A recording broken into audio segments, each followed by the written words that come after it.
What's going on, buddy boyos? We are live. Welcome to SNC Sunday Night Cope Weekend Chat Random Discussion, episode 23 of season 2. We are live and alive. Shout out to the Cope gang for being in here, being involved, being active. Shout out to the Mystery gang for being in here, solving those mysteries. Haven't done those shout outs in a while, so I figured I better do them today. Oh man, we are live and alive. If you didn't catch last night's stream, you should watch it. It's a pretty good stream overall. And yeah, dude. Oh my god. Hope you guys can hear the music in the background. Music's on. I figured I would switch it up from the usual music we have on. Put on something a little more chill, background music. Let me cut it up a little bit. It's kind of quiet. Let me find the a little bit too quiet. That's good enough. Put it up to there. Good enough volume range. Oh man, move my mic around a little bit, and then let's get started.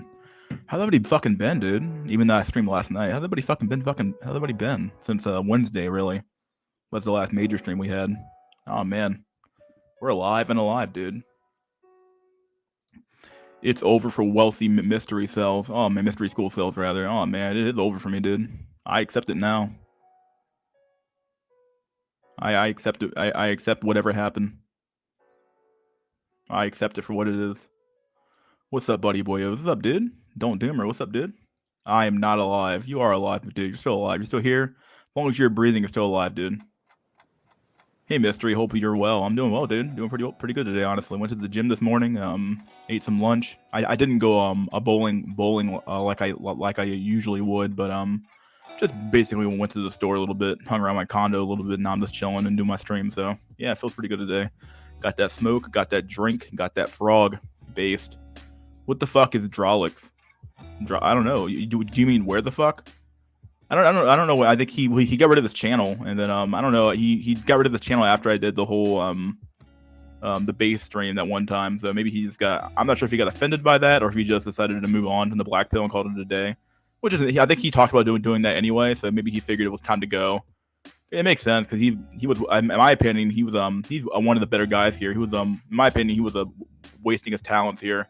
He should have always been on his grind doing something else. In my opinion, he was always doing a lot of like work here for sure and helping me out by being a guest all the time. But like at the same time, like you can't always be a guest. Like he complained about how people wouldn't other people wouldn't come on here all the time. And he was right. Like I think maybe because maybe it's because the room was so crowded, people wouldn't show up anymore, and people expected other people to show up, so they would never show up at all. But I think that I'm sad to see him go, but it's also a matter of like maybe it's a good thing to some extent, where it's like because he's not here, other people now feel obligated to show up a little bit more and actually show up and talk about stuff. So. What happened to the Discord? It's still there. I don't know. Here's the link to the Discord, by the way. If you want to join the Discord, I still have it on my. It's not on my thing anymore. Let me do the link to the Discord now. Well, it's still early on in the chat. I'm actually not going to get started till a few minutes later. So let me Mystery School, not text channels, and go to the invite people. Copy the invite link. Here's the invite link to the Discord if you want to join. Want to join the Discord, there's the invite link in the chat.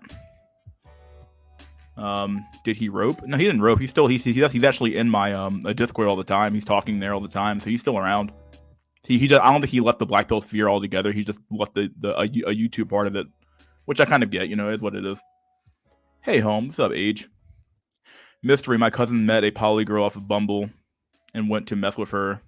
She did say that she already has a husband and claimed he liked hearing how other guys use his wife, but he still went to her. What the fuck, bro? Man, like I think Albert Wesker was right. I thought either be a cuck or be alone at the end of the day, right? Like there is no in between in today's dating market, dude. Like if you're getting married, you're basically like you're resigning yourself to be a cuck. You're basically saying I'm gonna be a cuck the rest of my life. Where the hoes at? Where all the white women's at, dude? We are selling. We are in fact winning, dude. Drolix had those Hamoudi videos. Can't find the one where Hamoudi shows is a video game collection and says there is no weekend for incels. Huh. There's just some truth to that. There is no weekend for incels, really. Every day's a weekend if you're neat. After drinks and stuff, they decided to get down to business, and at her house, midway through the action, he suddenly heard a giant moan, and he got spooked. But she got him to continue. Oh Jesus Christ! I know where this story is going, dude. King Doge, yeah, I missed the video I put on my playlist. Oh shit! No one in this space talks about VR. We are really close to companionship. I don't know. We've talked about VR in the past and how it could be a. We've talked about VR. We've talked about what's that shit called? The where they have the fake anime girls and they have the dude in the background talking, and then the anime girl talks. What's that shit called? God damn, I can't remember the name of it. It's basically where like VTubers, yeah, the VTuber shit. We talked about the VTuber shit. We've talked about VTubers. We talked about VR before. VR could fill the gap for some incels or for some people in the sphere, but not for all people in the sphere though. Some people still want the real flesh and blood companion, but they're not going to get it. So, you know, like VR can only, I think there's only a certain level of technology you can use to fill in for human companionship. You know, yeah, sure, you can simulate some things, but like some people, like it's never going to be the real thing. You know, looks like the other channel is in Discord's got deleted. Other channels? Are you sure? I'm in my Discord right now. I don't see any deleted channels, dude. In fact, there's only a handful of mods in my Discord, so I don't know what you're talking about. All my channels are still here. Are you sure do you have the text channels open, or I only have like one mod in here. I think I'm the only mod other than one other guy. So I'm not quite sure what you're talking about. I probably should have a moderated Discord, but I don't because nobody really does shit in there, so not a huge deal. Little mystery incident at Cope. Not that I wanted to end early. Pluto is streaming at 8 p.m. for however long. I don't know. I'll probably end my usual time, 8 or 9, depending on how the stream goes after the I do my monologue and open discussion kind of ends. I might go for another hour after open discussion goes off because I have a lot of content today actually. So yeah, we'll figure it out. I know Pluto is streaming tonight at 8 p.m., but we'll figure it out. Then when he finished he moaned, he heard a giant moan, and the naked black guy with glasses came out of the wardrobe. The husband was watching the whole time. He ran out with just his shirt. Oh my fucking god, dude. Oh man, that is so sad. That is fucking horrible, bro. Copium Digest. Do you know if anyone re-uploaded that one? And what Resident Evil does Wesker say that? Oh, Albert, what? I know what you're talking about. No, I think you're just memeing here, but there's a YouTuber, not a YouTuber, but there's very, very he does all my timestamps, and usually he usually does my timestamps. He hasn't done timestamp for the last video yet, but he normally does my timestamps for my videos, and he's like another not a YouTuber, but a long time subscriber. Yeah, I know you're memeing. Yeah, I know you're memeing there a little bit. Hey guys, Sex Addict. All right, what's up, dude? Hey, Mystery, thanks for these. I enjoy it. Yeah, dude, no problem, man. To cuck or not to cuck? That is the question. Yep. I don't want to be a cuck. If marriage was a good deal, I'd not question it. Yeah, that's true shit. I missed the stream yesterday. How did your job interview go? Did you get the job, Mystery? And I don't think I got that job, but I also haven't heard back yet, so I don't even know. Not that I really care. Like I said, I can survive without a job for a long time and not really give a fuck. So, and I actually recently started my own business the other day. So I'm gonna try to do that on the side and build it up on my own and see what I can do. I already did the state corporation filing and stuff like that. All I gotta do is get a FEIN number and then get the state stuff figured out, and then I'm done. So I'm gonna start my own company and go from there. So yeah, we're gonna figure it out how to do it. So I don't really care. More like every weekend is boring as hell. I think is what Hamudi meant. I think. Oh yeah, that's true. Yeah, there's no weekend. Yeah, it's true. If you have no one to spend your weekend with, your weekend's basically meaningless. Like, it really is. It's just another fucking day, right? Infidelity shouldn't be rewarded. It really shouldn't be, but it is nowadays, especially for women. Boring indeed, Doge. Yep. Listen to me, community. Listen to me, incel community. Hamudi. I am not plugging in Matrix. That shit will make me even a bigger loser than I already am. Yeah. Oh, I see you changed your icon. Based. The poly girl messaged him after saying that he is a pussy and that he missed the chance chance of it becoming a regular thing where her husband would just sit on the bed and watch him mess with his wife. What the fuck, bro? Oh man, we are living in the end times. Imagine working 50 to 60 hours a week in this crazy high real estate market and crazy inflation to watch your wife get used by random guys off the internet. Dude, that's I don't know, man. Like, I'm not sure if cuckolding is just like I don't know what causes it, because like I don't understand what's the Darwinian standpoint on cuckolding. Like, why would you possibly want to be cucked? Like, I don't understand how you could possibly want to be cucked. Like, it doesn't make any sense. Like, it's got to be a socially constructed thing where like you've been convinced that cuckolding is a good thing, or that it's got to be a fetish, obviously. And I suppose there's plenty of other types of fetishes as well, but it just seems weird to me. You know, like, what's the Darwinian reason for why someone could be a cuckold or not? This is weird. Been playing the new one. So it is most of us cannot be winners in a rigged system. Yeah, dude, this is fucked. Bogmaxer. Why do women get a ton of tattoos? Looks degenerate. Because women are a hive mind. They do whatever the TV set or the internet or the social media box tells them to do. So if social media tells them and other women tells them to get tattoos, they're going to get tattoos. It all comes down to, like, if you ever want to understand women, just look at society and look at what society pushes, and you're going to understand that exactly why women behave the way they behave. It's always some sort of, like, you know, trying to keep up with their sisters, the sisterhood, quote unquote, and maintain status within that the hierarchy. They don't really care about anything else other than their own status within the hierarchy of the sisterhood and society in general. Might be a good year for gaming. Yeah, I'm actually gonna start playing games more often now. I have all the consoles, and I think I have Xbox Game Pass, and they have so many good games I haven't played yet on there. I'm actually gonna start downloading some games on my Xbox, start playing my Xbox more often. What's that game? It's like some Chinese game. I want to play. It's kind of like a Dark Souls-esque game. I forgot what it was called. It's on Game Pass, and I'm gonna download that. I'm actually really excited for the Elden Ring DLC that's coming out. Oh, I want to play that pretty bad, and I want to play what's that shit called?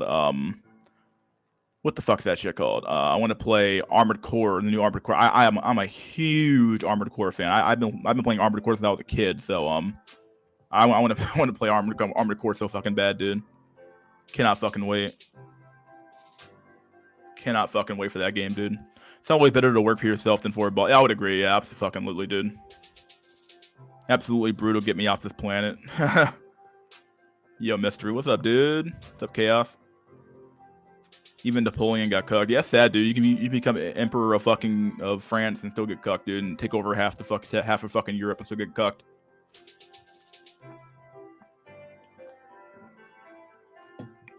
Doing a mall coat block, Born to Lurk. Oh man, I've done that before, dude.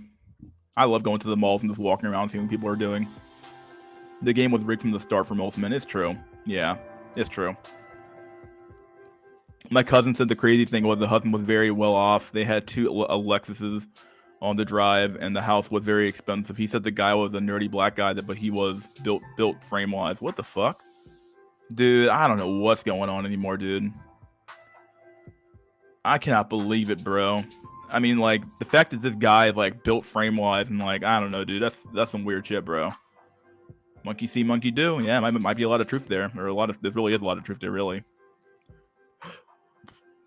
Men maintain frame, women maintain status. Men don't even fucking maintain frame at the end of the day. Probably women just maintain status. I don't know what men don't maintain anything at the end of the day, right?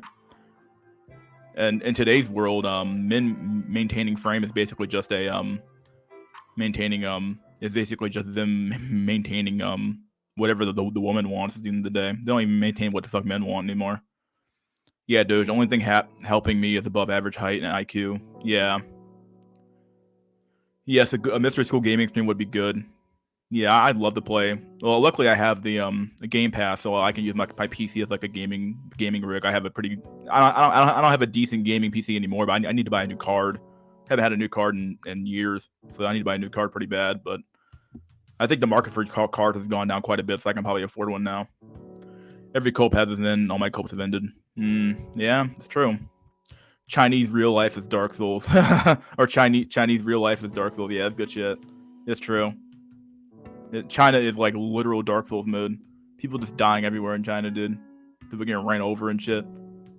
Mystery School, check out Remnant from Ashes game. Okay, I'll check it out. Yeah. Oofy Doofy equals Zoomers never having lived in a society with non-fat and slathered with makeup women and thinking anything above 30 BMI is a baddie. Ooh, that's a good. This is a good comment, really. This is a really good comment. Or sub 30 BMI rather. I think I said above sub 30 BMI as a baddie. It's true. Yeah, when the average woman is 5'3", 5'4", and 168 pounds, 170 pounds basically, like it's just shitty. It's a really shitty. This is true. This is a really good comment. Honestly, this is perfect. I mean, most of Gen Y had the exact same problem. The women were fat and as well, so it didn't really matter. But it's just true. Like if you live in a society where everybody's fat, the only people who have any real value, like I think a lot of people have said it on my stream, but basically in today's society, if you're skinny, you're basically automatically like a 7+ out of 10. At least if you're a woman. If you're a man, your face still determines a lot of shit. But if you're a woman, if you're at least skinny, you're like a 7+ out of 10, almost like off rip. So Code Vein or Remnant from Ashes. I don't think it's Code Vein. It was on my email. Give me. I can check my email to figure out what the game it is. Let me look at this game. It was in Game Pass. Let me look at Xbox. I haven't played this game yet. I think I remember seeing some not reviews, but it's called Wo Long Fallen Dynasty. I think I've seen this game before. I think it's called Wo Long. Yeah, I kind of want to play this game. Real bad. It's called Wo Long. Yeah, Wo Long Fallen Dynasty. Just waiting for the nukes, please. May the nukes take us out, dude. Your streams match good with beer. Yeah, dude, they're just real nice and chill, dude. Society is training men to be cucks by way of social media, always pushing IG models who have OnlyFans with their algorithm. At the same time, they're training women to be online prostitutes. It's true. Our society is training women to basically just be online prostitutes, as he said. And men have been conditioned to be cucks. As I think Jack Nickelback said this, but at the end of the day, like porn conditions you to be the guy in the corner, just the cuck in the corner, watching someone else have pleasure while you're just in the corner jerking off like a fucking loser at the end of the day. And it's just true. If you've been addicted to porn your whole life, especially Gen Z, like it's one thing to find porn at age like 16, 16 or 15 or some shit. There's another thing to find porn at age 8, 7, 6, 5, and you're so young, you're just watching porn so fucking young that like, your mind's just getting like your perception of what sexuality is and all these things have been completely warped by porn because like you're so young and you don't know how to absorb that information. So like if you have a kid who's been fucking, doing crazy ass shit with porn since like age 8 or some even earlier than that, what do you expect to happen to that kid when he's like 20 years old when he has no experience with women at all? It is what it is. And yeah, the women are the exact same way. It's just training women to be online prostitutes using OnlyFans or IG models or any other type of grift. It used to be Snapchat, still kind of a grift as well. So yep. My sister has a huge amount of tattoos and looks horrible now, but I have told her my thoughts about it. Yeah, I don't know. Oh, I mean, I think I saw an article that basically said that women are smoking weed at higher rates than men are. And it's interesting that I think someone said this before, but like I think someone said this in my comment section actually that women are becoming men at this point, and that might be part of the reason why like men aren't dating at all. And I think in that one article that talks about how there's a lot of single young men.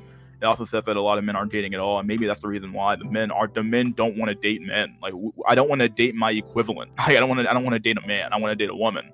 But the problem is that the women are acting more and more fucking masculine than the men are sometimes. It's crazy. That's the crazy thing. It seems being a cuck has no correlation to size, D-size, wealth, etc. But it's scary how popular swinging and cuckoldery is becoming. It's now normal. Yeah, that's crazy shit, dude. Are you gonna play Blasphemous? I heard that game was actually pretty good. Napoleon got cucked genetically? No way, dude. Dude, bro. I don't know. Some multiplayer game plus voice chat, that combo stream with Mystery and some boyos would be fun to watch someday. Lexus are the Chads of reliable luxury cars based. They are pyramids in Antarctica, boyos. They are? You mean there are?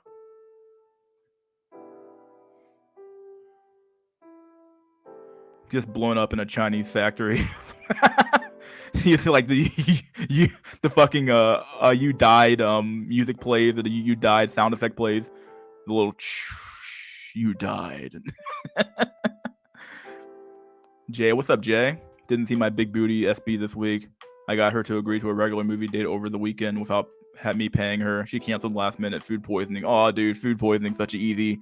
I use that one. I use that one. Food poisoning only works one time for a job, but you can use it to like get out of a job, to get out of like I said, basically a free day off of work. For a free day off of work day at the end of the day, right? You can use that as an excuse for to get a free day off of work. But yeah, it's always food poisoning, right? It's always food poisoning. Zoomers grew up with fat women everywhere as the norm. It's true. They did. Average women are close to obese. That is true. Yeah, they are. They're huge. They are fucking huge. Now it makes sense, lol. Yeah, it's true. Holy shit, it's a trap. The wife is probably grooming you because you're grooming your cuz. Tell that fool to watch his butt and not to eat or drink anything he doesn't see them preparing or consuming themselves. The old 2018 meme: women just don't be fat. Yeah, just don't be fat, dude. It's true. But even women not being fat, that doesn't even apply anymore. Like, women can be as fat as they want and still have more sexual market value than the average fucking Tara Chad who has 6-pack abs, and he's been a lifting since age fucking 12. Like, at the end of the day, like, these memes don't apply anymore. Like, women can do whatever they want now, and men will still simp over them. Men will simp over anything at the end of the day. Like, half the problem, or I think the majority of the problem is men at this point. So,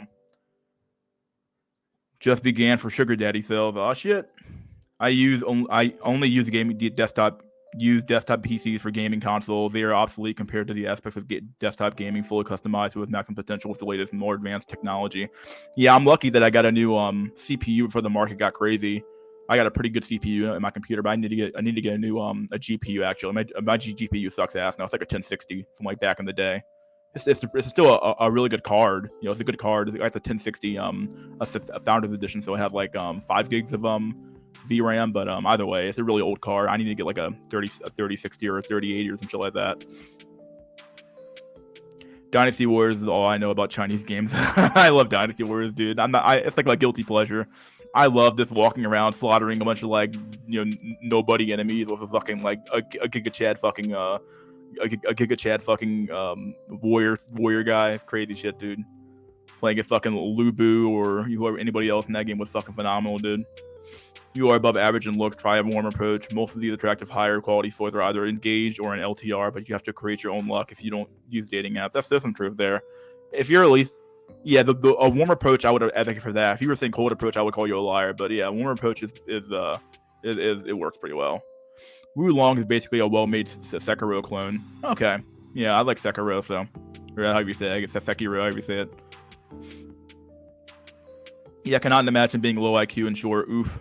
Giga over, yeah, dude. Sports fan cucks. Yeah, man. I sports fans are weird, dude, because like they're like the guys who like they walk around with another man's last name on their back, and then like they like claim to be like, oh, my team won. It's like, yo, bro, like you don't own that team. Like you realize that like you're just a fanboy for like other men doing a greater things than you're ever gonna ever achieve in your small insignificant life. Like, why would you simp for these guys? Like, you're simping for multimillionaires on a field of dirt and grass, running around and hitting each other, and you're like, oh, my team won, bro. It's like, what the fuck, bro? Like, sports is such a weird thing that we do in this country. I get it. Like, it's basically a bread and circus. It's kind of like the gladiators back in the day in Rome, or the Circus Maximus or shit like that. Whatever you want to call it, but it's just weird, dude. Like.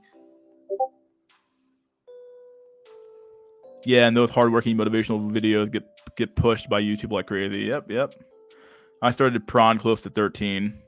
Yeah, you start early nowadays, dude. Social media apps are basically softcore porn sites now, and they let kids use those apps. It's crazy. Oh yeah. Like TikTok is full of softcore porn. Twitch has been full of softcore porn for years now. It's just crazy how these websites have shifted and changed, and like nobody seems to care that we're pushing on effectively porn to from porn onto younger and younger audiences effectively. So, what's up, Pyramid? Fuck, chicks with tattoos are hot. I don't agree. Don't fall for it. Don't approach anybody you're a monster with or a macho with if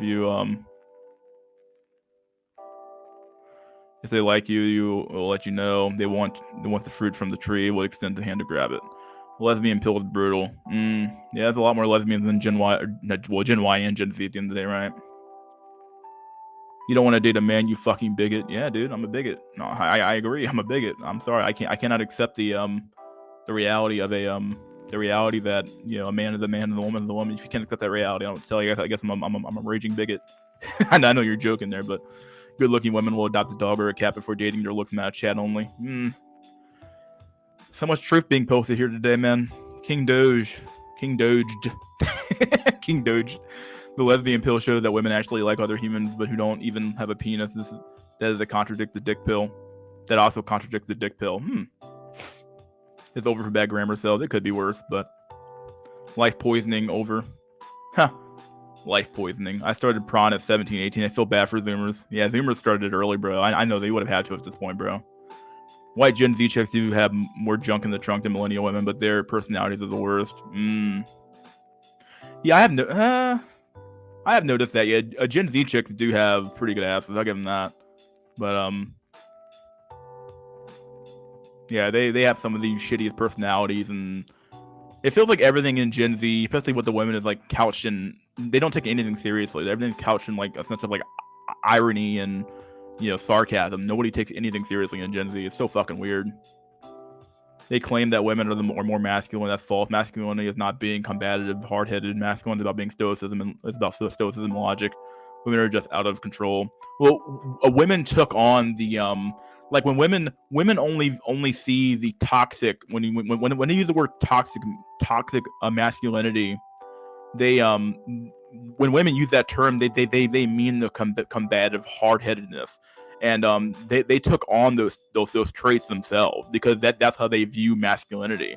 Women don't care about stoicism and logic. They probably hate you if you're stoic because like stoicism means like you're just letting like like the whole phrase a water off a duck's back, right? You have a sense of like a center. You know where you stand, and things don't really bother you. And logic is obviously it's the opposite of what women even do at the end of the day, right? So like women took on like as because they use the word toxic masculinity, they literally took on the worst aspects of being a masculine man. Like yeah, men can be combative and hard-headed, but at the same time, like a lot of men do have, as they get older, they do develop some stuff like stoicism and logic and become more logical, and they become less hard-headed and stuff like that. So, but yeah, in my opinion, I think women took on the worst aspects that they viewed of masculinity, and they completely don't even know about the other aspects of masculinity that they don't even care about or talk about. So, just don't be fat. It's true, even if it's supposed to sound like a simplified standard. Yeah, it's over for AI cells who hope technology to save them from insultum. I'm gonna read a few more comments, and we're gonna go start on some content real quick. I have a few videos to play. We got 2 temple videos we want to play. One from BPJ he sent me, and then one I saw earlier about 2 weeks ago or a week ago at this point.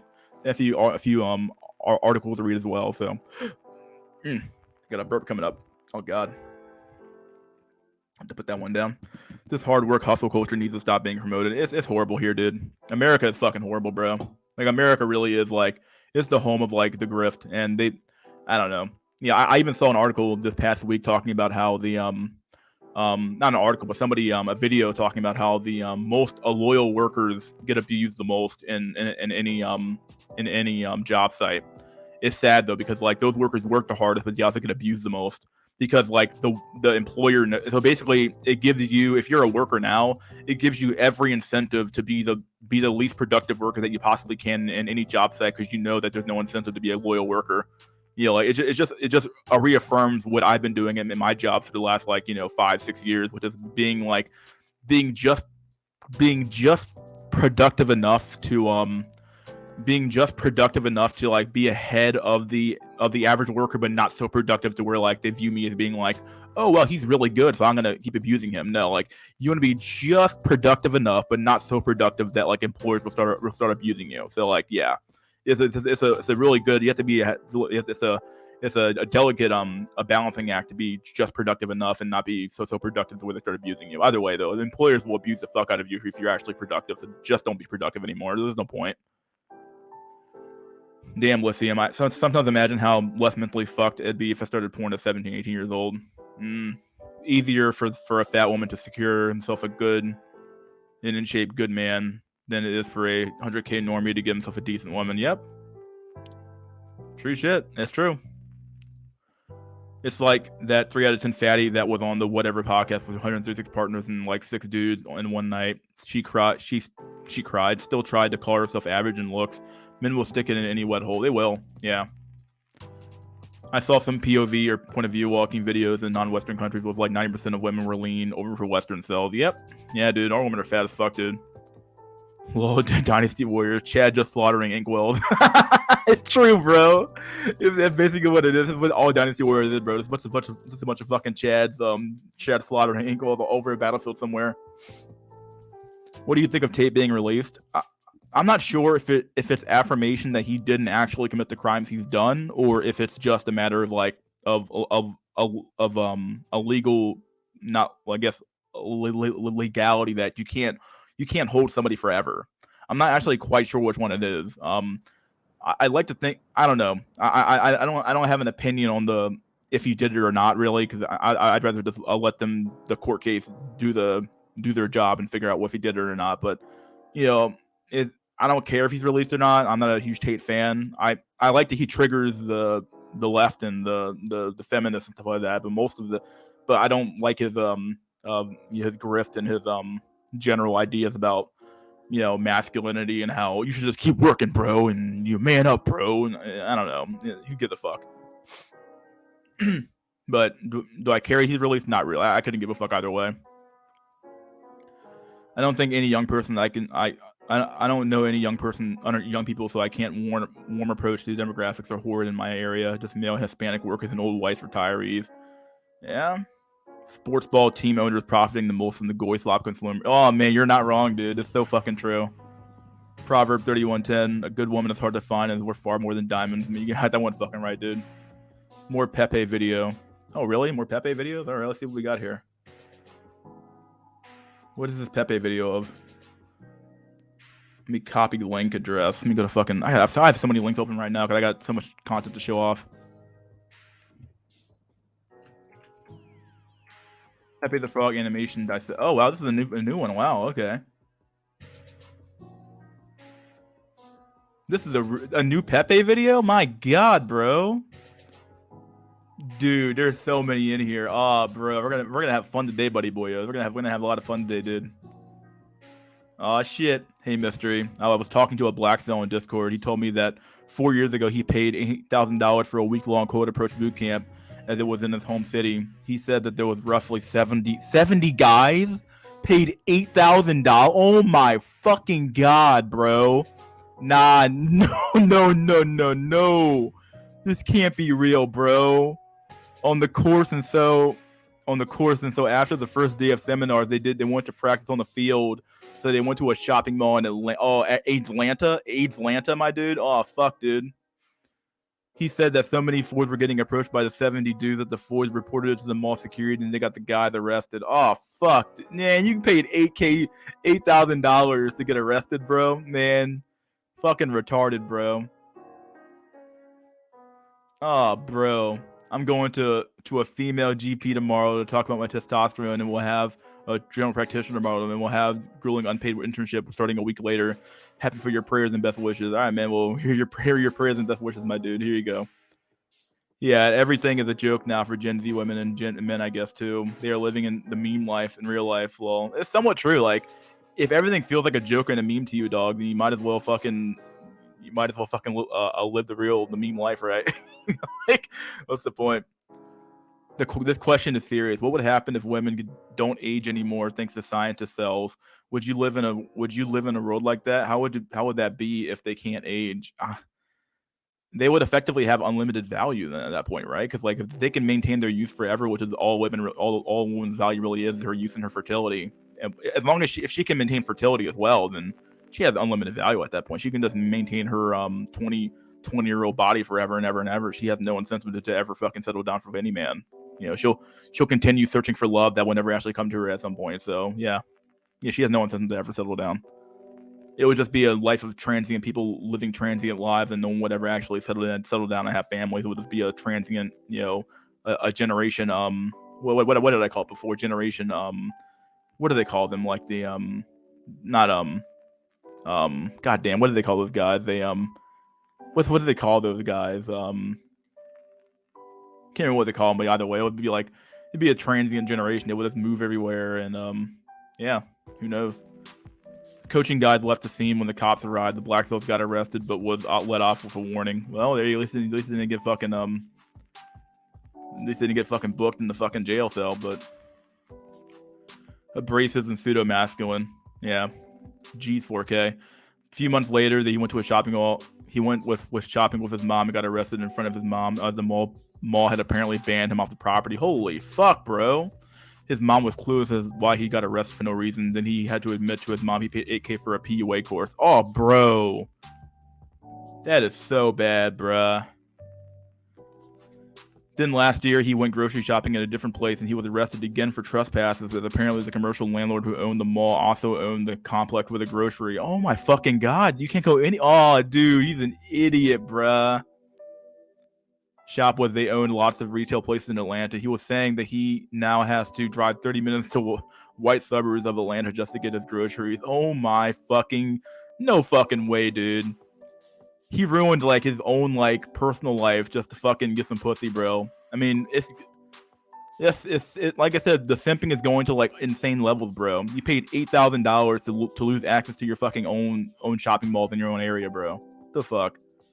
Gen Z and millennial women swear and use slang all the time. It's so masculine, unattractive, so annoying. Yeah. Do the work. Do the work. Do the work. Imagine paying $8K for a course and he never even got to complete, and being arrested multiple times. Clown rolled. Yep, he's the fucking clown in that situation, bro. He's the clown in that situation, bro. Most men's more vibrant sexual experiences are by himself with a phone in his hand. You're not wrong, dude. Jay, you're hitting the nail on the head here, dude. It's true. It's damn true. I feel so bad for kids that are growing up in this mess every now. And then when I take out the trash for the buildings, I see books like feminist, ABC, multicultural, and LGBT propaganda. Oh, shit, dude. Need the Jordan Peterson impersonation. I can't do it right now. We gotta wait for the perfect time for that one, dude. Be a cock. Be a cock. Employers abuse their good workers for sure due to the games being played. Yeah, it's true. Yeah. Employers abuse their games being played. Yeah. You have to work part-time with fixed hours to get around a lot of the employer abuse. Yep. Oh, I know all about the abuse. Yeah, so my very first job, I learned about abuse pretty hard because they knew I was a good worker and they abused the fuck out of me. So like, I just learned my second job to just not to work just hard enough to where I'm ahead of the average guy, but not so hard to where like I'm actually gonna be abused. So yeah, you do what you gotta do. Got abused up to yin yang in my warehouse job. This study is wicked true. Yep. As a spiteful revenge, they have created their own hysterical version of assertive masculine toxicity, but are unable to display any semblance of logic, effort, or integrity. Ooh, good one, dude. It's a good comment. Well said. Yeah, I think I said it right. Keep working. Keep Jimmy. I need Jimmy. I don't understand shit. Jimmy, you don't understand, Jimmy. Get your fucking ass up, Jimmy. I need my check. Get your ass up, Jimmy. I need my check, Jimmy. You don't get Jimmy. You don't get it, Jimmy. Jimmy, I got like 10 good years left, Jimmy. 10 good years. I need my check, Jimmy. Give me that fucking check, Jimmy. Get your ass to work. I want your check to get garnished for Social Security and Medicare. I don't give a fuck anymore, Jimmy. Get your ass up. You a slave to me now, boy. I'm top G, Jimmy. Top grandpa, Jimmy. Top grandpa. He gets better, Finley. Plenty of good YouTube channels on quitting corn. I work alone, but now I'm dealing with absolute moron management. Yep. I work alone. Oh, I already did that one. Okay. Moron management. These animated videos, DVD art, are funny as fuck. Haven't watched them yet. Maybe I feel like I watched one of those actually. Who knows? Where the fuck do Sims get so much money? A lot of those guys work in IT, or the Indian guys who like work overseas or some shit. I feel like half the Sim market's overseas. I don't know, dude. I don't understand like where these guys get all so much money from, bro. Like, there's got to be a bunch of like beta males in tech, or some bunch of fucking dudes who are engineers or some shit who can't get pussy at all, and they all they have is cash on their hands, and they feel like, well, I have to provide for a woman because my whole value in life is getting a bitch, and if I don't have a bitch on my hands, dog, I'm fucked. So yeah, dude, who fucking knows? 560,000 now USD in a week. I should quit and become a PUA. Yeah, you might as well, dude. You might as well grift. I hate living in Texas. Wish I could relocate to C or South Washington State if I stay in the West. Herplanta. Oh man, Agelanta, Herplanta. What am I gonna call it, dude? It's a numbers game, bro. Yeah, it's a numbers game in jail as well. Management has a tendency to hire someone, drop them in an office with no training, and say, "Here, figure it out." I deal with all the brain drain bullshit. Ooh, I love this picture, bro. This picture's so fucking great. This picture's so good, dude. They'd be hoes forever. They would be hoes. Yeah, they would be. Plus, the higher ups are nothing or know nothing. Yeah, they don't know anything, dude. Herbivore men. Yeah. Oh yeah, I was gonna call them generation a nomad. That's what I was talking about. Nomad. Like they're basically you'd have a generation of transient nomads who just travel around the country and doing whatever they want. You know, cold approach for cold iron bars. I'm not addicted to it to the point that it affects everyday life. It is somewhat of an issue sometimes, though. Ford's camp brain. Yeah. Yeah, quite a few guys got arrested from Mall of America when Mystery Eric Von McCorvick, yeah, that guy, did a big course with 150 men cold approaching women at a mall. Mystery used to charge $10K back in 2000. Oh my fucking god. Wouldn't surprise me, bro. Wouldn't surprise me at all. Men are desperate, bro. How is everyone coping? Since cutting back, I'm less impulsive, less reactive overall. I feel like it helps my mind overall. It doesn't help living in MA, Massachusetts, and dealing with assholes, but it does help my well-being. The guys who paid $8,000 were incredibly stupid to get their lives messed up. Yeah. You know, mystery school, I sometimes think that technological development should be slowed down and that we should focus on maintaining the current IQ and bettering our social situation. And we're never going to do that, please. We're all about progress in this country. Progress for progress sake in this country. Dude. We don't do anything with a plan anymore. We just say progress because progress has to happen to some extent, and it has to happen no matter what we do. Progress has to happen. We never slow down for anything. We say progress for progress sake. Ronald McDonald dead. That's why I understand why men go into different places like Vegas or Miami for PUA courses and seminars, because if you get in trouble in your home state, you literally have to move states to get away. Yeah. To neat or not to neat? That's the question, dude. Might as well neat. I'm laying down typing with one hand. What do you expect? Good spelling and punctuation, lol. I don't expect shit, dude.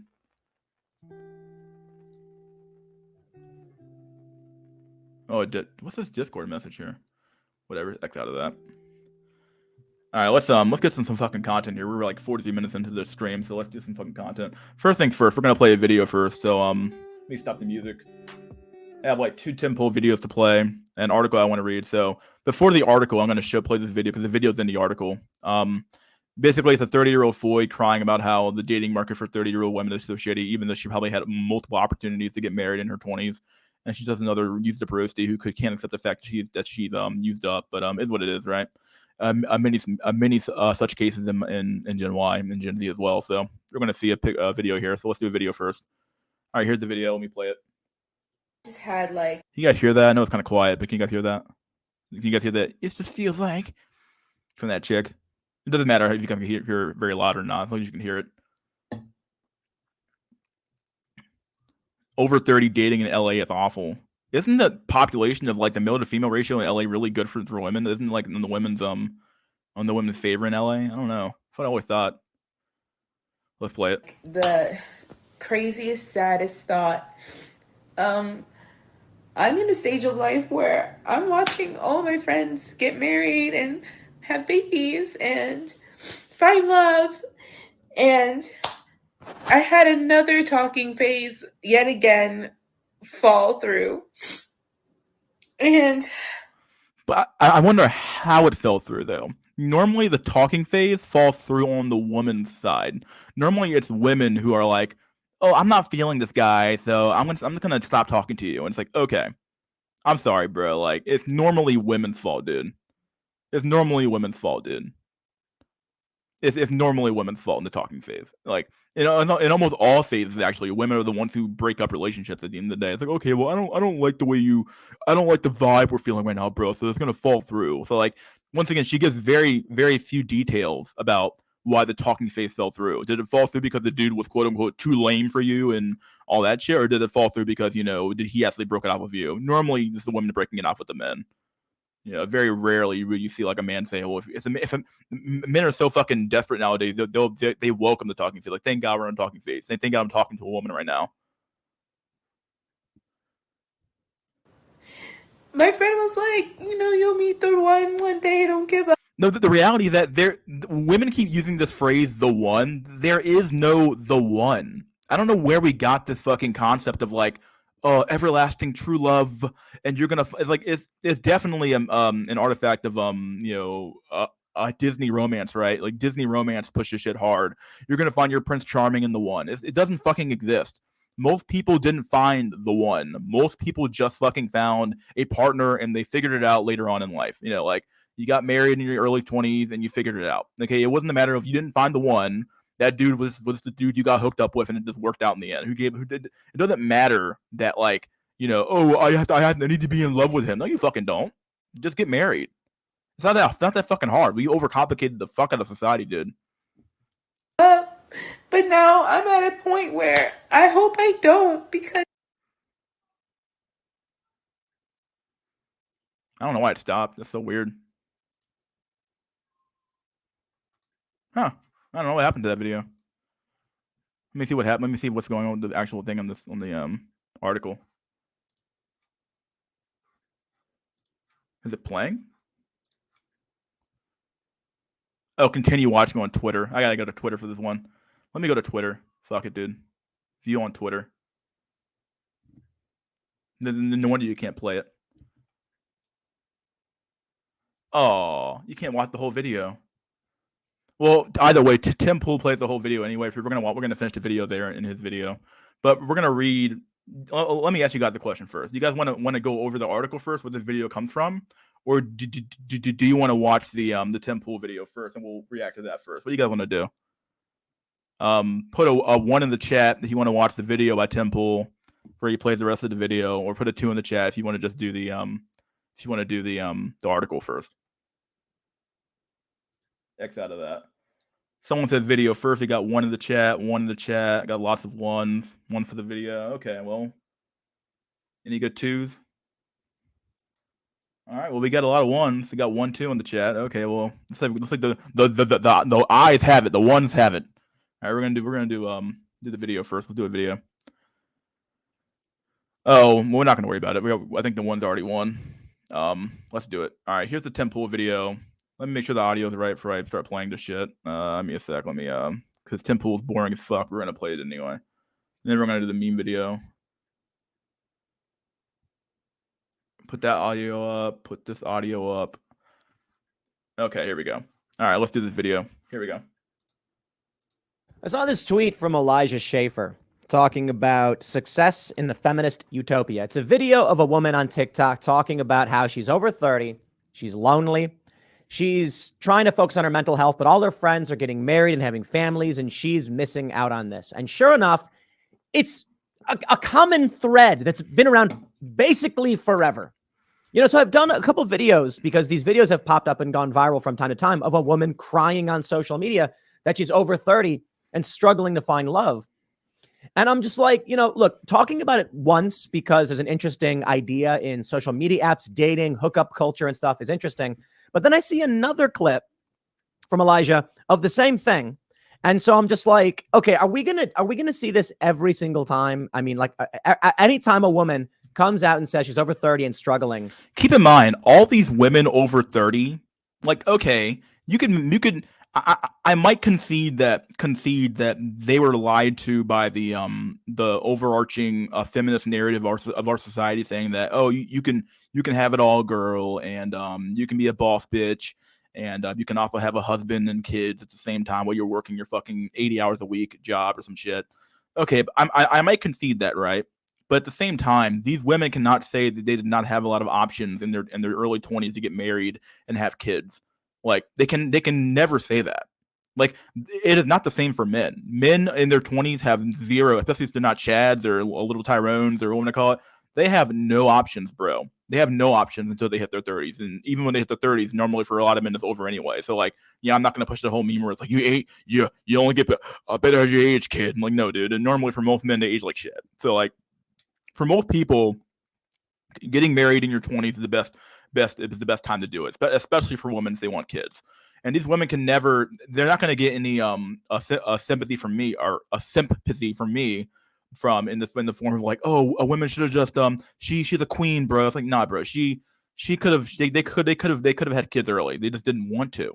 They just because they were holding out for the top tier Chad or looking for the multi a billionaire Chad. They kept curbing men over and over and over again, thinking that the next best guy was that the next guy was going to be better or some shit, dude. It is what it is. Like these women do not deserve a sympathy at all because they're idiots. They fell for a meme and then now they're fucking idiots, dude. It's a common trope. So much so, there's an article from EV Magazine of another. Yeah, I'm gonna read this article as well, just because he skips parts of the article. I kind of want to go over it. So another woman talking about over 30 dating is awful. Over 30 dating in LA is awful, just over and over again. And then she tells the story about how, yes, she's over 30 and she's struggling to find anyone who wants to be with her. So I want to show you this video. I want to show you what this woman says, and we'll talk about this because we have an article actually writing up what it's like. But I just want to make sure you all understand this. Here is a video from a group called Garfunkel and Oates. And it's these two women. The song is called 2931. And it's about, it's a song sung from the perspective of a woman who is 29 and then from a woman who is 31. I'm not going to play the song for you because it's shrill and it probably would just hurt your ears. I'm not trying to be mean to them. That's part of the joke. So basically the woman who's 29 is like, the world is great and everyone loves me. I have all the opportunities in the world. And then it goes to I mean, really anything over 25 is used goods, right? I mean, anything over like 20 years old is used goods at this point. It really, I mean, honestly, they're used goods past like middle school, but we can't. We're not going to be pedos here. So like 18 years old is the limit, and like out of high school, 18, 19, it's over, dude. Like these chicks are ran through in high school at the end of the day, right? You're getting leftover goods no matter what age you're at the end, unless you're Chads, right? So at the end of the fucking day, dude, like 25 years old and under is your best bet. And anything over 25 is used goods anyway, right? So yeah. Chorus, and the woman who's 31. So even the 29-year-old, oh, my life is great. Yeah, I don't know. Like it's still over for you. Like I want to have kids, dude. It's 29, 31. I don't know, dude. It's all the same to me at that point. It's like, there's nobody left. I'm alone. My ovaries are shriveling up. And it's just like, these are women making this joke. They understood this before they reached their 30s. And here we are. So here's the video that Elijah Schaefer played. This is basically it. It's this woman playing this music, and she's. What's that video say? I'm 33. I live alone. I'm single. All my friends have kids and husbands. I don't like drinking anymore, but I live in a city where it seems like the only activity to do. My mental and physical health are my main priority right now, but the most part, I'm happy sometimes. But sometimes I get lonely doing everything by myself. Oh, poor baby, poor baby. I mean, you had so many options in your 20s and you left all of them behind, and now you're 33 years old wondering how the fuck you're single. You're fucking retarded, bro. Like you're fucking retarded. Like that meme about that store where like women make it to the top floor and then they get thrown out of the store because their standards are too high is true. Like women have such high standards that they literally price themselves out of the market. Like it's insane, dude. I mean, come on, bro. Walking on a treadmill, so there's no real point in playing the video. It's just a woman with a bunch of makeup on. You can tell this chick hit the wall, bro. You can see them fucking look at them nose folds, bro. Oh my fucking god, look at nasal folds. They call them motherfuckers. Oh my fucking god, look at this hairline, bro. You could land a plane on this fucking forehead, bro. You could land a plane on this forehead. Oh, bro, the Norwood Reaper comes from women too, dude. Sometimes it does. Oh my, it's not as bad. It's not as fucking bad as men do, but my god, if she was a male, she'd be incel, bro. It's true. She's still getting smashed by some Chad somewhere in the city, bro. But at the same time, bro, I mean, this chick is that hairline is brutal, bro. Fucking brutal. Tim Pool wishes he had her hairline. He probably does. He's like, please, I want something back, bro. I mean, fuck, dude. Empty parking lot forehead. Yeah, it's true, man. Oh my fucking god.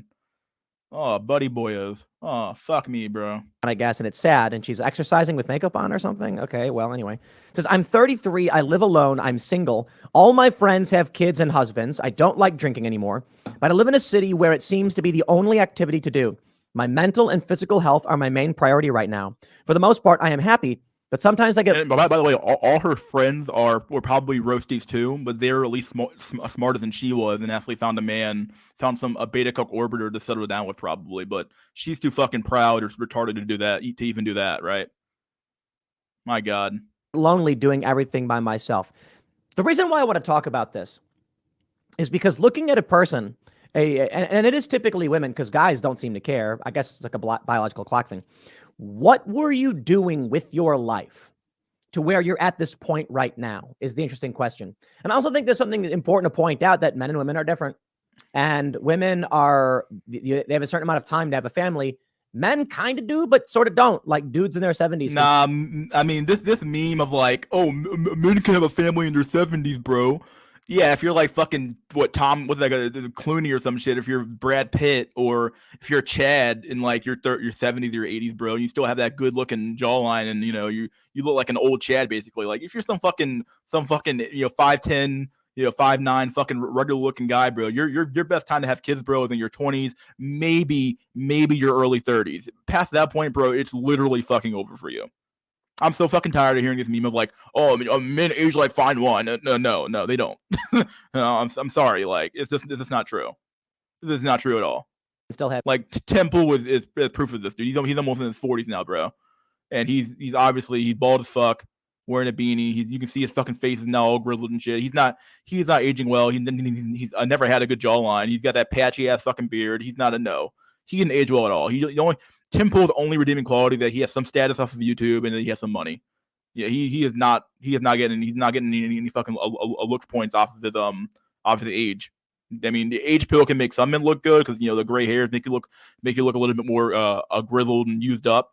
But for some men, if you're already Chad, but if you're fucking some regular fucking guy, dude, and you have gray hairs everywhere, you look like a fucking just some fat schlub, you're just over, dude.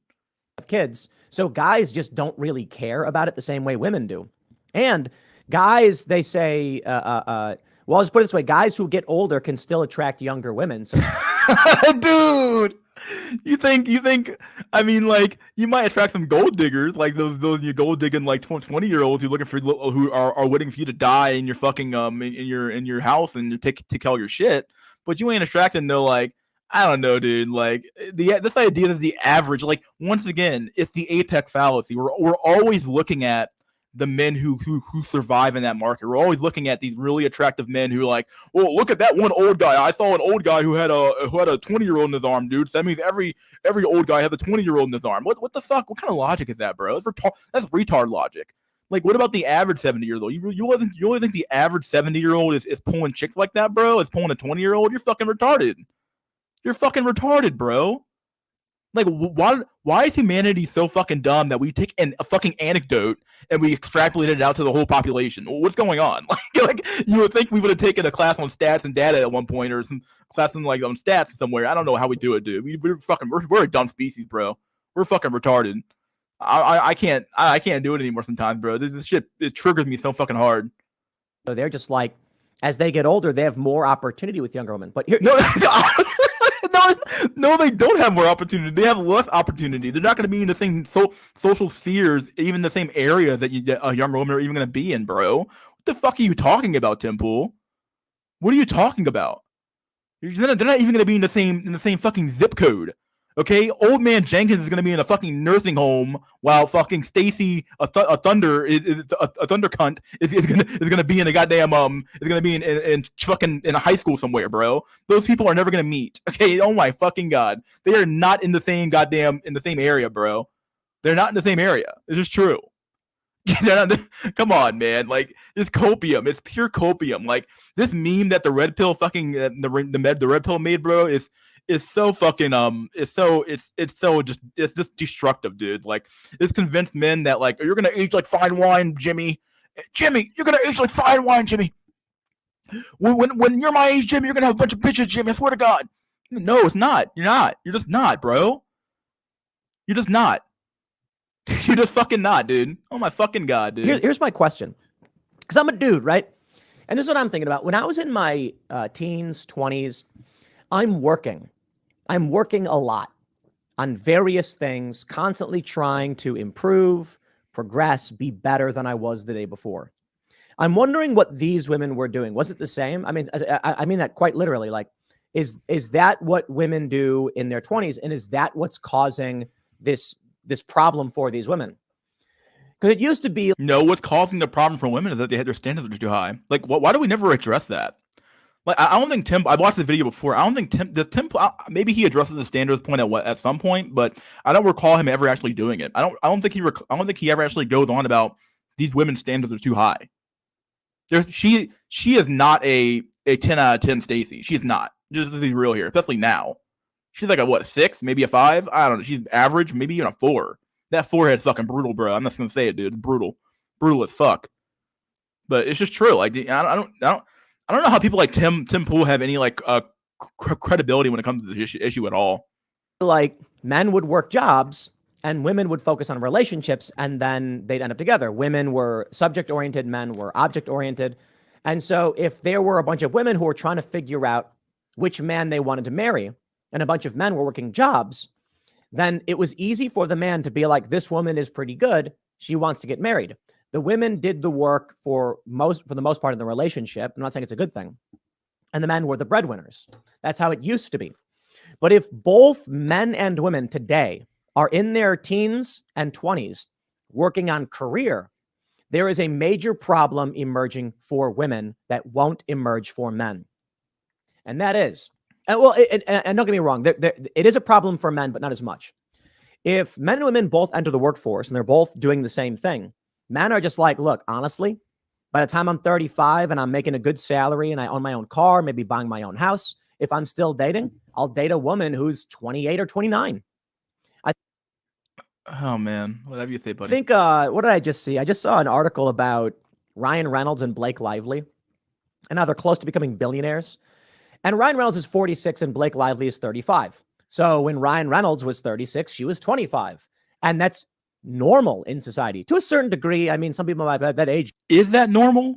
Is that normal? Like, age gaps are somewhat normal, but is that normal? Like, do you have any data? I don't know, dude. Like, it's normal to have an age gap somewhat. Like, the age gaps do exist in relationships to some extent, but like, is that normal though? Like, why are we always talking about fucking like top tier Giga Chad fucking celebrity somewhere? We're never talking about the average person's experience in the world. The fuck, bro? I don't know, man. People are fucking retarded, dude. Gap is pretty big, but older dudes dating younger women tends to be fairly normal. So if a woman spends all of her time in her late teens and early 20s working on career, it's going to be a lot harder for her once she hits 30, when a guy the same age is just going to go down. And we talk about it all the time. Right? And this is my point right here. Like, yo, if these lady comedians 10 years ago can make this video, like talking about what it's like to be a woman, how is it controversial, condescending, insulting, or sexist to point this stuff out? Take a look at this. This is from about a year ago. Woman's viral video on TikTok shows the real consequences of casual dating into your 30s. Thank you. This is like a feminist magazine telling women outright, like, dude, if this is what you do, it is going to get bad. Yeah, too little, too late, bro. And keep in mind, these people never actually address the rising standards of women, or maybe they do. I haven't read the article yet. I think maybe they go through it, but if you never actually address the women being a problem in their own dating lives, then it's not worth it. It's just not worth talking to these people anymore. It's not worth it because they're not addressing the real issue. Yeah, I get it. Some men are completely fucking delusional and they have zero clue about their standing in the dating market. Okay, fine, I can concede that. But at the end of the day, that's not I don't think the majority of men are fucking delusional. A lot of men they get a very quick reality check of where they're supposed to be in the pecking order, and they end up effectively finding they're trying to get with their a look smash to some extent. These women never get that reality check. They get always, especially if you're a normal looking woman, you have access to Chad, Brad, Tyrone, all these top tier men, and then like because of that, they never actually get the reality check of like, oh no, you're supposed to be with a beta Billy. You're supposed to be with that guy. But because their standards are so fucking high, they never actually get the reality check, so they're gonna be stuck in alpha widow status effectively, and they can never actually date down anymore because it's like somebody eating a really good steak every day, and you try to feed them flax steak. Well, they're gonna hate that steak. It's like, this isn't what I'm used to. Well, sorry, but like, this is reality. Like, this is what you should have been eating the whole time. But I don't want that. But then it is what it is, right? So yeah. When you are in your 30s, ladies, you got to find that guy. You got to lock him down. Get married. That's the point of marriage. So it says, let me introduce you to Camille. She's around 30, lives in Camille, LA, Camille, and she's whatever. in tears over the state of her love life. Why? Well, let her explain. All right, let's play this video. It's about a minute long. I just had like the craziest, saddest thought. I'm in a stage of life where I'm watching all my friends get married and have babies and find love. And I had another talking phase yet again fall through. And my friend was like, you'll meet the one day, don't give up. But now I'm at a point where I hope I don't, because what happens if I meet him and he wants kids and I'm too old to not be able to give him any? Oh, poor baby. You should have thought about that when you were like fucking 25. But I'm sorry, your grandmother failed you, and your mother failed you, and society failed you. They didn't tell you that you had a biological clock, or maybe they fucking did, and you just fucking ignored them. Either way, it seems to me like she already knew this.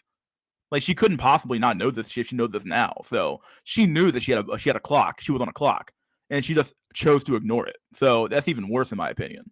Either way, you deserve to lose in this situation. Okay, you deserve it. So it's easier for me to say I don't want kids. Having like a weird existential crisis. Yeah, that's called your eggs drying up and dying and being crapped out of you every time you have a period. Okay, that's what it's called. That's the existential crisis you're having right now. That you're going to be a genetic dead end, like the average incel is going to be. Come on, dude. I don't know why I'm posting this on TikTok, but I think you should be posting on TikTok because you're a vapid, used up roasty who can't help but cry for attention. So I need to know I'm not alone. Oh, you're never alone if you're a woman, bro. You have plenty of options to be around people. Trust me. The average incel, the average fucking man is alone, dude. Yeah, sorry. Or not sorry, rather, but whatever. Yep, she's not. Because there are a bunch of comments on these videos, and I think people point them out. Elijah Schaefer shows in response to the original video. No, let me pause real quick. To that woman who was crying, dude, I'm so sorry that you're going through that. Tim pulled the cuck, dude. The thimp, bro. The thimp. He's like, I'm so sorry you're going through that. For why? It's her own fault. It's her own fault. She's at fault, bro. It's her own fault. It is what it is, bro.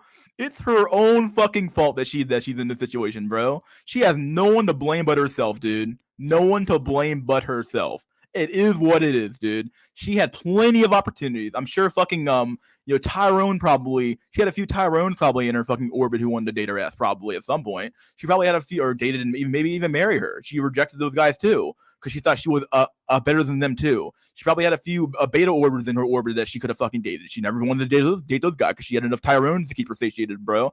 These people, like these men who placate the women and always fucking like, I need to my lady is crying. I need to make her feel good. No, bro. You need to hold them accountable. Okay? If you actually cared about these women, you'd hold them accountable. But you don't actually care about the women. You care about virtue signaling. Because it's a bummer. She doesn't seem like a bad person. And she probably is a bad person. You don't fucking know that. I want to stress, this is not about any personal politics or any individual. I want these women to find what makes them happy. I don't know that these women did anything wrong or deserve anything bad. For all you know, this look. The problem is that here's the biggest black pill, right? Their problem is that they're women. That's what it comes down to. Their problem is that by their very nature of being women, they cannot control their hypergamous nature. That's their problem. Their problem is that they're women. Like, it's not a matter of like society. No. Society is what it is. And if you're an idiot and you're naturally a sheep and you naturally fall for propaganda and you naturally fall for following trends, well, you're gonna follow the trend right into hell. It is what it is. Okay? Their problem is that they're women. That is the women's primary problem, is that they're women. I mean, it's true. Like, your problem is that they're women. It is what it is. Like, that is their problem. This lady's based AF. I don't know. Maybe she's just a nice regular person who's working hard. But I do think it's fair to say that modern feminist culture results in a circumstance that puts these women in this position. And I'm not saying it's a good or bad thing. That's up for the women to decide. There's probably a lot of women who have careers who are in their 30s and they're super rich. Like, look at Chelsea Handler. She's what, 50 something? How old is she actually? Let me make sure I get her age right, because maybe she's not in her 50s. Here's the problem, Tim Pool. If you can name these women, if you can name anybody, if you can name, it's kind of like basketball starter. If you can name them, if you can name any group of people by their fucking name, they're probably not very common. Okay? By the very nature of the fact that you can fucking name them, right? So think about it. If I can name the basketball, like fucking Steph Curry or some shit, or if I can name a billionaire like fucking Elon Musk, okay, those people have to be exceedingly fucking rare, right? So by the very nature that you can name a rich woman or a rich person in your age bracket, they must not be very fucking common, my dude. Why do we keep looking at these exceptions and not the fucking rule? What's up with this fucking society, bro? We're fucking retarded. And then she'll get mad at me, right? She got mad at me already. She's 48. Okay, she's not quite 50. She's 48. And she talks about how she wakes up at 6 a.m., masturbates, and does drugs, and her life has never been better. Well, good for you, man. But what about this lady who's like, what if I meet Mr. Right and I can't give him kids because I'm too old? Yo, I appreciate this woman for coming out and making and sending this message, because I hope younger women see it and understand what may happen when they're 33 or whatever and experiencing something similar, or to prevent them from experiencing that. That is to say, men and women are different. Dudes might go out, party and skateboard and play rock music because they can have kids when they're 50. But for women, it's different. And that's just unfortunate reality for those that would be upset about it, right? They can have kids when they're 50, but it doesn't mean they will. That's the problem with your whole fucking narrative here about men being able to have kids when they're 50. Yeah, they can. Doesn't mean they're going to. Somebody banned this motherfucker. Right? So if you're a woman and you're and you gotta figure it out in your 20s, because you got a lot of not every single woman, I'm not saying, but you've got a lot of women like this who are like, I'm in my 30s and it's getting bad. Take a look at this. Some of the comments in response to this woman on the treadmill saying she's lonely. One woman said at 30. I notice how when I'm going based, these fucking trolls show up and they start trying to derail my fucking stream, bro. It's kind of crazy, right? Let's keep going. 32, and all of it the same. You're not alone. One woman said, I'm 31 and feel the same. Can we be friends? Absolutely. 33, same boat. Same. I'm in the same boat. 35 and absolutely in the same boat. It's reassuring to feel like you're not the only one. There are a lot of single women, and they don't want to be, is the issue. That's the issue. To the women who want to be single and never want to have kids, like, that's cool, man. You do your thing. I think it's important, though, that when it comes to understanding the differences between men and women, we make sure we share these messages from these women who are like, hey, man, look, this is really hard. I'm having a rough go of it, and I'm sad. Because that's a message that younger women need to learn and understand. This hookup culture stuff is really bad, in my opinion. Right? Look at this. It's bad, but the women are the ones who fucking endorse it. They're the ones who allow it to continue because they participate in it. So, like, of course it's bad. I mean, it's great for Chad. It's horrible for fucking the average fucking guy in the market, and it's somewhat good for women because they get the access to the Chads, I guess, I suppose. But at the end of the fucking day, man, like, for the average fucking person in this market, the market sucks for most the average man in this market. It is what it is. So, like, the women are the ones who participate in, and they allow it to continue. So they're the ones endorsing it. It is what it is.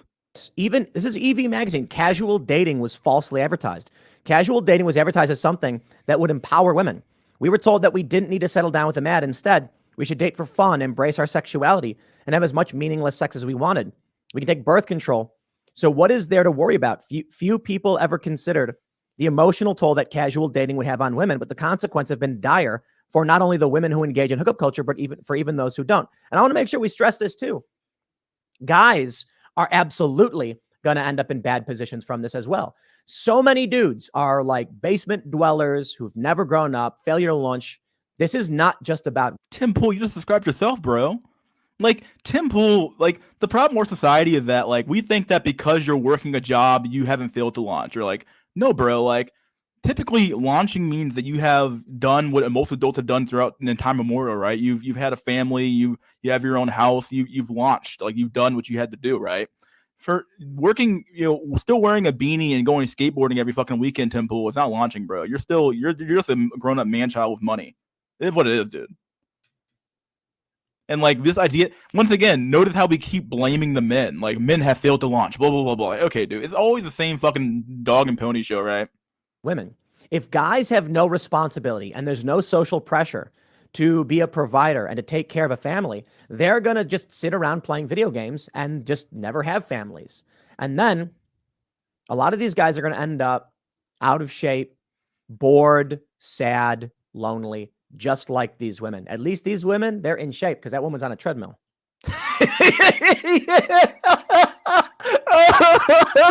At least these women are in shape, bro. I mean, when the data literally tells us the average woman is 170 pounds at 5'4", bro. These women are in shape. Tim Pool, are you seriously extrapolating from 2 videos you watched on YouTube or on Twitter the entirety of the female population of America? Are you retarded, boy? Is this dude retarded? You can't be serious, bruh. This is why I don't take Tim Pool serious when it comes to the topic, bro, or any topic at the end of the day. But this topic especially, bro. Like any man on YouTube who has a big enough platform to actually talk about this issue in real terms, they never actually do it because they're too afraid to lose their audience. Oh shit, if I say the wrong things, the YouTube police will take me down. Oh shit, bro, I can't speak freely, bro, anymore, bro, because I'm making too much money now, bro. It's like, okay, dude, like how the fuck can you be a millionaire and still be afraid to fucking speak your fucking mind, bro? Or maybe this is his mind. Like this is your brain on soy, right? This is what it is. Like maybe he is a soy boy by his very nature. Who fucking knows? But what the fuck, bro? So that's one thing you can do. They're going to say, this is EV Magazine, by the way. You want to think about hookup culture is that while it was supposed to make women equal with men, it ended up exacerbating the very inequalities it was supposed to fix. Men get everything they want and more. No. So look, this is what they do. They say men get everything they want out of the deal and more out of the deal. No, we don't. The majority of men are not out here slaying like that, bro. Like once again, the apex fallacy reveals itself again. Once again, the survivorship bias reveals itself again. We keep looking at the goddamn fucking top of the pyramid. Why do we keep doing this? The average man is not out there slaying, bro. It's just not happening. Okay, we are not out there getting crazy sex like that, bro. It's just not true. Okay, like it's just not fucking true, dude. Like I don't know what to say anymore, dude. Like I'm so tired of hearing this narrative that like, oh, the average man's out there slaying like a motherfucker, dude. No, it's not. No, we're not. Like, what are you talking about? The average woman's getting banged out by Chads, Brads, and Tyrones. Like, yeah. And that once again, I made this argument before, but like men, when they use the phrase men, they don't mean all men. They mean Chads and the top tier men, right? They don't mean all men. What they really should say is that the men we want are getting all they want and more out of the deal, not men in general. It's just retarded, dude. This is just a retarded argument. This is the way the societal brain works, or the female brain works, dude, or even the male brain works this way, dude.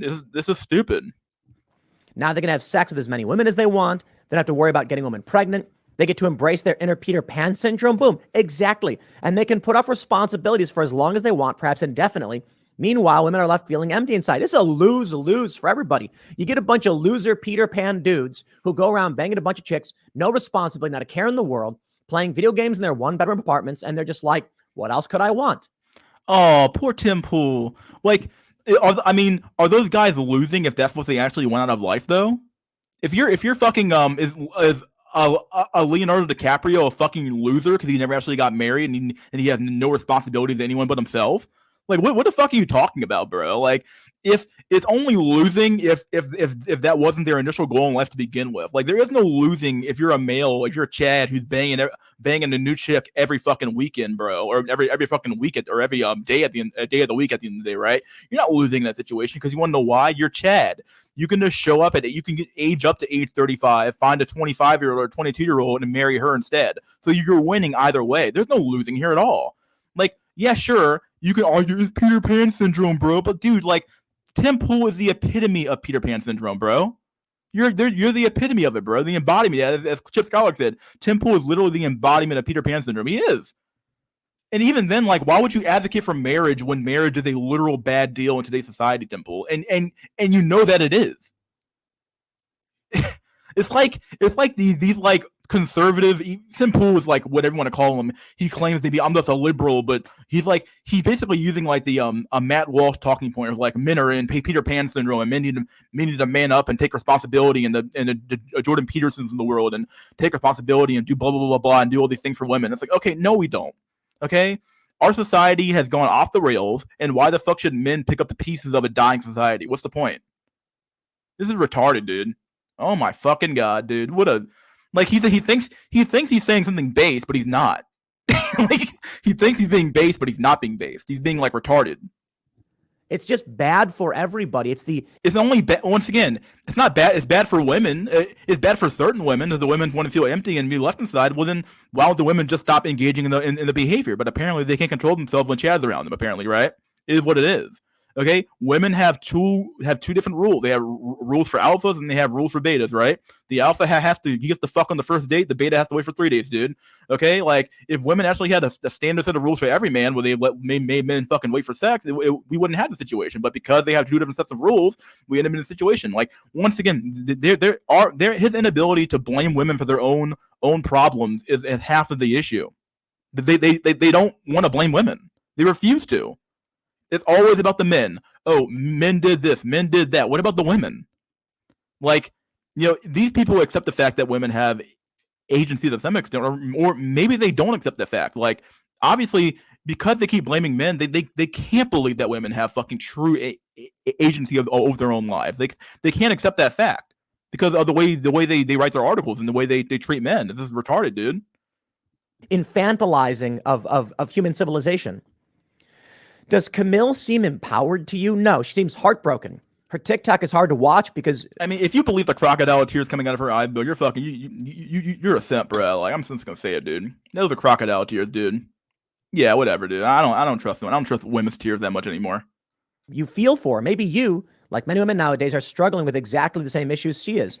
If anything, casual dating has empowered men a lot more than it ever empowered women. Boom, mic drop. No, it empowered certain men, bro. It empowered certain men. It's never about all men. It empowered. It's not. There is no mic drop, Temple. There's no mic drop here at all, bro. It empowered certain men, not all men. Certain men. But once again, we point to all men as being a monolith, as if all men are out there slaying it, when it's not true at all. Certain men are out there slaying it. Like the data has already borne this out, but like apparently you're too retarded to read a fucking graph. So I don't know, dude. That's what I'm saying. The idea that you can have fun in your 20s and settle down in your 30s might sound like a good idea, but it turns out, as Camille points out, the men you date in your 30s are no better. The tainted dating pool. One of the unfair realities of life is that men can... She skipped a paragraph. I have no idea if Camille engages in hookup culture or not. She probably did, because most women do nowadays. It is what it is. Like, most women engage in hookup culture because they're fucking the same fucking rotation of Chads, Brads, and Tyrones around school all damn day, all for like in their 20s and 30s, or 20s and early or late teens and 20s, and they are what they are. So yeah, because she's affected by either way. Casual dating has made finding a serious... I'm not going to read the article now. Casual dating has made finding a serious man more difficult because it teaches men not to be emotionally serious. How many men who were going to commit to her did she curb in her 20s, dog? That's 10 whole years till 30, obviously. So from age 20 to 30, how many men did she curb? Why do we never address that point? How many men did she fucking curb, bro? She probably curbed a whole lot of fucking men, bro. Like, she probably curbed so many men it wasn't even funny, dude. It just is what it is. Like, I don't understand why the fuck you would even think like, oh man, it's a matter of the men, bro. No. She curbed so many men in her 20s who probably would have committed to her that she's now stuck in a situation where like, oh, well, like it's always a matter of like, we keep talking about goddamn like the men, dude. It's not always a man's fault. And like, they can't even split it 50-50. They always blame the men carte blanche. It's always, well, men are obviously the ones who fucking fucked it, bro. The ones who fucked the market, bro. What are you talking about? Like, it can't be all men, bro. It's certain men, dude. I don't know, man. Like, we need to talk about this issue in a more like nuanced way, other than just saying men. And because It's just stupid, bro. It's just retarded. Yo, mystery school. Women have more sex in 2 to 3 years than most normies will have in their life. It's true. Yeah, they do. It's true. Yeah. It's damn true. How she curved men after she posted the video. Yeah, she definitely did. Yeah. There's plenty of men who would have committed to her in her 20s. Plenty of fucking beta males or normie men. I'm not going to call them beta males. They could be alpha in their own ways, but like plenty of normie tier men or even high tier normie tier men who would have committed to her in her 20s, but she curbed them anyway. She curbed them, which tells me that once again, you can judge a person by their actions. Actions, not words. If she truly wanted to be married in her 20s and have kids, she would have done it, but she didn't do it. So what does that tell you about her, Temple? Actions, not words. It doesn't matter that she's crying now. All that matters is what she actually engaged in her behavior. It doesn't matter that she's crying now. Who gives a fuck? Father children well into their older years, while women simply can't. So casual dating. One of the unfair realities of life is that men can father children well into their older years while women simply can't. So casual dating in their 20s and 30s isn't as harmful to men as it is to women. Okay. In our 20s and 30s isn't as harmful to men as it is to women. Women typically don't have the luxury of waiting until 40 to settle down if they want to have kids. We're naturally on a much shorter childbearing timeline than men. Casual dating has worsened this timeline, inequality, and set women up for heartache later in life. Dude, it's sad. It's a sad reality. Even if you don't engage in casual dating. But the women know, like, you cannot convince me that every single woman is completely ignorant of the timetable they're on. I mean, some women I might be able to understand. Like, okay, maybe a small percentage of women who are completely ignorant about their own bodies and how their biology works and how, they're on a timetable to like age 40 to have kids. You cannot convince me that the majority of women have not been given sex ed or some information about, oh yeah, you're more fertile in your 20s than you are in your 40s or your 30s, so you should have kids early. These women simply are choosing. They're making choices, and they're making choices, and they're making choices, and they're weighing the pros and cons. And they're saying that I'd rather fuck Chad and have my career than settle down with a high tier normie or a normie and have kids and a family. That's what they're saying. That's what they're saying with their choices and their wallets and the way they walk and the way they move. It is what it is, bro. You're still harmed by it because it taints the entire dating pool. If you want to find real lasting love and settle down, there are fewer viable men for you to choose from, because casual dating not only teaches men to expect sex right away, but also that they can live free of any responsibilities that come along with a relationship while still reaping all the benefits. Whose fault is that? That's women's fault, bro, not men's fault. Women are the ones who allow them to do that. Like, it would be like me showing up to my employer and I take a big crap on his desk every fucking day and he doesn't fire me.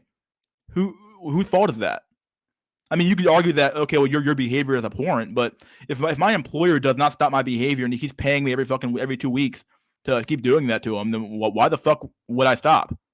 Like, the only way to stop bad behavior is by correction. If you don't correct people, then you don't get the right. Then you won't get the right. Then you won't get the desired response that you're looking for. I don't know what logic this motherfucker is applying other than saying that men are at fault. But like, even this whole article, which is written for women, is that saying that men are at fault as well. So this is stupid. Like, once again, women are teaching men that it's okay to expect sex on the first, or rather, they're teaching Chads that it's okay to expect sex on the first date, and then see, look, here's the problem with this whole market thing, right? Okay, I'm gonna two different tiers here. I'm gonna use the word normie and then Chads, right? Because we have normie men. Obviously, we're gonna leave the sub 5 out of this shit because sub 5s are completely fucked anyway, right? We have normie men, and then we have Chads.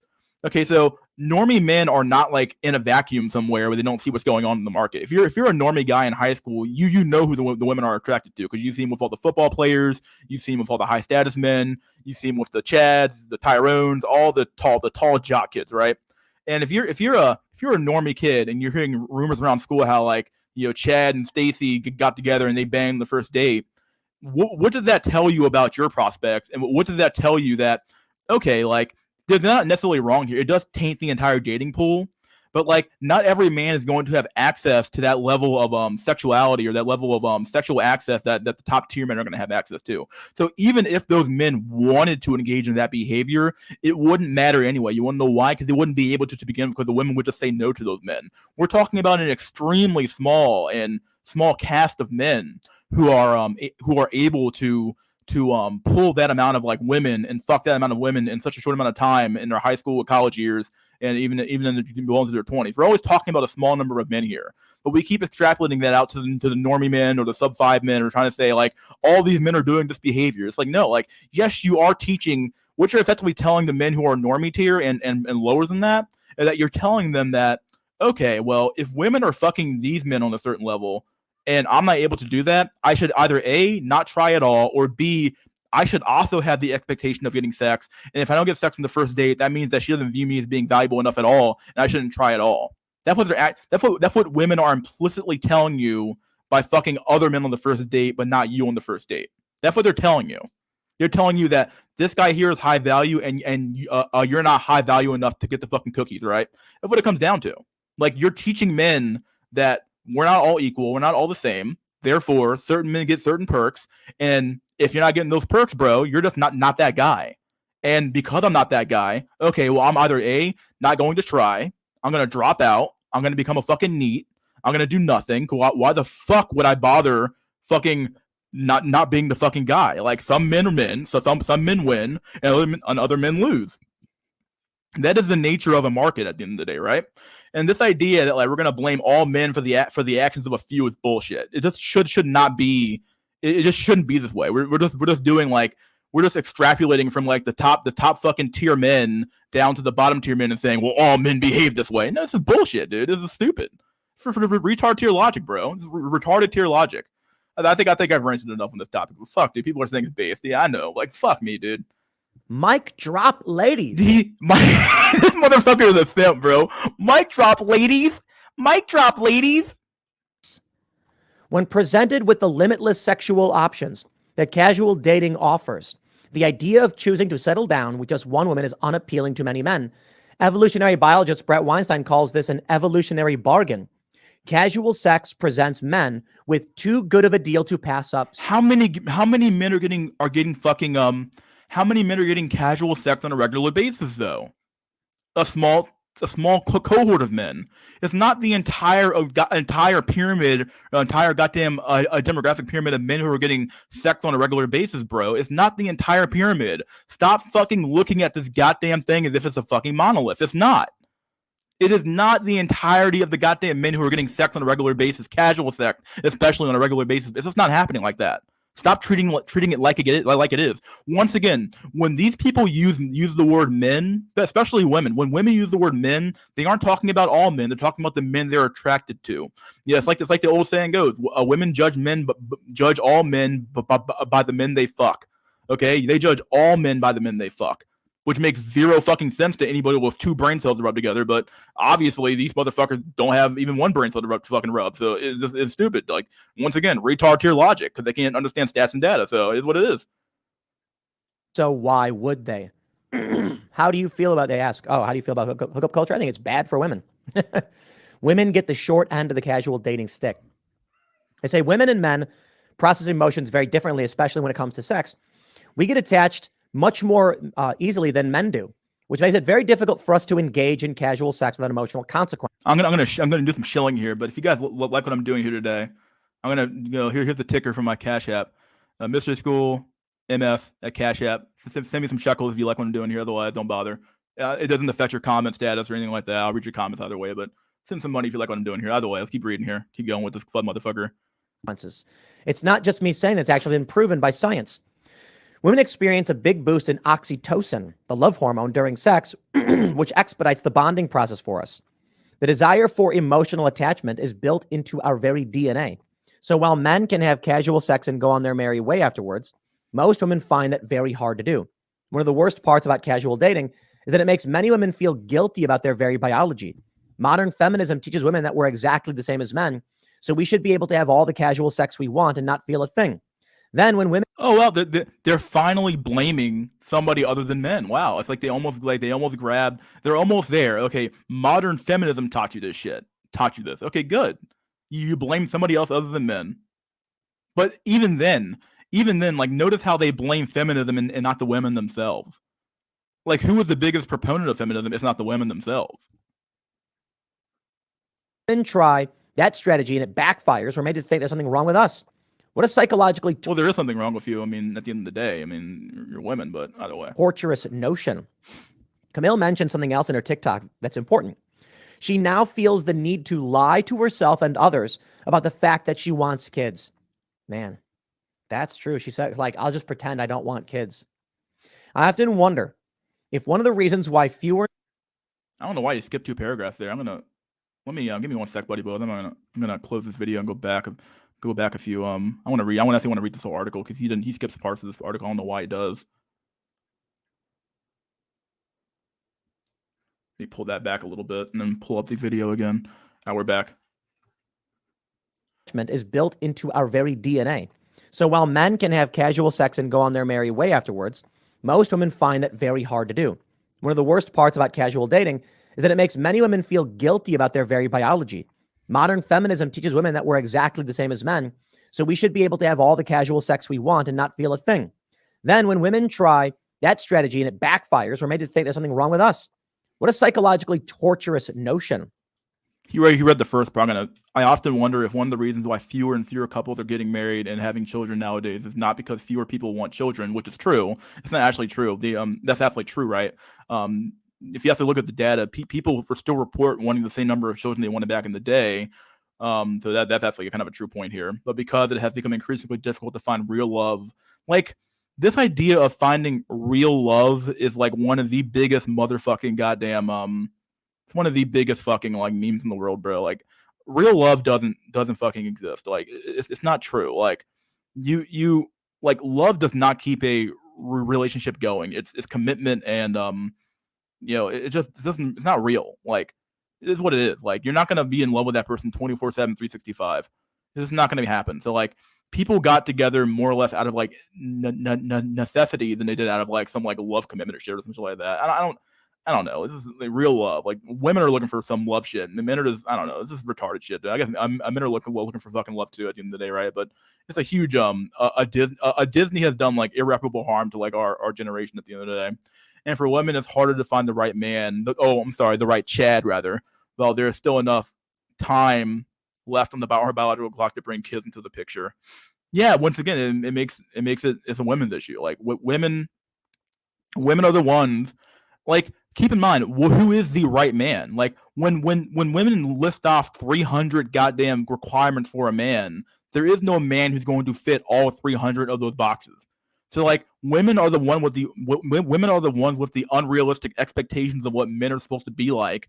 Yet we keep somehow blaming men for this. Like, it's not men's fault that they are not fucking Henry Cavill with with all the bells and whistles, dude. This is what it is. Like the average man is who he is, and the average woman is who she is. And like the fact of the matter is that the average woman does not want the average man. It's just true. So like there is no right man.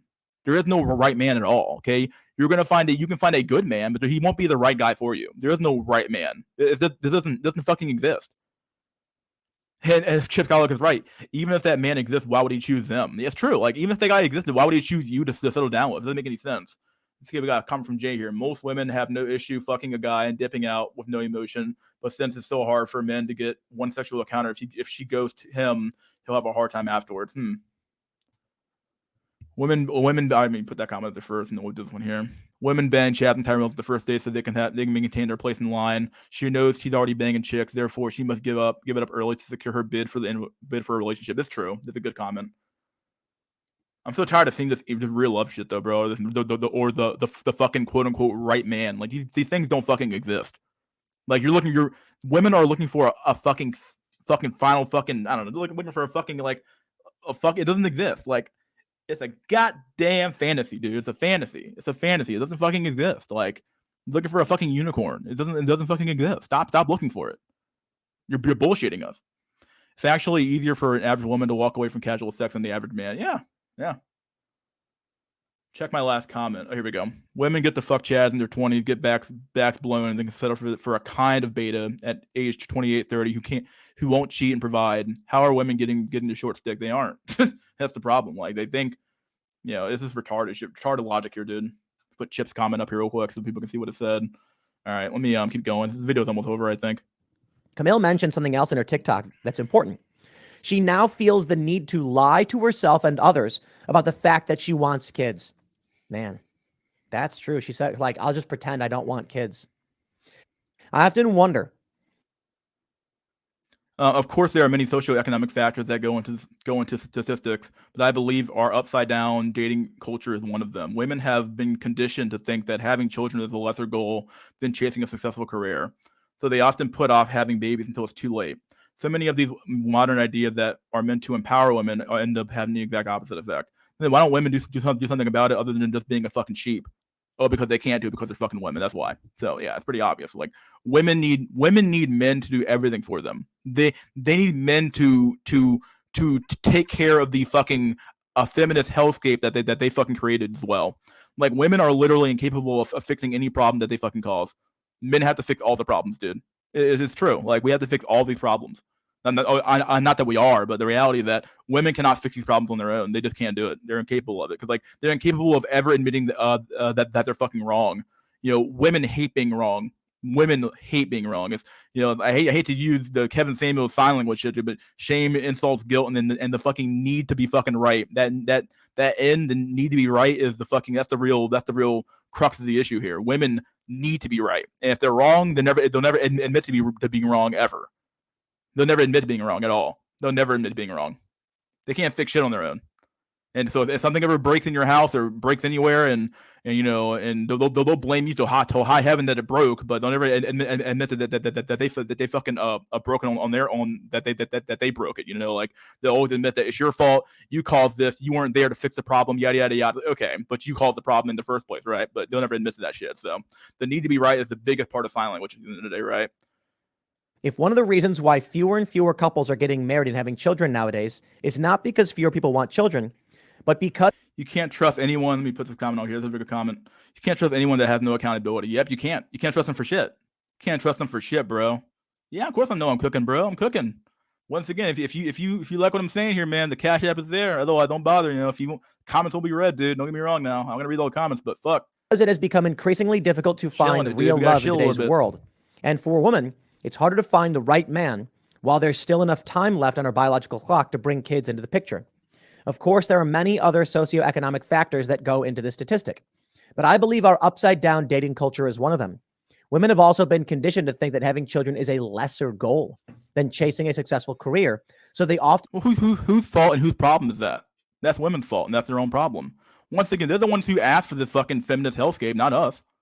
Men were like, yo, bro, like, stop. The anti-SJWs back in the day were crying and saying, like, yo, not crying, but they were at least saying, like, this is going to lead to bad outcomes for women. This is going to lead to bad outcomes, bro. And it's like, all of a sudden, they're like, nah, dude, we're going to keep going. Like, this is like the definition of insanity, bro. Like, you keep doing the same shit over and over again, expecting a different result. Like, if you know something is bad for you, it would be like me continuing to eat crappy fucking fast food every day and drink soda every day and not trying to and keep crying that I'm not fucking losing any weight. At some point, you need to come to the realization that what you're doing currently is not the right thing that you should be doing, and maybe you should be doing something else differently. But if you want to be fucking insane and retarded, you can keep doing that, bro. If you want to keep saying that, oh well, if you want to keep following your fucking friends off the fucking cliff and all your fucking dumb feminist friends off the fucking cliff into hell, you can keep following them. But like the road to hell is paved with good intentions.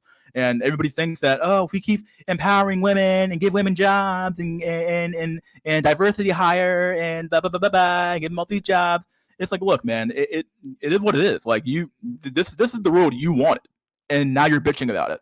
Once again, women create their own problems and then ask a man to fix it. It is what it is, dude. Didn't put off having babies until it's too late. Many of these modern ideas that are meant to empower women end up having the exact opposite effect. Yo, everybody should have kids. And that's and I know people are going to be like, Tim, where are your kids? It's personal. No, it's personal for Tim, but it's not personal for the average man out here though. When he's talking to other men, bro, it's about men are responsible. Men are have Peter Pan syndrome. When it comes to Tim Pool, it's personal, bro. Okay, dude. Maybe Tim Pool can't have kids. Who fucking knows? I mean, I don't know. Maybe he's a man child, right? Maybe his balls didn't fall. Who fucking knows? But I don't know, dude. But just know, I think people should have kids probably in their late 20s. And your career doesn't end. Tons of people I know have tons of kids, and they're ridiculously successful. In fact, like everybody's kids, some of the most successful people in the world. You know, you take a look at some of the most successful commentators. Ben Shapiro's got a bunch of kids. Michael Knowles, Matt Walsh, they got a bunch of Yeah, plenty of fucking trailer chat have a bunch of kids too, and a bunch of fucking hood rats in the hood have a bunch of fucking kids too. It doesn't mean they're all successful, bro. Like once again, like extrapolating from the top of the pyramid, saying that, well, if you have a lot of kids, you're gonna be successful. Like, what the fuck, bro? Like, I get it. I want people to have kids as well, but what the fuck, bro? Like, it doesn't mean you're gonna be successful. Like, what is this shit logic, bro? Like, what the fuck is this shit? kids. They're huge. They're superstars. They have families.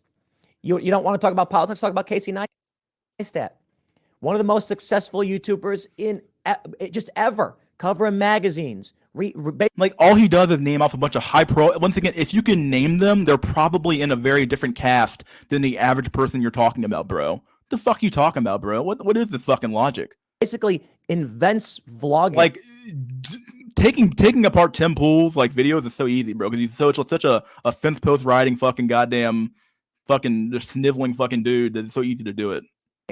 He didn't invent it, but he like made it. He had a kid when he was a teenager. And you know how many other kids who have kids as a teenager don't end up like Casey Neistat? Plenty of them, bro. So why are we even talking about this guy? Got more kids. If anything, having a kid makes you fight harder to be better and to succeed. It can, but plenty of fucking shitty men out there. There's so many men and women who are like, oh, I don't want to have kids just yet, and especially women. Got to have career. Well, I feel bad for some of these women because modern feminist culture has created little boys who aren't going to be breadwinners. It's created a job market that pits men and women against each other. So the competition means maximum supply of labor force with lower demand. So men get paid less. And then how are you going to have kids if both people are working? It just ain't going to happen. Camille finishes her story by saying, I don't know why I'm posting this on TikTok, but I think I need to know I'm not alone. You're not alone, Camille. Many women feel the exact same way you do. They want the exact same things you do. Love, meaning. If women actually wanted love, meaning, family, and happiness, they would have done it by now, but they don't actually want that. I think women actually love chaos. I think women love fucking chaos. Women don't love order. They love chaos. I think they fucking love hell, and I think they love the fucking devil. Okay, I'm just gonna say it. I think they love evil. I said it before. I'll say it again. They fucking love evil. They love evil shit. They love fucking drama. And what causes more drama? Having a orderly loving society, or having a chaotic shithole society? Which one causes more drama in your life? Come on, which one causes more drama? Let's be real here. Having chaos, having evilness causes more drama than order does. It is what it is. Like, these beings, they fucking love evil. They love chaos. So if they actually wanted love, meaning, family, and happiness, they would have done it by now. But so many women have opted to do other things. Once again, you judge a fucking goddamn group of people by the actions they take. And if these people don't act, if they actually wanted these things, they would have done it by now. But apparently they don't want it bad enough. If they actually wanted it bad enough, they would have done it. It is what it is. Family, happiness. These are not unreasonable desires in life, but casual dating and hookup culture undermine every single one of them. That's interesting. I think even blaming casual dating and hookup culture, once again, because once again, this is another example of us blaming abstractions instead of blaming people. Casual dating and hookup culture. Okay, who engages in those behaviors? People do. Like, why do we keep blaming abstractions instead of talking about the people involved in those abstractions or involved in those behaviors? Like, behaviors don't exist in and of themselves. They exist in a matter of people doing them. So this idea that, like, oh, we can't blame, we're going to blame casual dating and hookup culture. Okay, well, then where did that culture come from, bro? The fucking people, bro. So, like, the women engaging in it and the chads, the few men who are actually able to engage in casual dating and hookup culture are the ones causing this problem. So why don't you actually address those guys instead of saying men in general, or, it's not the women's fault, or he blame it? This is bullshit. This is stupid shit. But we can never do that. We have to blame all men for the problems of a few men. It's just bullshit. TV magazine. I don't know if it's like a feminist or like a women's magazine. It's obviously come on, Temple. Whatever. I think it's a women's magazine. I thought this was like Vice or something, wasn't it? Am I wrong? Health, beauty, whatever. EV magazine. I don't know. I'm surprised to see this at all coming from a modern women's magazine, telling them the complete and absolute truth. Life ain't easy. Men and women are not the same thing. They have very, very different lives. Man, I feel really bad for this woman. I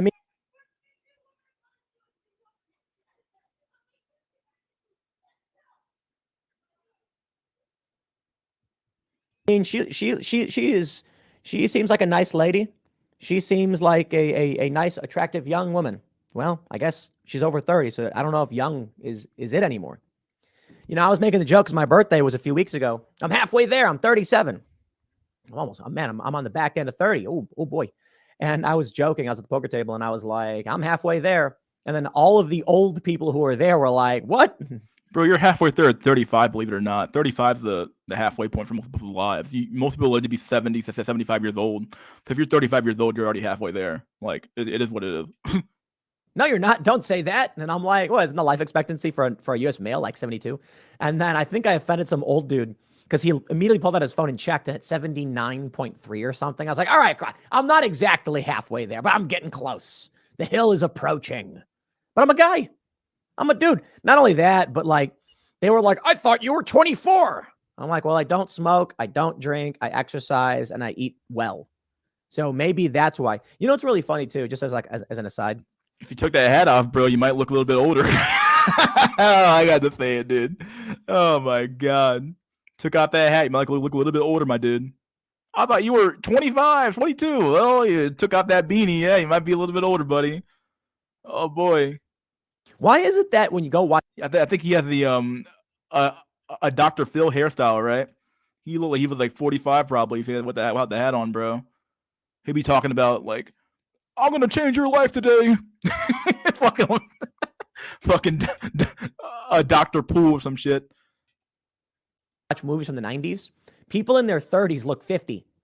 And I'm wondering if it was like they drank a lot, they smoked a lot, and there was lead in the gasoline. Could that have just like aged people and made them look just Well, old? obviously, come on. I don't know, man. I don't know. I just as a funny aside.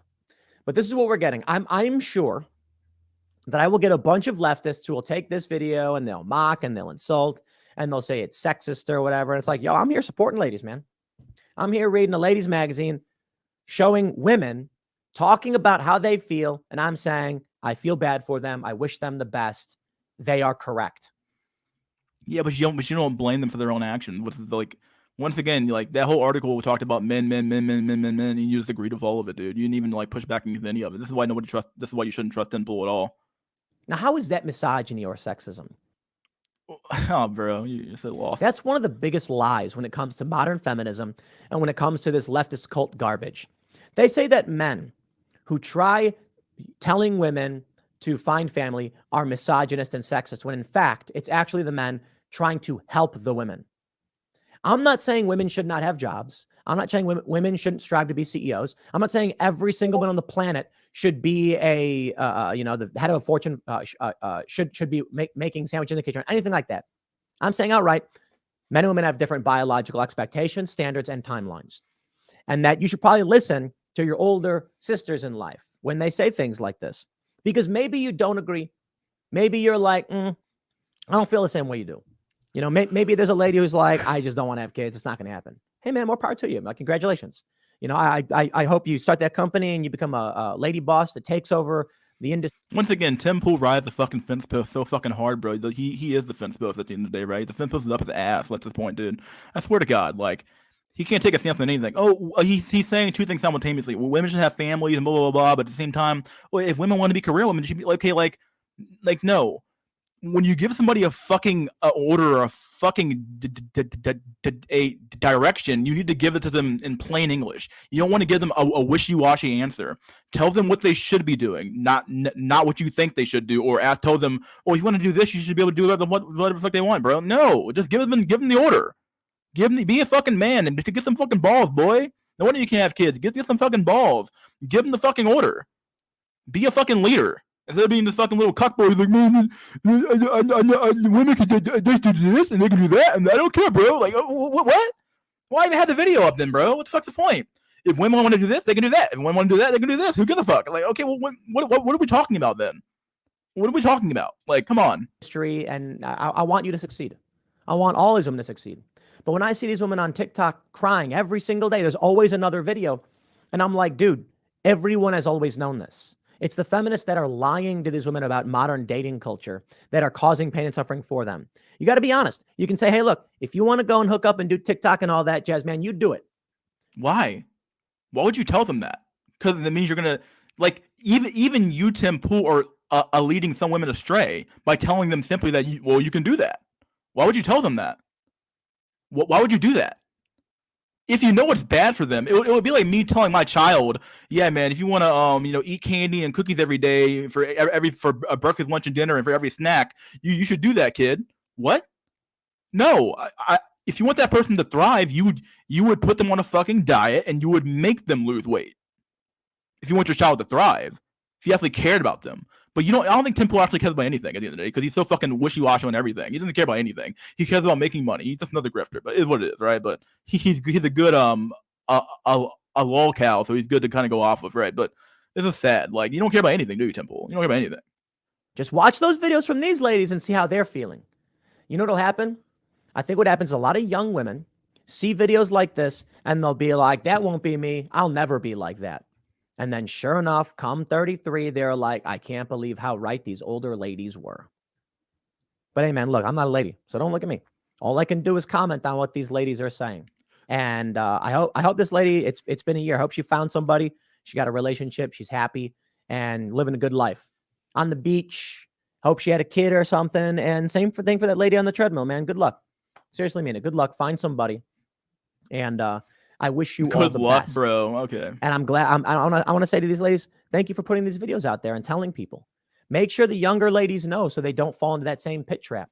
I made a video about this like a year ago, and I think it was like, I'm not going to name anybody. Some leftist groups are like, Tim Pool says women belong in the kitchen and blah, blah, blah. And I'm like, yo, every single time a new story comes out like this, and they still just want to play that narrative lie. Fine. I'll leave it there.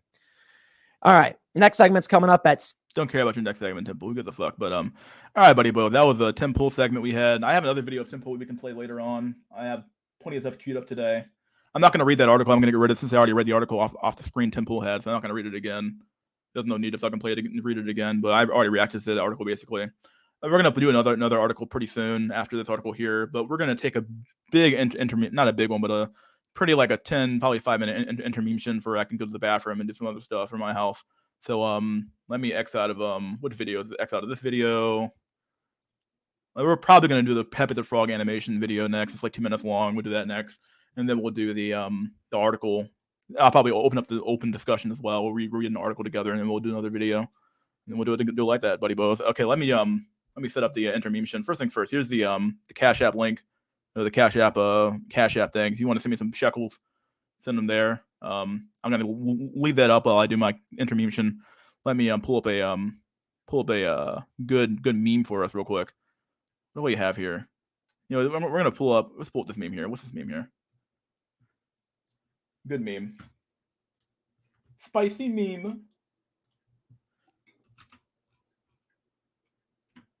This meme good? It's a good meme. What meme is this? I'm not even sure it plays the whole way through. Yeah, we'll do this meme here. All right, here's the meme. Be back in a few minutes, buddy boy. Here's the intermission. Let me play the music. Give me a sec. I'm gonna put the music on. Hold on, give me a sec.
We are back, buddy boyos. We're back. I can't even fucking move the mouse right. My God. There we go. Get rid of the banner. I got 5 shekels during that let me read this comment out from this guy. He said I'm not gonna read his name. I'll keep people anonymous unless they want me to say their name. I'll say his payment his cash tag was Explorer. I'll just say his first name, Explorer. I'm not gonna say the whole thing. I don't want people sending him money too. But yeah, this guy sent me some money, and he said $5 for rant at me harder, daddy. I'll take it, dude. Thanks for the money, buddy Goyo. Mark Sheckelberg. All right, good shit. Well, let me send him a thumbs up message on the Cash App. So I got the... Thanks, buddy. All right, perfect. I also got another Cash App, $20 from Morpheus. I'm not gonna say his whole cash tag. Or this Morpheus. He basically sent $20 from the BP family. There you go. Good shit. He sent that like a few days ago. So yeah, I'm getting some money here. All right, let's we have a guy in the back. Maybe he wants to talk about the last video, or maybe he wants to be here for the next video. But let's do it. I gotta go to Discord real quick. Somebody sent me a Discord message or something like that. Let me go there real quick. Maybe somebody has some base comments to talk about. Did they? I don't know. Where did this come from? Hold on. Somebody mentioned my name. I don't know how you find stuff like that. 14 new messages. Somebody has my name. Oh, okay. Do I want to play this video? Should I play it? I don't know. I don't know if I should play it or not. All right, let's let this guy in. Bad username. He's a long time watcher, so let's let him in. What's up, buddy boyo? Hey yo, what's up? Can you hear me? Oh, man. You heard a comment on the last video? You heard or the last video? You heard a comment for the new stuff? I think you kind of said everything. I kind of just appreciated that rant. I'm gonna be real. Like Oh, good shit, man. he's Yeah, it was yeah, a good rant. I despise Tim Pool with a passion, yo. It's like he has so much he has such an audience that he could actually like change things, and he chooses to just continue to drain his audience of their money. And that's kind of about it. That's all I wanted to say about that video, but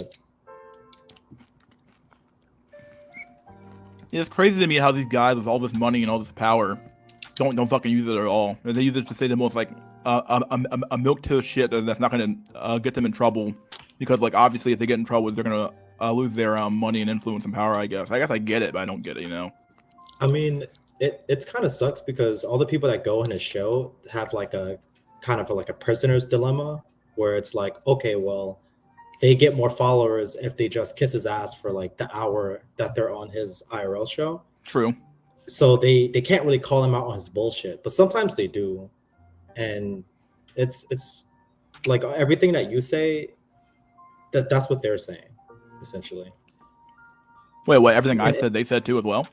yeah, and didn't he like have sex with one of his ex coworkers, and she was like Yeah. married and shit? Like, bro, like I like when it comes to like this whole traditional bullshit that Tim Pool tries to act like he's into, I just don't believe it. It's just funny that he tries to act like, oh, we need families and people to get off their asses and work hard and do all this bullshit. But it's like, bro, you talk about Star Trek and Marvel all day. And Yeah, I'm then not gonna sit here and act like I've been the most like trad guy my whole fucking life, but like the reality is that like, you know, I hate when these like red pill guys, these like grifter guys, they all do.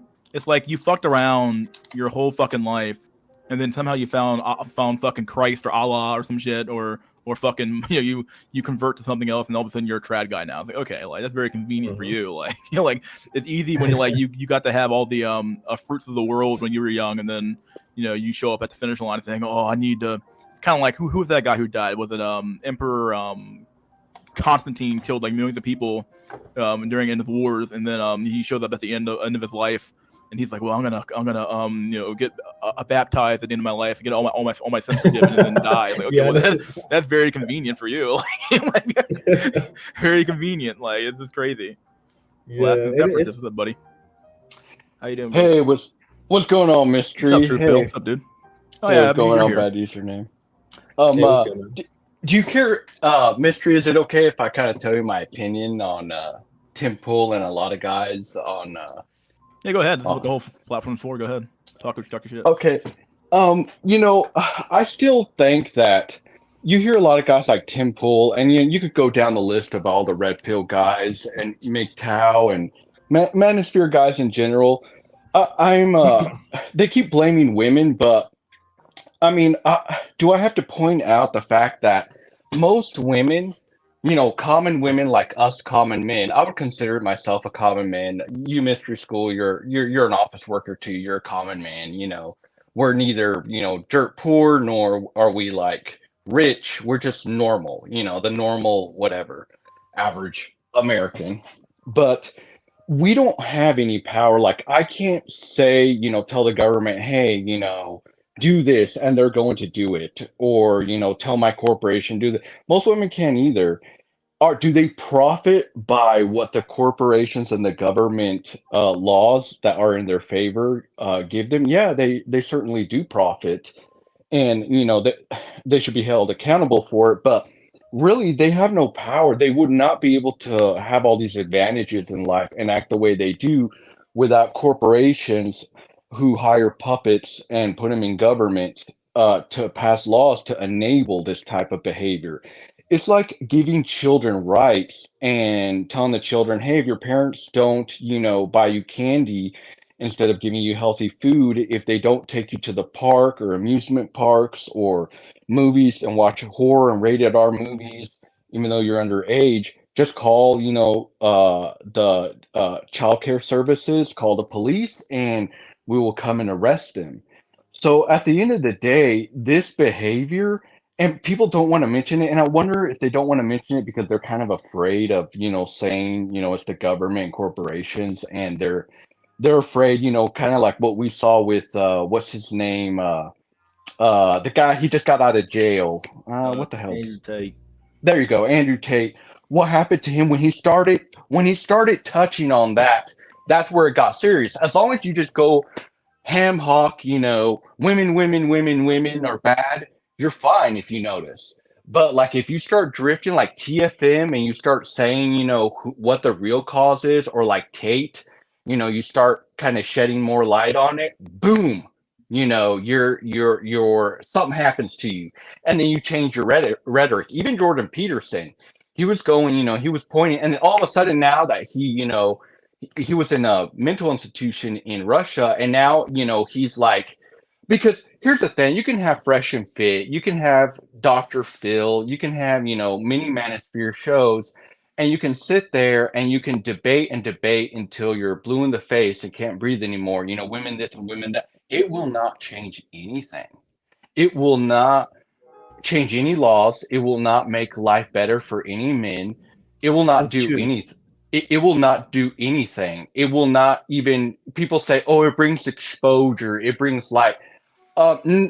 That's not enough. That's not going to do anything. If you look at any of the change that's made, that is actually made, like Dr. Martin Luther King, they actually went and protested on the streets.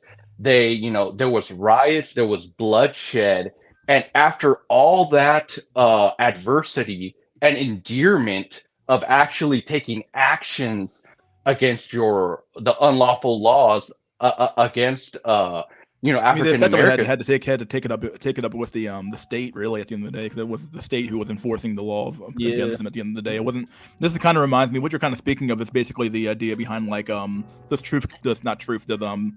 change come from the top down to the bottom up, and really change comes from the top down. Yes. This idea that like the masses dictate anything is bullshit. It always comes from a powerful source. A small minority of people who are able to dictate policy, because like you have to have you have to have power in order to even do anything in the system anyway. So you have to have the resources to like effectively. You have to be like a I hate to use Trump as an example here, but you have to be like someone who has enough money and resources to be able to like weather the storm of the campaign they're gonna run against you in order to enact change in the society. So. Oh yeah, and here's the thing. Let's say mystery school. Let's say you become Dr. Martin Luther King, but for the black pill or the manosphere, whatever. For men, you become an advocate. At the end of the day, you're not going to see any benefit. Neither am I. Neither anybody on this panel or anybody listening to. It's too late. It's going to be 50 years. It's probably going to take around 50 years. 2-3 generations down the road.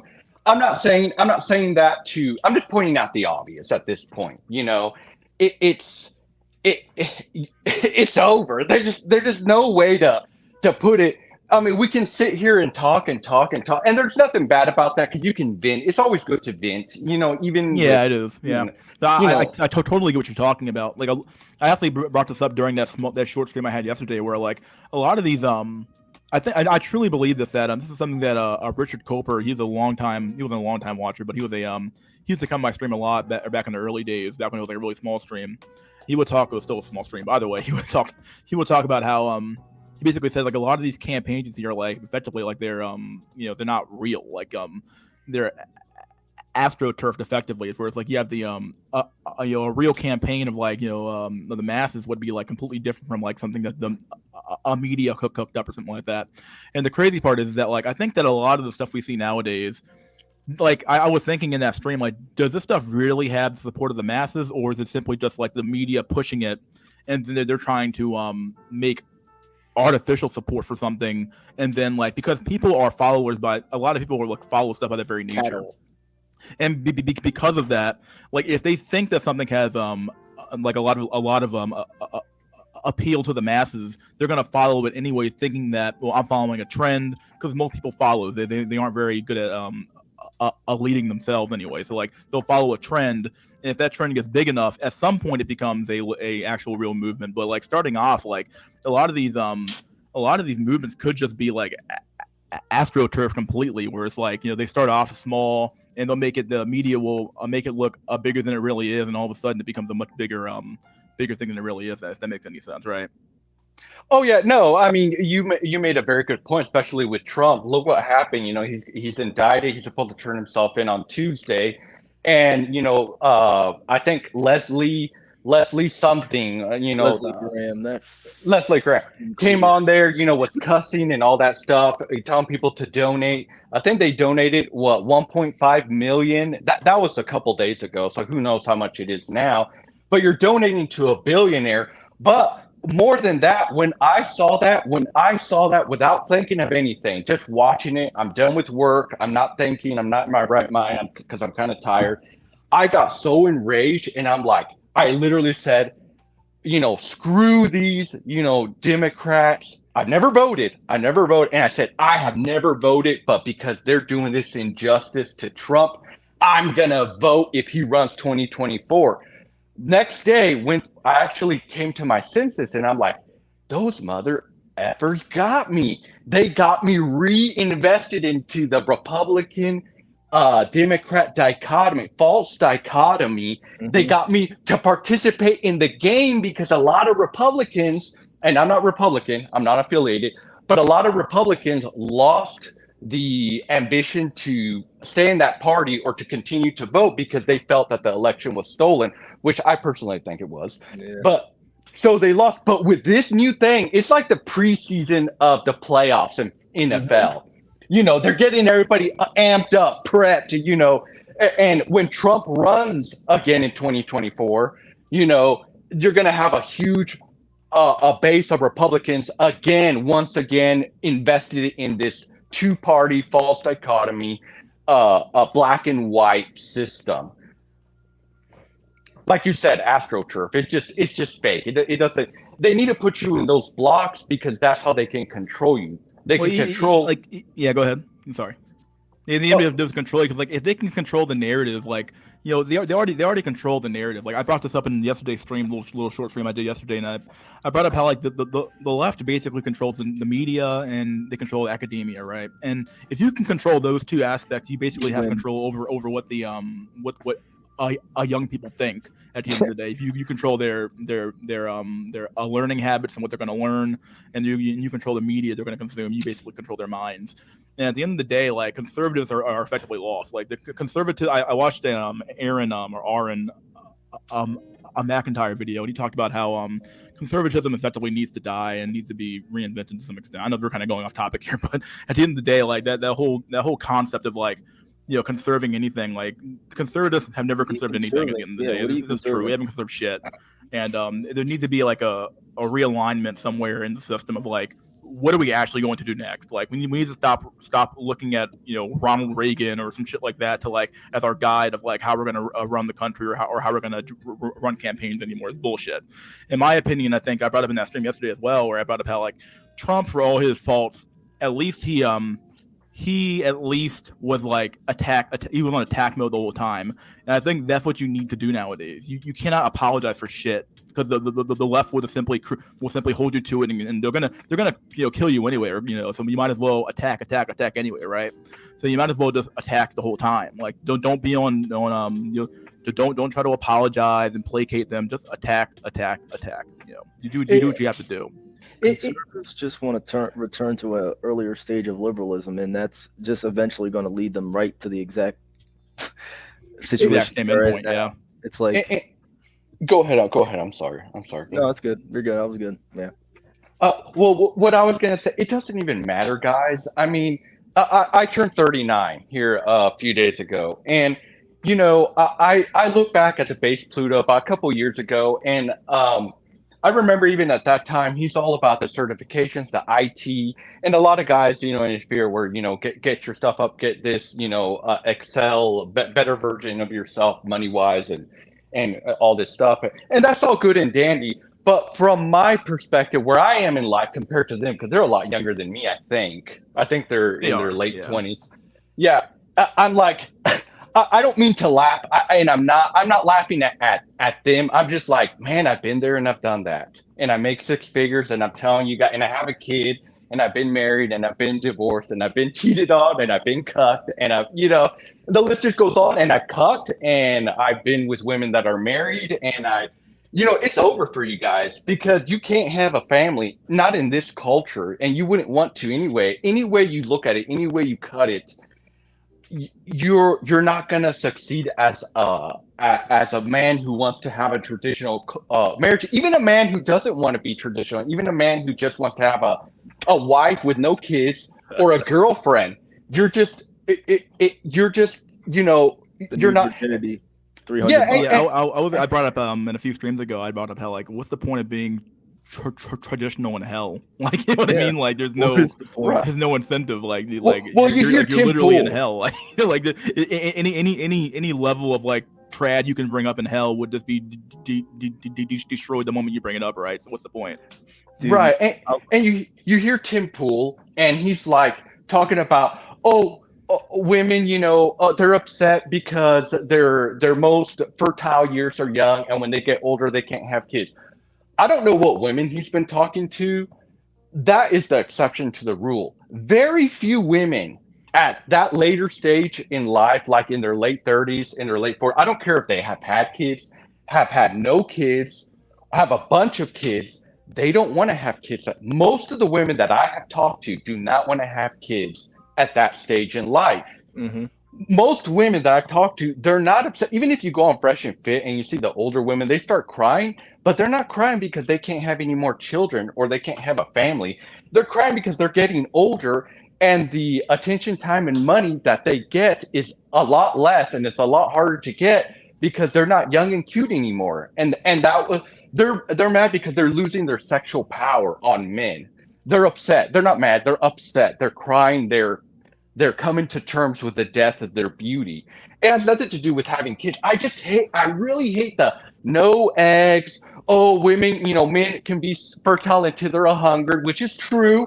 But women don't care about having kids when they're like if you have had a kid, if you're an adult and you've had a kid, it is very difficult. It's a lot of sacrifice, a lot of money, and a lot of attention that you have to give that kid. Mm-hmm. And it only gets harder as they get older. Understanding that, this is why I got a vasectomy a few weeks ago, because I know the sacrifice it is to have a kid. I don't want to be having a kid at 40. Well, I'm going to be taking a kid. Okay, I'm 40. Let's say I had a kid at 39 or whatever. I'm going to be taking that kid to school at 58 to high school. Like, are you kidding me? I'm gonna stop you here because this is ironically like a death of like the civilization at that point. Yeah. Like literally, this is what I think what Oswald Spengler talks about. The what's he called it? Decline of Western civilization, I believe. Yeah, basically that concept of like, because man views having kids, when the moment man starts viewing having, or man, when I say mankind, starts viewing kids as a matter of pros and cons, that's when your society's dead. Because like you start viewing kids as not being something that's like natural, but you start viewing it as something that's like, well, I need to weigh them pros and cons real quick. No, it didn't used to be that way. It didn't used to be that way at all. Yeah, it's literally over. Like the moment your society starts viewing kids as a fucking as a cost or a sort of like a burden, you're basically fucked. Your society's effectively dead at that point. Go ahead, bad username. Sorry. I wanted to add those videos that Tim Pool are talking about with those girls talking about how old they are and how they want a relationship. Those are just ads for their Tinders. Mm-hmm.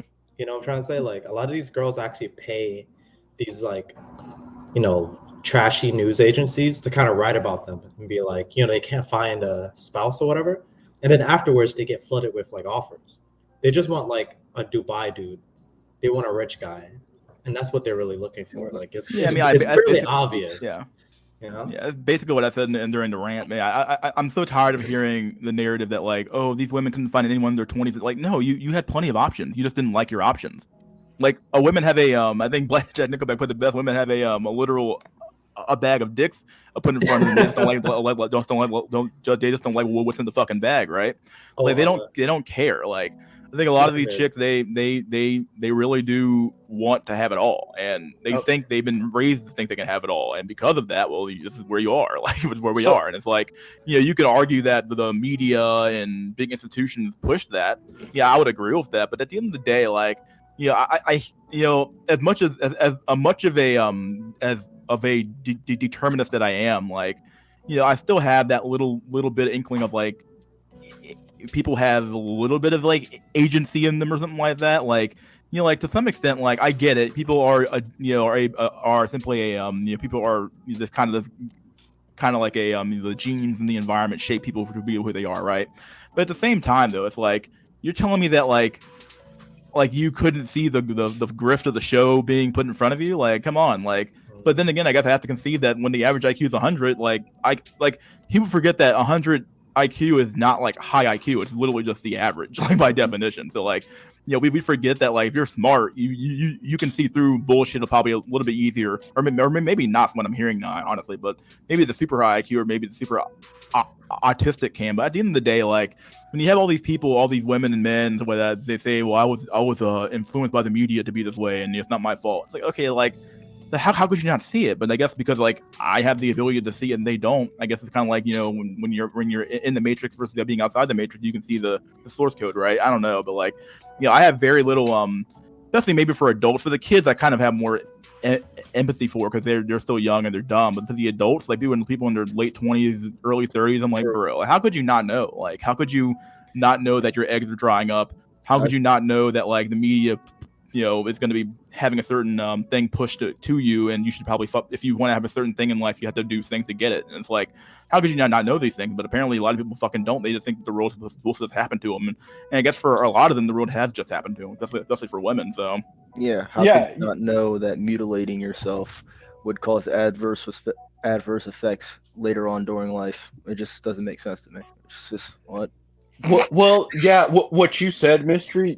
Women will not just like with Dubai guys or that when they're young, they'll sleep with all kinds of guys, and they'll get some will be rich, some will be fun, some will be funny, some will have connections to the concert. This is what I've seen in real life.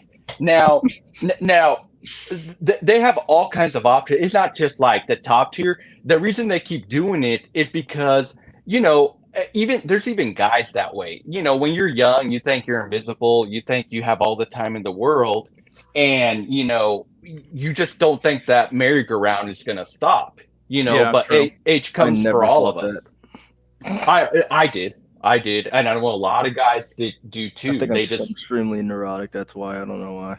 Yeah, I've always had a very. I wouldn't say I've always had this, but like maybe since I've gotten older, like I've become more apparent, more aware of like, okay, like I only have so much time on this planet, so like I need to like make some things happen now. Like I've always kind of been that way, even when I was younger, I guess. Like I'm not saying I've always had the same level of it, but it's like I've always kind of had this idea of like, okay, well I'm only gonna be this age for a year, so I need to fucking make this year count. So like let's do something with my time here. So like I don't know, like maybe I was just mature for my age or high IQ enough to realize that. But no, I think I really am like, I'm not saying I'm like a disappointed or surprised, but like when you realize that like 100 IQ once again is not high IQ, like it's just the average. You realize just how dumb and inadequate 100 IQ is really for like a lot of things. Like you can't think as abstractly, you can't think as strategically.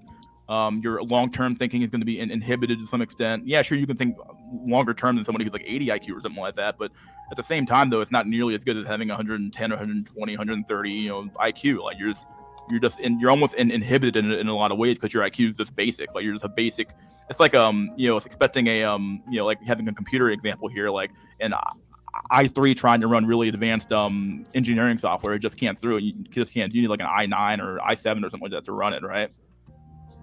So it's the same idea of like high IQ and low IQ people with like, what do you do when like your average IQ is 100 and those people are so easily, taken in by propaganda and media and they'll fall for anything, right? Right.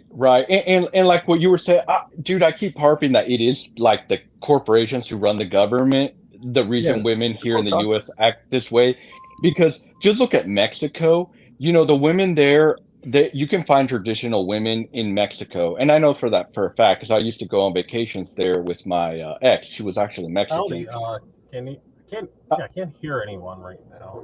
I can hear you, Lithium, but I'm not sure if you can hear us. Cool. You might want to put on some earphones. I'm not quite sure what you're using, but I'll Yeah. once you get it fixed, can you hear us? Yeah, I can hear now. Let me see. Are you having echo in the background? Yeah, just give me one moment. Yeah, sure. Let me make sure that you're make sure you have the stream off in the background.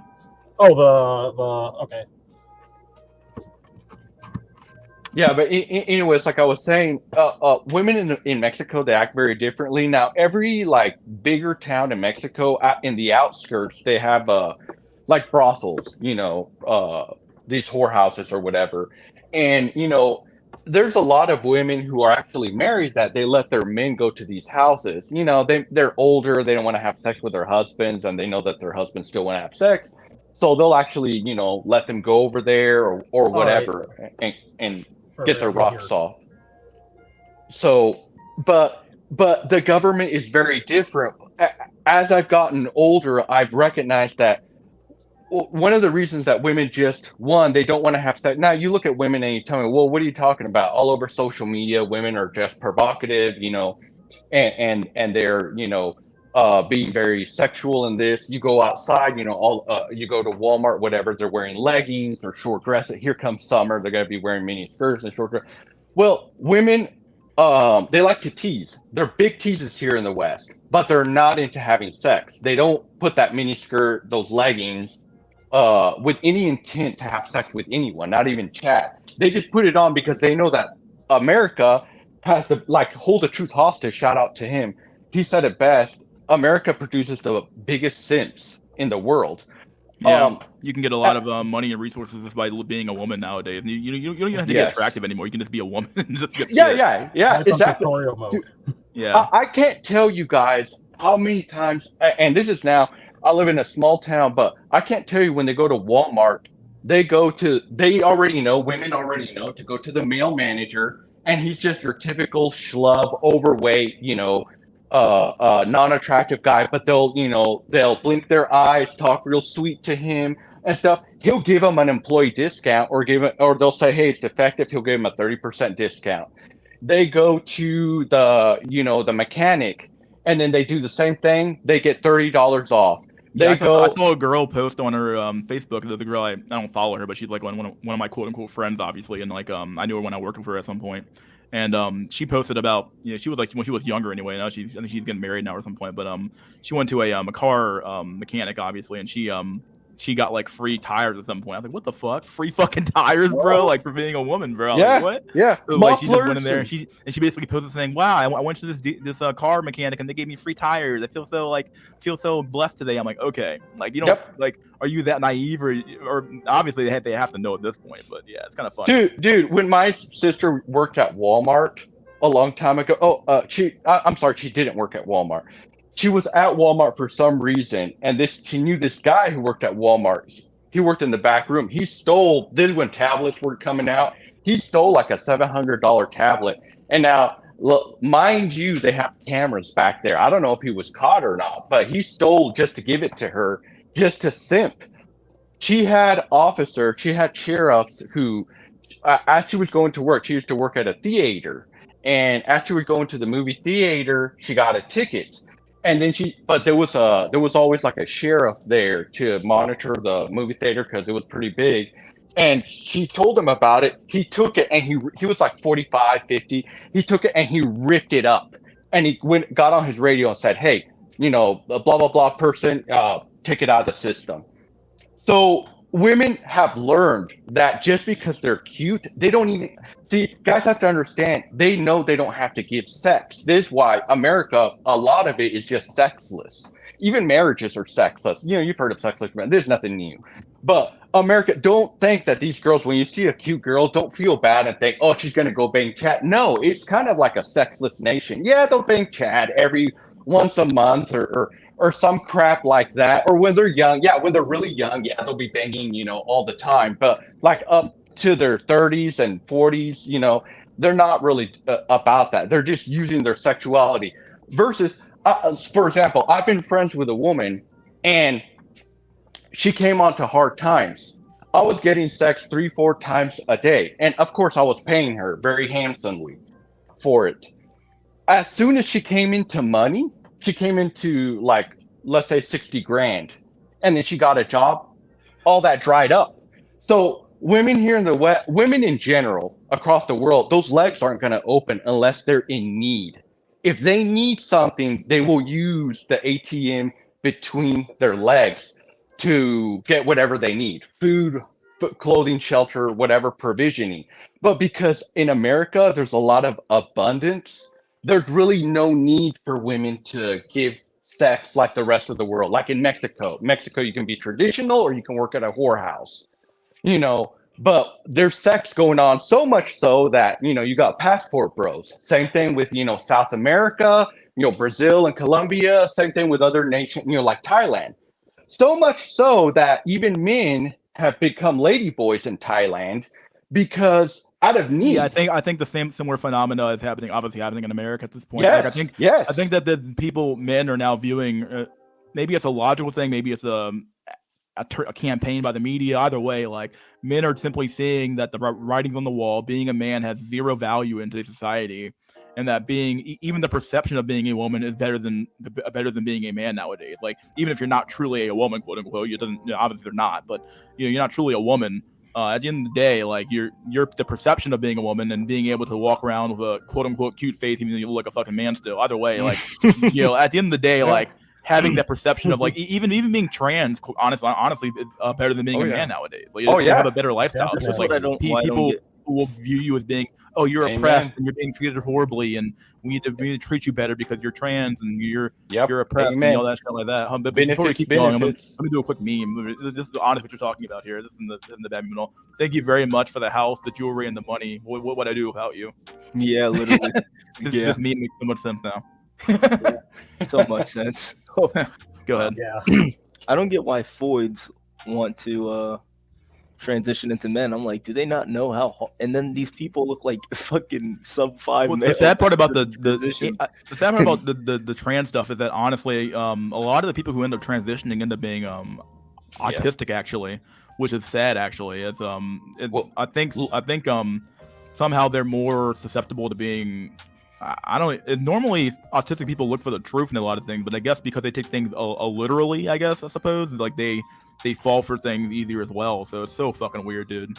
But yeah, it ends up being a lot of, like, autistic females end up converting or transitioning to male, and it's they end up fucked in the end. So, well, Mystery, talk about what happened, or I don't know if you want to talk about what happened at that school, the pew pew, with that. You know, that's what happens when it's what do they call it? Is it trans male or trans woman? I don't fucking know what they call it anymore at this point. Trans male, yeah, that's what happens. They find out, holy shit, this sucks. Holy shit, and they came to that conclusion that you know. So I'll just leave it at that because we'll just leave it at that. That's the conclusion they came to. You know, what more needs to be said? You know what's really scary is that they haven't fucking released that manifesto yet, even though it's gone to the FBI. It's so fucking weird, bro. Yeah, like, had that been anybody else or the right wing guy, to be like, oh, the manifesto's front and center, bro. We gotta make sure the manifesto's out there so people can know that this guy did it because he was a racial guy, or he did it for some racist means. Like, okay. Remember the Buffalo shooting? That shit one came out literally like the next day. Like, this one here, we gotta treat this guy with kids gloves. It's like, okay, bro. Okay, dude. Yo, truth pill, I don't agree with you what you said about girls not having sex at all. I would say that. Oh, well, I didn't say not at all. I'm sorry. I'm sorry. Sometimes when we talk, you know, I might have skimmed over. I believe the life cycle of a sex for a female, it changes with stage to stage from every, you know, from her teenage years to her college years to her late 30s to her 40s to her 50s. So it's constantly changing. When she's young, when she hits puberty and she's super cute and young, you know, between 15 and 18, yeah, she's just it's like a wild rabbit. Okay. When she gets into college, she's still having wild parties, you know, having sex with random guys. But it starts to slow down a little bit. As soon as she gets her job and she has to work for a living and stuff. Now it's reserved for a manager. Maybe she's scared. I see a lot of women that have that face of scared, nervous, anxiety. They're just looking for that man that they can cling on to get all the answers at work and survive. And I've been that guy for women. I've seen other men be that guy for women. And they'll give that guy sex until they feel good. You know, maybe it takes them 6 months, 8 months, who knows? Or they'll find another manager or another guy that knows more, and they'll hop on him and leave you in the dust. So it just goes, but as they get older, they get more picky. I would say around 30, especially if they've had kids, they get more picky, and now they don't want what they call dusties or scrub guys. They want guys with money, and that's where the beta bucks, aka guys like me, that we just have money and resources and knowledge. So, you know, if she wants a job or something, you know, we can help her. If she wants money, we can help her. If she doesn't love us, she's just using us or whatever, and you know, things like that. But it changes with time. It's never static. It's never stagnant. As she gets older, the less she desires to chase Chad. If Chad hops out of the corner or falls out of the sky, yeah, let's go. But she's looking for guys with resources, because as you get older, even men, you know, your what you want from life is different. Yeah, when you're super young and 18, all you want is sex. When you're 40, you know, like today, I went to the gun show and I bought myself, you know, a Glock, another toy, you know. But when I was younger, I would have probably went to the bar, you know, and tried chasing a bunch of tail. So as you know, everything changes. Does that kind of explain myself? Okay, yeah, you've made some good points right there. I mean, women replace 10,000 years of tradition, philosophy, and the like with "do what feels right," and they wonder why they're feeling anxiety, having anxiety. It's like, take another fucking Zoloft, Sharon. Shut the fuck up, please. And they never learn either. Zola. They just keep repeating the same stuff over and over. And You know what? For I different don't- results. Yeah, I don't think women are actually completely attached to guys they have sex with. As They're far as not. you think, because they They're not. detach their feelings entirely. They pump and dump just like Chads do. Yes, correct. You are very correct. And here's the thing, guys. It's not women again, we need to really point the finger where it belongs, and that's the corporations who hire these puppets in the government. Women will do, you know, you guys say, why are they doing this? Why? It's like they act like children. They are. They do act like children. They're very immature. But the government enables this bad behavior. Yeah, we give them the good jobs that we should be giving these young men so they can start families and such. But now it's like we give the women all the great jobs. They're more of the homeowners now than men.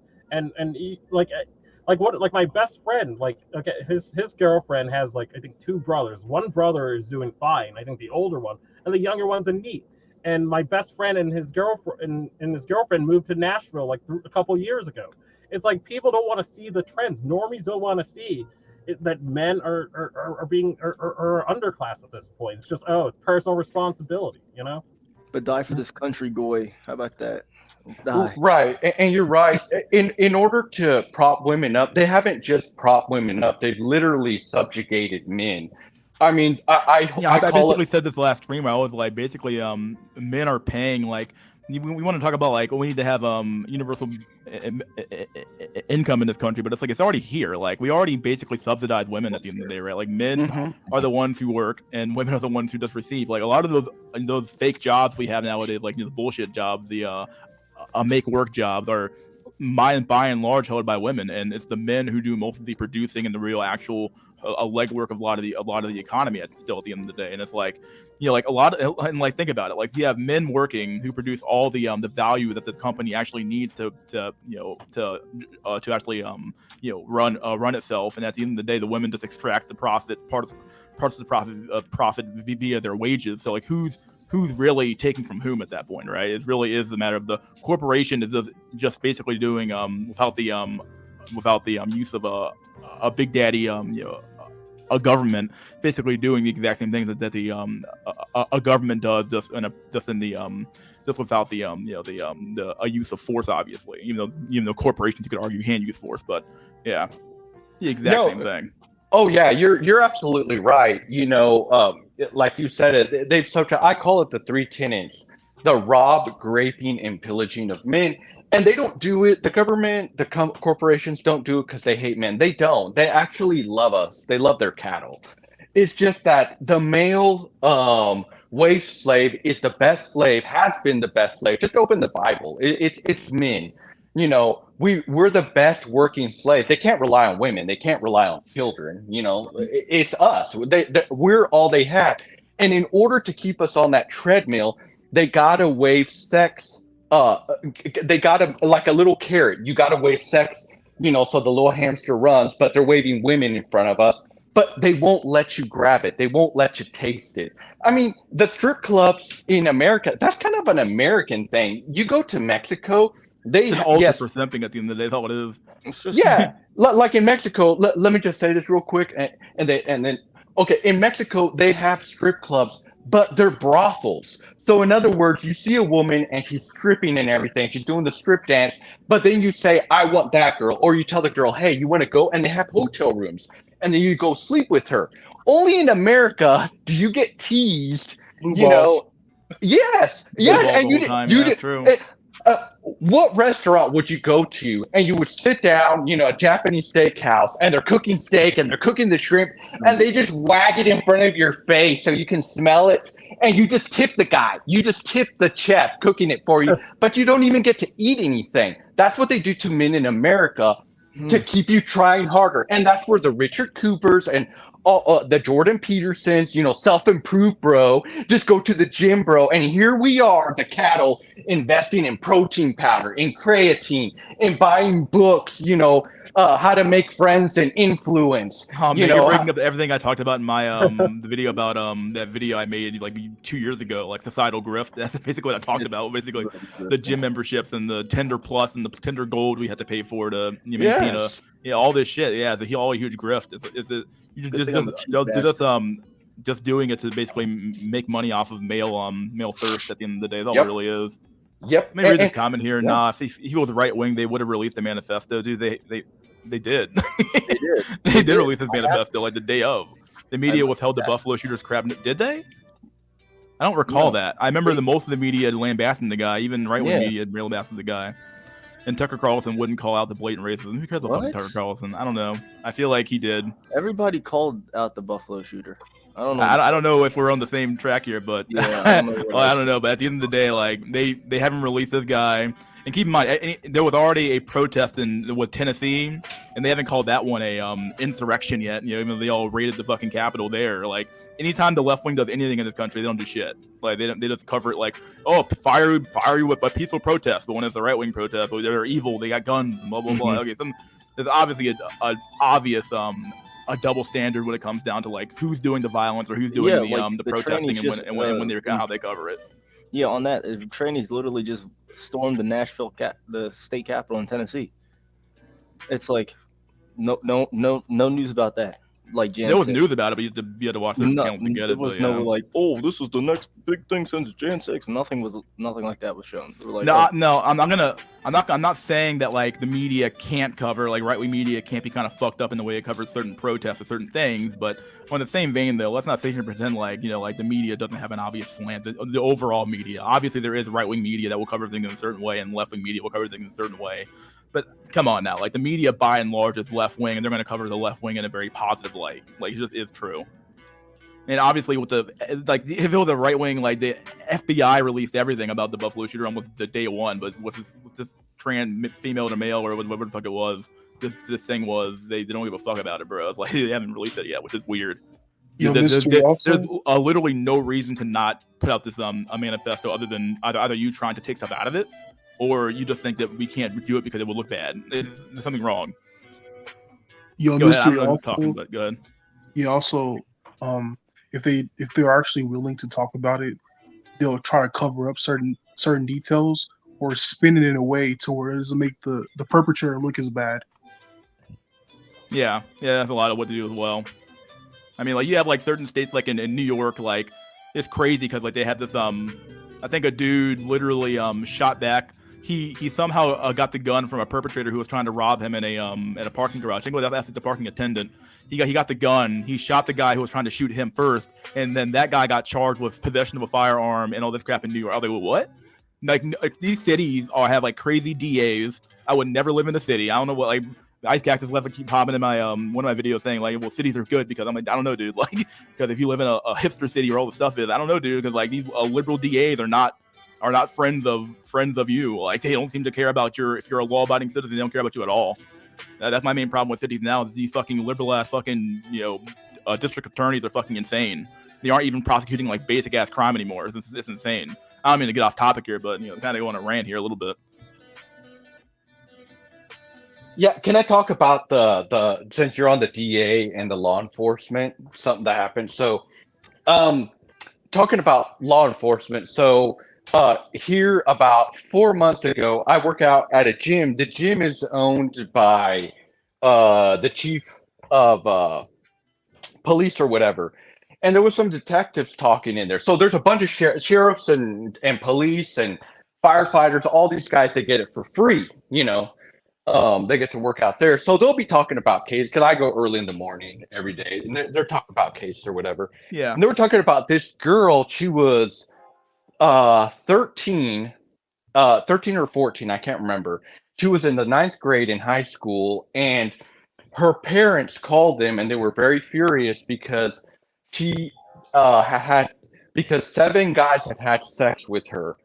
And when they found out, they wanted those detectives to charge each one of those guys with, what's it called? SA or grape. I don't know what they call it. Yes, but there's a certain grape, statutory. Statutory grape. Yeah. Statutory grape.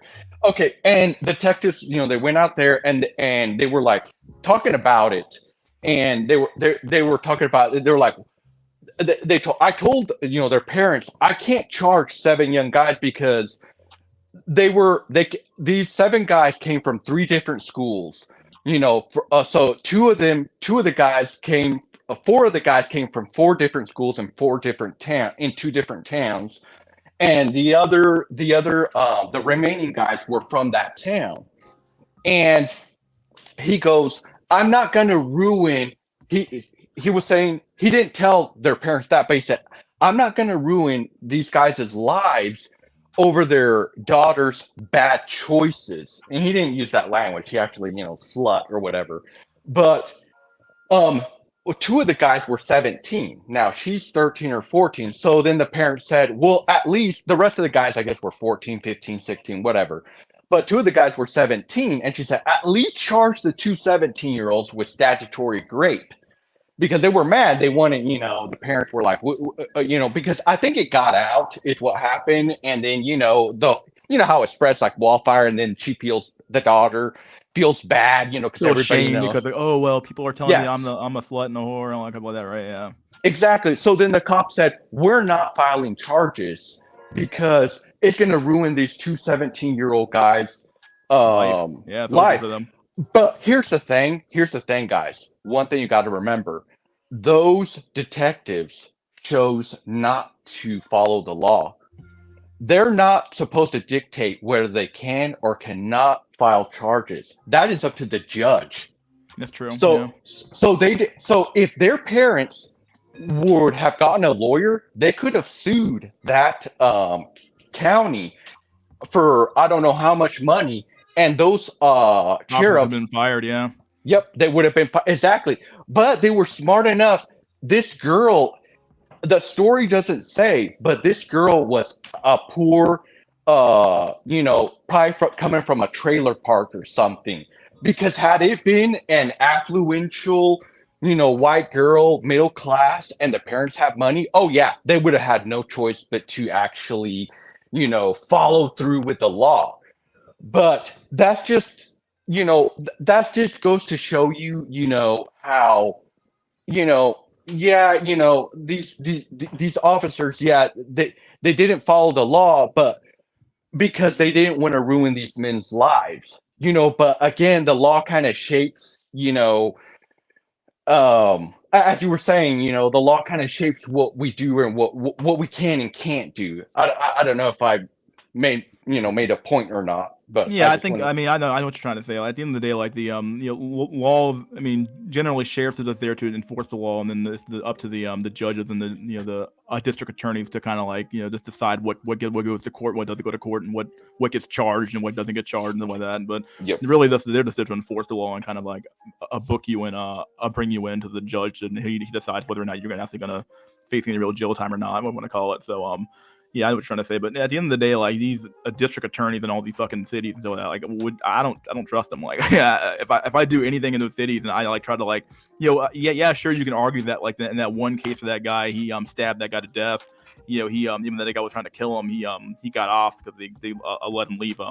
He got off that because they dropped the charges, but at the same time he still spent time in jail. Like that's unacceptable. Like if somebody tries to assault you in any city in America, you should be able to defend yourself with any weapon you have, and especially if they have a gun or anything else on them. It's like this bullshit. I don't understand why we have this system of like, well, the guy was a certain skin color, so we can't do that. What the fuck's going on? Like, I'm sorry, bro. Like, we got a crime is a crime, bro. Like, it's what it is. Like, if he attacks you, whoever attacks you first, it is what it is. Like, you do what you have to do to defend yourself. So, well, Mr. School, go ahead. I talk too much. Go ahead with him. Yeah, like the patchwork gun laws like get me so annoyed. Like I live in Massachusetts, but I'm like a 10 or 15-minute drive from New Hampshire, which is anything goes with guns. And it's like, why is someone from New Hampshire way more responsible and gets to have basically constitutional carry, but I have to pay a class, I have to bribe the sheriff, I have to do all these things in Massachusetts to own a firearm.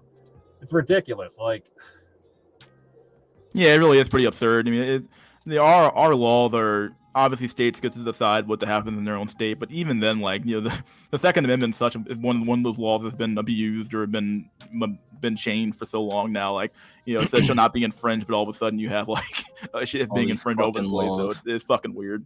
Yeah, and they're trying to ban pistol braces on rifle style pistols. What the fuck is a pistol brace? I just have a freaking like fully automatic. I know. I'm just kidding. I know what it is. I was just remembering that. Oh yeah, that's basically how the ATF uses it. It's like all the same thing. Yeah. The meme, the Chad Hood nigga versus the Virgin. Oh, dude, that meme is so good. Oh, what the fuck, bro? Yeah, that meme was perfect, bro. I was like, what in the fuck, bro? I was laughing my ass off at that meme in Discord. Let's do an article real quick. So yeah, no one. We'll do an article real quick. This is honestly going to be a repeat of what we already talked about before, about the rise of single, lonely men. But look, it's our old friend, guys, Greg Matos again. Look at this guy again. Look at this little cuck boy trying to cover this topic again. Why are so many young men single and sexless? Oh man. A Pew Research study suggests a tectonic shift in dating and sex life of men. The study found that among men under 30 years old, over 60% are single, almost double that of women in the same age bracket. Not only are more young men single, but their opportunities for developing a relational and sexual repertoire have all vanished, as levels of sexual intimacy across genders appear to have hit a 30-year low. Aw. Things are not what they once were. Heterosexual men, from elder millennials to boomers, traversed young adulthood at a time when sexual intimacy was a common pathway towards attachment, with women actively seeking a romantic partner. Women can reliably depend on women's disproportionate investment in emotional and sexual attachment. Traditional masculine gender scripts, with a tendency towards avoidance of attachment, were suboptimal but functional in this constellation of relationship dynamics. However, the pandemic disrupted the status quo in college-age daters and accelerated women's pre-prioritization away from intimacy and towards academic, professional, and financial goals. These guys cite shit like a motherfucker. What the fuck, dude? As young women continue to pursue intimate relationships less intently post-pandemic, men could have increased their relationship skills to close the effort gap. What? Men could have increased their relationships. How? How are you going to increase your relationship skills without a fucking relationship, bro? If you don't have any to begin with, this is this is why this dude's a fucking hack, because he thinks like, well, you can just take a class, bro, or to see a counselor, which is kind of his whole grift, right? Because he is a counselor, so of course he's going to tell you to go see a counselor, right? That's the solution to everything. Manipulation. Sorry to interrupt. What's that? But then wouldn't they call it manipulation, like they call pickup, like they've been calling for like the last 20 years? Yeah, that's true. Yeah. That's what I don't know. It's so weird how like like I think he's talking about being more touchy feely with your emotions, bro. That they don't hate consider emotions. they don't consider being a cuck or a simp to be manipulation. This is something that Bass FZ's been I don't know how to say his fucking real name, but Bass FZ or has been pretty good on where he talks about how a nice guy and the pickup artist really are. Like, why is it okay to game a woman with being an asshole, but it's not okay to be game a woman with being nice? When they're the exact same thing. Like if the guy being an asshole is not actually being an asshole, or if even if he actually is, like it doesn't matter. Like why is it okay for one guy to use a tactic to get a woman, but the other tactic completely off limits to somebody else? This is why the whole a nice guy stuff really doesn't make any sense. Even when you look at it from a lookism standpoint, it doesn't make any sense. Either way, it's sweet if you're Chad and you're nice. If yeah, you're there you go. Sub 5 or an average man, it's fucking creepy. Yeah. They could have confronted. That's all I really had to say. But he kind of went on this huge diatribe about it. They could have confronted their relative avoidance and challenged the gender norms that made them so anxious about intimacy. What in the fuck? This is such a fucking cuck, bro. They could have confronted their relative avoidance and challenged the gender norms, dude. Like you act as if men are supposed to be touchy feely with their emotions. Like it's like these motherfuckers think that everything is fucking socially fucking determined. As if like there's no genetic or biological reason for anything. You can just change the way men behave and they'll behave that way. It's like, well, that's not how fucking life works, bro. Like, what are you talking about? Like, men are typically more stoic. We're typically more rational. We're typically more stronger in all these things than women. So, like, of course, we're not going to have the same level of like, intimacy and level of all this weird shit that women do. Of course, we're not going to have all this shit. Why the fuck would we?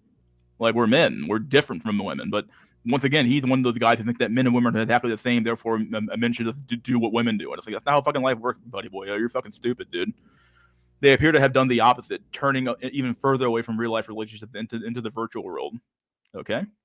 In a recent interview with The Hill, psychologist and masculinity researcher Fred Robinowitz, the University of Redlands, pointed to pandemic-era adaptations that have lost their utility. He suggested that young men are watching a lot of social media, they're watching a lot of porn, and I think they're getting a lot of their needs met without going out, having to go out. Some truth there, but once again, you're talking about symptoms rather than actual causes. Like this is what they always do. They always cover the symptom of like they're watching porn and social media or they're playing video games too much. Man, that's the reason why they're incel. It's like okay, that's the reason why the average man's not getting any pussy. Okay, how about no? Like they're not getting any pussy because maybe they're the problem with the market or the problem with the women. Have that ever occurred to you? But no, like they always just like Tim Pool, they always blame men. They will always find a way to blame men. They can't. It's like a knee jerk reaction. It's like you have to do it. It's like anytime there's a problem, blame a fucking man, bro. It has to be a man somewhere involved in there, right? Young men are in fact watching a lot of porn. Data from the United States, United Kingdom, Australia, and Italy suggests that 76 to 80% of men 18 to 29 years old, 18 to 29-year-old men are consuming porn regularly. No, that's to be expected when a lot of men are incels, so they're not getting any pussy, right? This is what completely like if men were getting pussy on a regular basis, bro, they would not be watching porn at a rate of 87%. This is true. Like this is blows Tim Pool's little argument of like all men are doing this. No, a lot of men aren't getting pussy, bro. Otherwise they wouldn't be watching some fucking porn, bro. But whatever. One notable finding is that men who use porn more often tend to report less satisfaction with real life sex. Even more concerning is what they realize is that fucking peace leave ain't worth it, bro. It might be a realization that this is what I'm doing it for. The orgasm release. I don't know, bro. Even more concerning is the rise in psychogenic related erectile dysfunction, delayed ejaculation, diminished libido in men under 40 years old associated with frequent porn use. That's probably pretty true. I would agree with that. Faced with a choice between an energy-intensive, highly competitive dating environment, why the fuck would you bother? it's like these people don't realize that like when you're in a market that where you have to do 5 times the work that your grandfather had to do to get less shit, why the fuck would you bust your ass in that market? Like you're literally doing more effort to get a lower tier good. For what's the point? 20 times worse. Yeah, the women are 20 times worse than they were back in the 1950s, 60s, and 70s, and even the 80s. Why the fuck would you put in more effort into a shittier market, to a shittier product? It doesn't make any sense. Yeah, like your boomer mom did not care about how much your dad could bench press. Like you just went to the same high school and then they got it off and had us. My dad met my mother at Pathmark, bro. It's over. It's over. Oh. Yes, Truth Ped, do you want something you wanted to say? You muted yourself. Wasn't sure if you had something you wanted to say. No, I was just laughing. Oh, No, okay. you guys hit it right on the nail. I mean, like you said, it just the juice isn't just we're really, if you're a smart, intelligent man and you see how things have gone and you've seen how your great grandfather, your father, your brothers, your uncles, how they've gotten, divorced and, child support and all that. Really, and with modern conveniences, as a man, you should be able to cook, clean, do all your laundry. You can do everything by yourself with these modern appliances. So really, the only thing you need women for is sex. That's it. And why would you, why would you dedicate you just can't dedicate your life to women. They're not faithful. They're not, they'll use you for your resources and whatnot. We all know all this stuff, but like you said, it's just the juice isn't worth the squeeze. So Yeah, that's another way of saying it. Yeah, it's a really short way of saying it. At the end of the day, like if the juice ain't worth the squeeze, why the fuck would you bother busting your ass for something that's like literally not worth it? Like, it's no point. It sucks for us Christ cuck men, bro, because we You are have such a literally desire to like do the right thing, but you Yeah. can't. You literally can't in this It's market. over. Faced with the Yeah. choice of being between an energy-intensive, highly competitive dating environment and the low-effort rewards of porn, young men appear to be taking the path of least resistance. How are women not doing this? How is being 170 pounds and still fucking Chad not the path of least resistance, bro? Like, women are not improving any more than men are. Oh, because women are getting more college degrees, bro. As if that's something men care about. Like it's like we don't look at what men actually care about, and we say, well, women are killing it out there. They're getting more jobs. They have more homes than young men do, and all this crap. It's like, okay, but men don't care about any of that crap. So like in the dating market, yeah, sure, in the game of life, when women are quote unquote winning the game of life, but in the game of like the dating market, men don't care about your house. They don't care about your fucking college degree. We don't care about your job. We don't care about any of that shit. So like, how the fuck is that not taking the path of least resistance for women? Women are not improving in any real intellectual real intellectual sense, not improving in any real interesting sense, not improving in any real a physical sense. You could argue, and in fact, you can argue that really passionately actually, because they're 170 pounds at 5'4". So like, what do you? Women are doing the exact same thing as well. They aren't improving either. They aren't better than their grandmothers were. They aren't any more agreeable or any more compassionate or anything else than their grandmother was. So Bro, I was at the hospital yesterday and shit because my nephew was born, right? I saw so many obese goblinos. It was over. I was Dog. like, and these goblins were coming in. I was like, dude, my it's amazing to me gosh. whenever I see a fat nurse or a fat doc. I'm like, bro. I I'm was like, like, man, like, who the fuck are you to tell me to ugh. lose weight, bro? I mean, I don't I mean was harm, bro, like, but what like, you the in the same boat I am, dog. Like, like, I mean, you harm, but fuck. Yeah, and I talking about the point, like the juice isn't worth the squeeze. I'll use my story. So, and guys who are younger, you haven't experienced this, but this is what you got look forward to. Now, not all women are going to divorce you, but all women can divorce you. Not all women are going to, try to put you on child support, but all women can put you on child support because the laws are in their favor. So I've been paying about roughly $1,100 a month on child support because when they type up the child support, they have every state has a child support worksheet, and it depends on how much income you make and how much income the other parent makes. And then so for example, a lot of the women who are gonna have kids are women who are in need, like I said. um my ex, she made about $27,000 a year, whereas I made about $120,000 a year.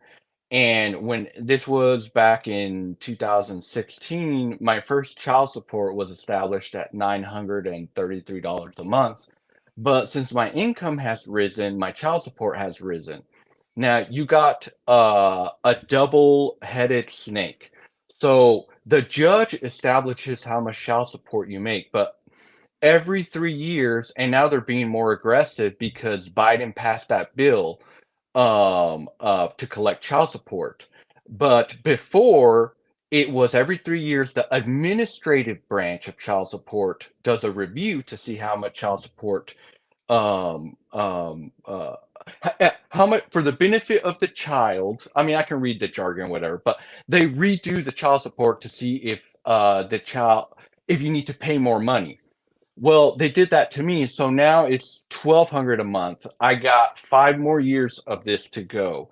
Now, I fully understand that I'm just the government. It's not my ex. My ex doesn't even know this. The administrative branch of child support has nothing to do with my ex. It's not initiated by her lawyer. It's not initiated by her. What we do is in court. You have a fair chance in the district court. The administrative branch acts on their own volition. If they see that you changed the job, if they see that it's 3 years, they will conduct a review to get more money out of you. And it's their way of the government and the corporations making men indentured servants. Because if 6 months I don't pay my child support, they take my license and my passport away. If in a year I don't pay my child support, they'll charge me. It's a felony in my state. Fake your death. They'll put me 6 months in jail. If I owe more than $10,000 in child support, they'll also charge me with a felony, and I'll be 6 months in jail. If you understand that, that puts a fear in me, and that also makes me an indentured servant because there's really very little debt that you can actually become a felon for. So, I will have to work vehemently until and consecutively and hope that the only way, like, if I were to lose my job because I got fired, or maybe I have health issues and I quit, or I just quit, um, the child support payment would not decrease because they would rule that they would accuse me immediately that I quit not to pay that child support. So let's say I'm just burnt out. And it happens to all of us. You just, you're an accountant, you're a programmer, you're a doctor, whatever, and you burn out and you're like, fuck it, I'm gonna put programming on the side. I'm a programmer, I'm a computer programmer. Oh, I'm gonna put it on the side and I'm gonna go work at Walmart. They're not gonna say,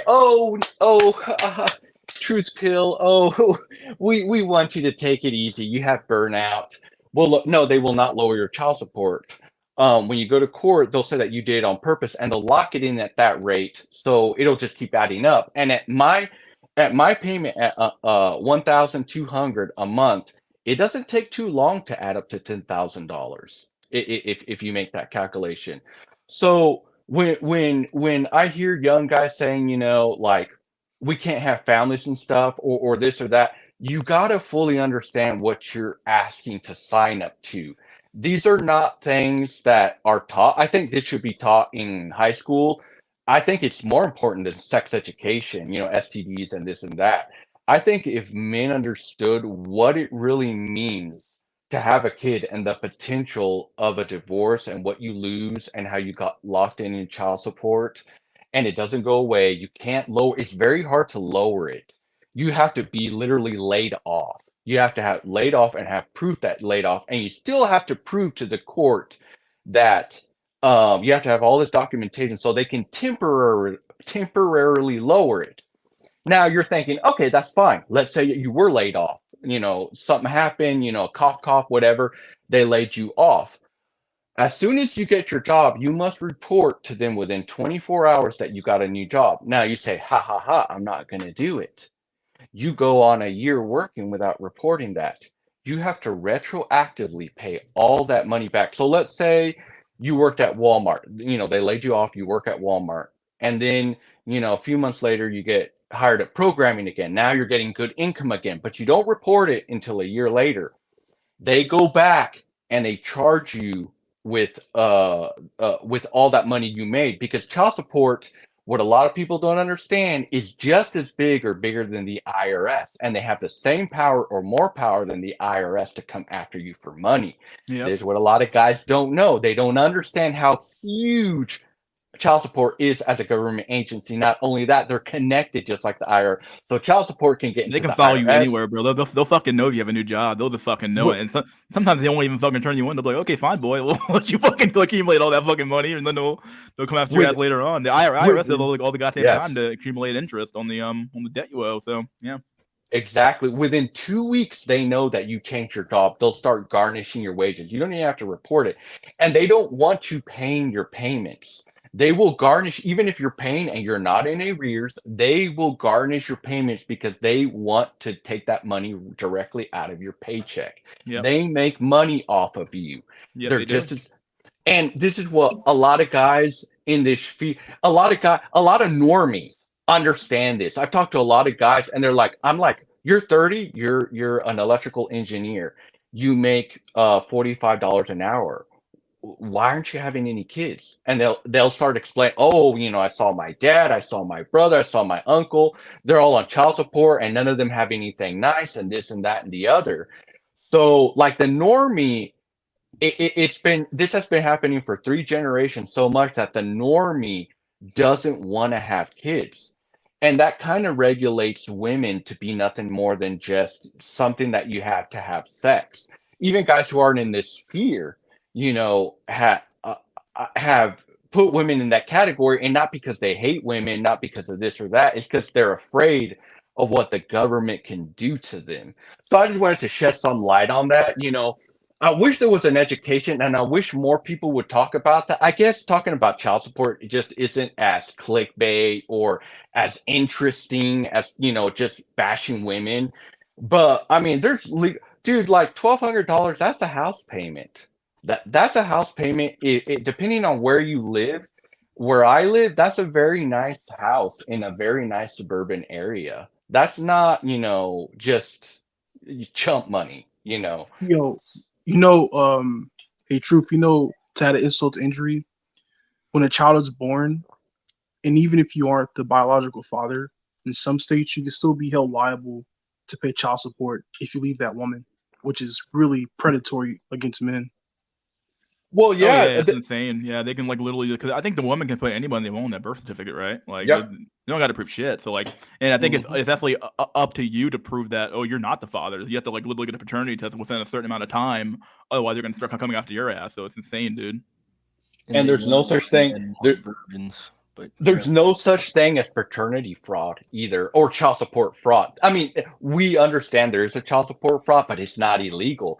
I know 3 cases of one of the highest women that I know, and everybody knows it except the guy paying the child support. He was paying at the end $1,200 a month, and he lived in a different city. This guy paid from the time the kid was 0 whatever till he was 18 child support. That kid wasn't even his. That kid wasn't even it, and everybody knew it, including her ex, which her ex, at the time I was having sex with his wife. His wife told me, and we all like 8 people knew. Even the mother knew, and she couldn't come to tell the son that that's not his dad. But she was a slut at the time, and the reason she pinned it on him was because he made the most money. So yeah, she fucked the band guy, the rock star, the Chad, but she blamed it on the guy with the highest income. And it happens more than what people know. But again, it's not against the law. Yeah, it's not against the law, guys. So can you blame women? I mean, so let's turn the tables. If a man gets divorced and the government puts into law that your ex-wife has to give you sex once a month until your child turns 18, even if you get a wife or have a girlfriend, she has to give you sex. Would most men take advantage of that, or would they say, "Oh no, that's messed up. That's an unjust law"? What do you guys think they take would do? advantage of it? Most men would. Said this before. I don't remember, but I did say this before. So you got to understand, women are just doing what the government allows. So again, we got to point the finger back at the government and the corporations. Yeah. Even if the government tried that, there would be It's a so system, many right? protests there would be protests. and riots. Women are the majority of the voters. It would never happen. Right. But it's the government who allows things to happen like this, like the child support fraud. Unfortunately, we're so subjugated and so used to being mistreated. Yeah, that we don't fight back. We don't protest. We don't fight back. we don't say anything, and so it just keeps getting worse and worse and worse. Whereas women, when Women they circle the wagons, and men don't have a brotherhood, but women have a higher in-group bias, so they always circle the wagons. Conservative woman, liberal woman, but it comes down to, even in these red states, they voted. Yep. They voted, I think, in 2022 to keep abortion in like Kansas Yes, and stuff. exactly, bingo. you're not You wrong. stole Yeah, the thought true out of my shit. head. Yep. Yeah. This country's a death cult. I don't know why. Death cult. This damn country. Let me keep going with this article real quick. These choices will have lasting relational consequences if young men will have fewer dating opportunities to develop real life intimacy skills and competency. Okay, if you don't give them an opportunity, how the fuck can you get an opportunity, bro? Like, it doesn't make any sense. Like, it will have fewer dating opportunities. Well, if you were having fewer dating opportunities to begin with, you're probably not going to have very much. Like, once again, it's very much it's a circular argument here. It's like, okay, if you have no opportunity, it's a catch, right? That's the catch. If you have no opportunity, it means you can't get an opportunity. It's like today's like the anything else, like having a girlfriend. Like, the best way to get a girlfriend is to have a girlfriend already. It's like, same thing here. Like, opportunities don't just come out of nowhere. You literally have to have an opportunity to get an opportunity, right? It's bullshit.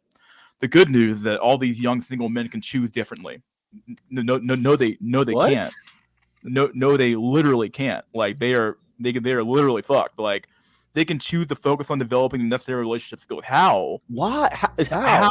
If you can't get the opportunity to be in a relationship, it means you can't develop necessary relationship skills. How the fuck are you gonna do it? I'm a fucking autistic spurg. How is this gonna work? It doesn't make any sense. Like, this dude doesn't make any fucking sense. Necessary relationship skills to be more successful in dating. Okay.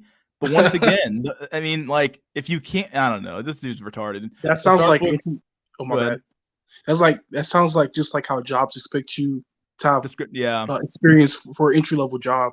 Yeah, exactly. You need to be working in the fucking womb nowadays. Shit. It's true, dog. You'd have a job in the womb. It starts with reprioritizing development of close, intimate relationships in their life with their own well-being as a counterbalance to the shift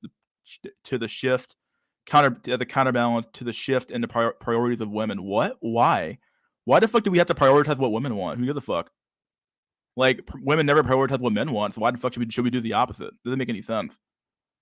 Oh man, this guy's so fucking lost. They must do this to reach their fullest potential, whether or not they haven't had a great real male role models illustrating these efforts. Okay, God, this guy talks like a fucking cuck. By no means will dating in 2023 be an emotionally painless process, particularly for heterosexual men who are attempting to date women. Rejection may be a far more common result given competitiveness and higher relationship standards. Okay. Therefore, young men must be inoculated to avoidance in their dating life by normalizing women's selectiveness. Okay. So just accept it, Goy. Just accept. Yeah, basically what they're saying here. Just accept what they're telling you. What? Like, once again, they never actually address women here.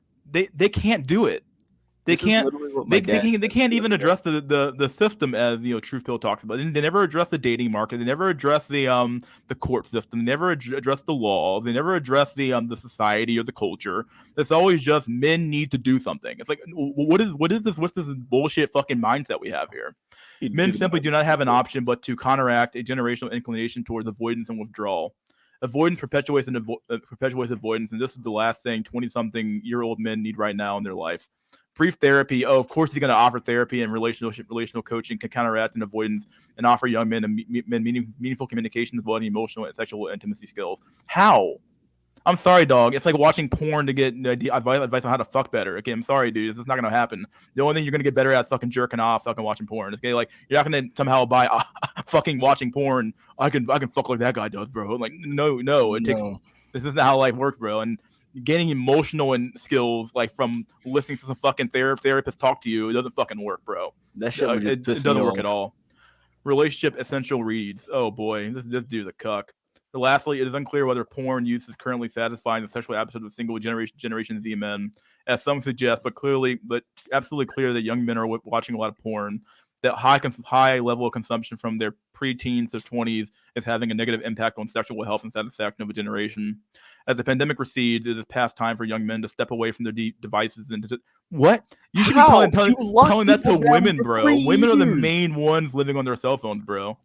They live on their cell phone. They live in social media. What the fuck are you talking about? Into real life dating situations. Okay, this guy, every article, bro.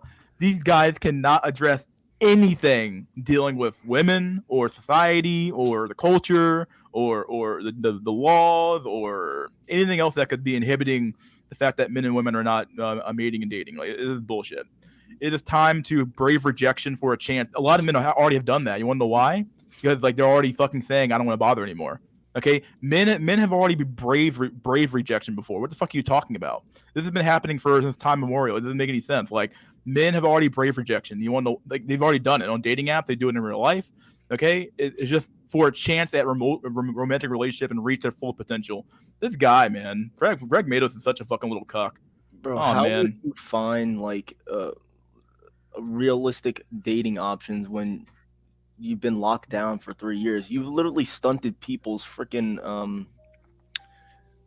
communication skills. You stunted it. It's over. Especially Let's those see. children, right? Why doesn't the article tell women to give men more dating opportunities? They never do. They never tell women to do anything. That's the wrong comment. There should be an article telling women to give the average guy a chance and give them more opportunities to date. Yeah, they really don't. They don't care about the average man. They care about they don't care about any man really. But yeah, cell phone killed cold approaching. Exactly. It absolutely fucking did. Women are annoyed by men approaching them unless it's Chad. They get enough validation on their phones. Yep. So true, Jay. So true. Yeah. Say it in the Donald Trump voice. So true. So true. True. True. China. Fact check. True. Oh, you know. The reason I believe that you always see these articles by the mainstream or, government chills or corporate shills, and they always blame men. Men do this, men do that. We saw Jordan Peterson. He's, a prime example. Women are right. And yeah, exactly. They're right. Yeah. You're wrong. They're right. You're wrong. Like, okay, right. Yeah, bear as much weight as you can bear, and life is sacrifice and all that. It's to me, it only makes sense because the government doesn't want you just, like other countries, Thailand, Mexico, South America. They don't want men just getting easy access to box. That's why it's illegal here, really. I mean, I guess there's a county in Nevada or whatever, but who cares about that? I mean, in general, it's illegal. They have brainwashing through the propaganda machine, and just watch the NFL, especially during the Super Bowl. They're promoting Zales jewelry, a marriage and all this stuff. They want you to only have they built the cattle fence where the only way that a man can really get consistent sex is to get married. And once you get married and once you have the kids, you're an indentured servant, and you got to do what she says, and they got you on that wheel. That's what they want for men. So they want to lock you down, and the only way to do that is to only promote marriage to these women, which of course a lot of men know are just unmarriageable and this and that, and men have found out it's just not worth it, to be quite frank. But whenever you see these articles putting men down and men try better, it's to get men back on that wheel, trying to seek get married and whatever. And a lot of men do it. I mean, I see a lot of married men, and they think it's a win. They think they're winning, but they're in sexless marriages, and a lot of times a lot of them are getting cucked, and they know. To me, it's not worth it. Being married and divorced, it's just not worth it to me. I don't even believe in love or any of that. I know it doesn't exist. I mean, I know so many men who are just dying to get into relationships, and it's like, bro, like, I don't like. I mean, I waver on a lot, but like these guys are like turbo fucking like a blue pilled guys, and I'm like, you guys have no like at least I know what I'm walking into. They have zero clue. It's like fucking lambs to a slaughter, right? Like they're walking into like they think they're getting a good deal. Oh, this chick's so hot, bro, or she's attracted to me, bro, and she's a girl, and I finally got a girlfriend now, bro, and I'm somebody. It's like, what, bro? You ain't getting nothing, and B, it's just like you don't know what you're walking into, dude. Like at least like it's better to walk into like a situation knowing what you're getting into versus versus like walking into a completely fucking blind and you have no clue. You're just a limb to a slaughter. You're an idiot at that point. Like going to war. I don't know. You fucking deserve what's about to happen to your ass. Like you have all the information on the internet, and you still won't look at it. I don't know, but. Yeah, like I have I have a few friends like that. They're like fucking turbo soy, as Shadow Driller put down, like turbo soy, and they're like, they still believe in like the whole narrative that's been pushed by the media of all the feminism and stuff like that. They believe in all that shit, and it's like, damn, like you guys are lost, dude, completely fucking lost, and like they're impossible to fucking change in a black pill because they just like reject all of it. They're like, nah, dude, that's just not true, bro. It's women are a wonderful effect, so all that shit. So.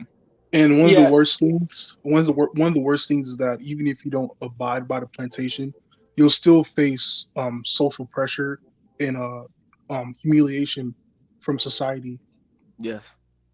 Your own family, if you have like sisters or aunts, they're gonna turn against you too, because again, the sisterhood, the Western sisterhood, will never be denied.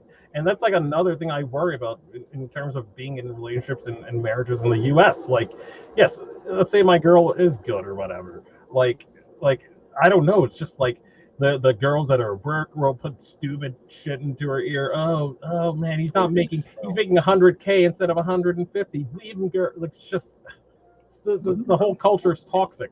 Snakes. That's extremely prevalent in the black community. Like you're never a good enough black man in the black community, bro. Like black women will talk shit about you all fucking day long, dude. It's like unbelievable.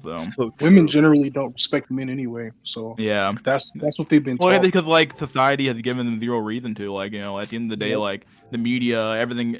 Think about it. Like our generation, like before in the 1950s, you had people like shows like I'll Leave It to Beaver and the Andy Griffith Show.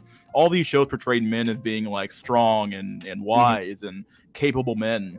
And then even you get to like the 19 like Rambo and all that. I'm sorry to interrupt. Oh yeah. Like, you had a bunch of movies and shows that portrayed men as being strong and stoic, and all these like manly virtues that were considered to be good things. And then you get to like the 90s, 2000s. How were men portrayed? The fat husband with the really attractive wife. Fucking Peter Griffin on Family Guy. Mm-hmm. There's a fucking retard and idiot walking around who can't fucking even manage his own life, and the wife has to do everything. Like people forget that like a media portrayal means something, and it's like when you portray men in a certain way, and you start portraying them in a certain way, yeah, I mean that's something that I kind of agree with Pyramid about. Pyramid was kind of right. Media portrayal does matter to some extent. Well, the elites know that media portrayal matters. Otherwise they wouldn't be doing it. Yeah. Yeah, the retarded. What do you call it? The populist delusion. They believe, oh no, we could just go out there and speak our minds and protest, and they'll listen to us. No. Like they think as if like children don't watch TV and interpret. This is why the whole stuff about the stuff we put in schools and books and stuff like that is really important. The way they control the media and the education system is so insidious because like they can literally influence your kids to believe stuff that's not true or that pushes a certain narrative. Well, yeah, if you encourage kids to go against their parents and do drugs and do crazy ass shit, well, of course they're gonna transition to being women or men or what the fuck want to call it and all this crazy shit. Like, it only makes sense. Like the media, the huge.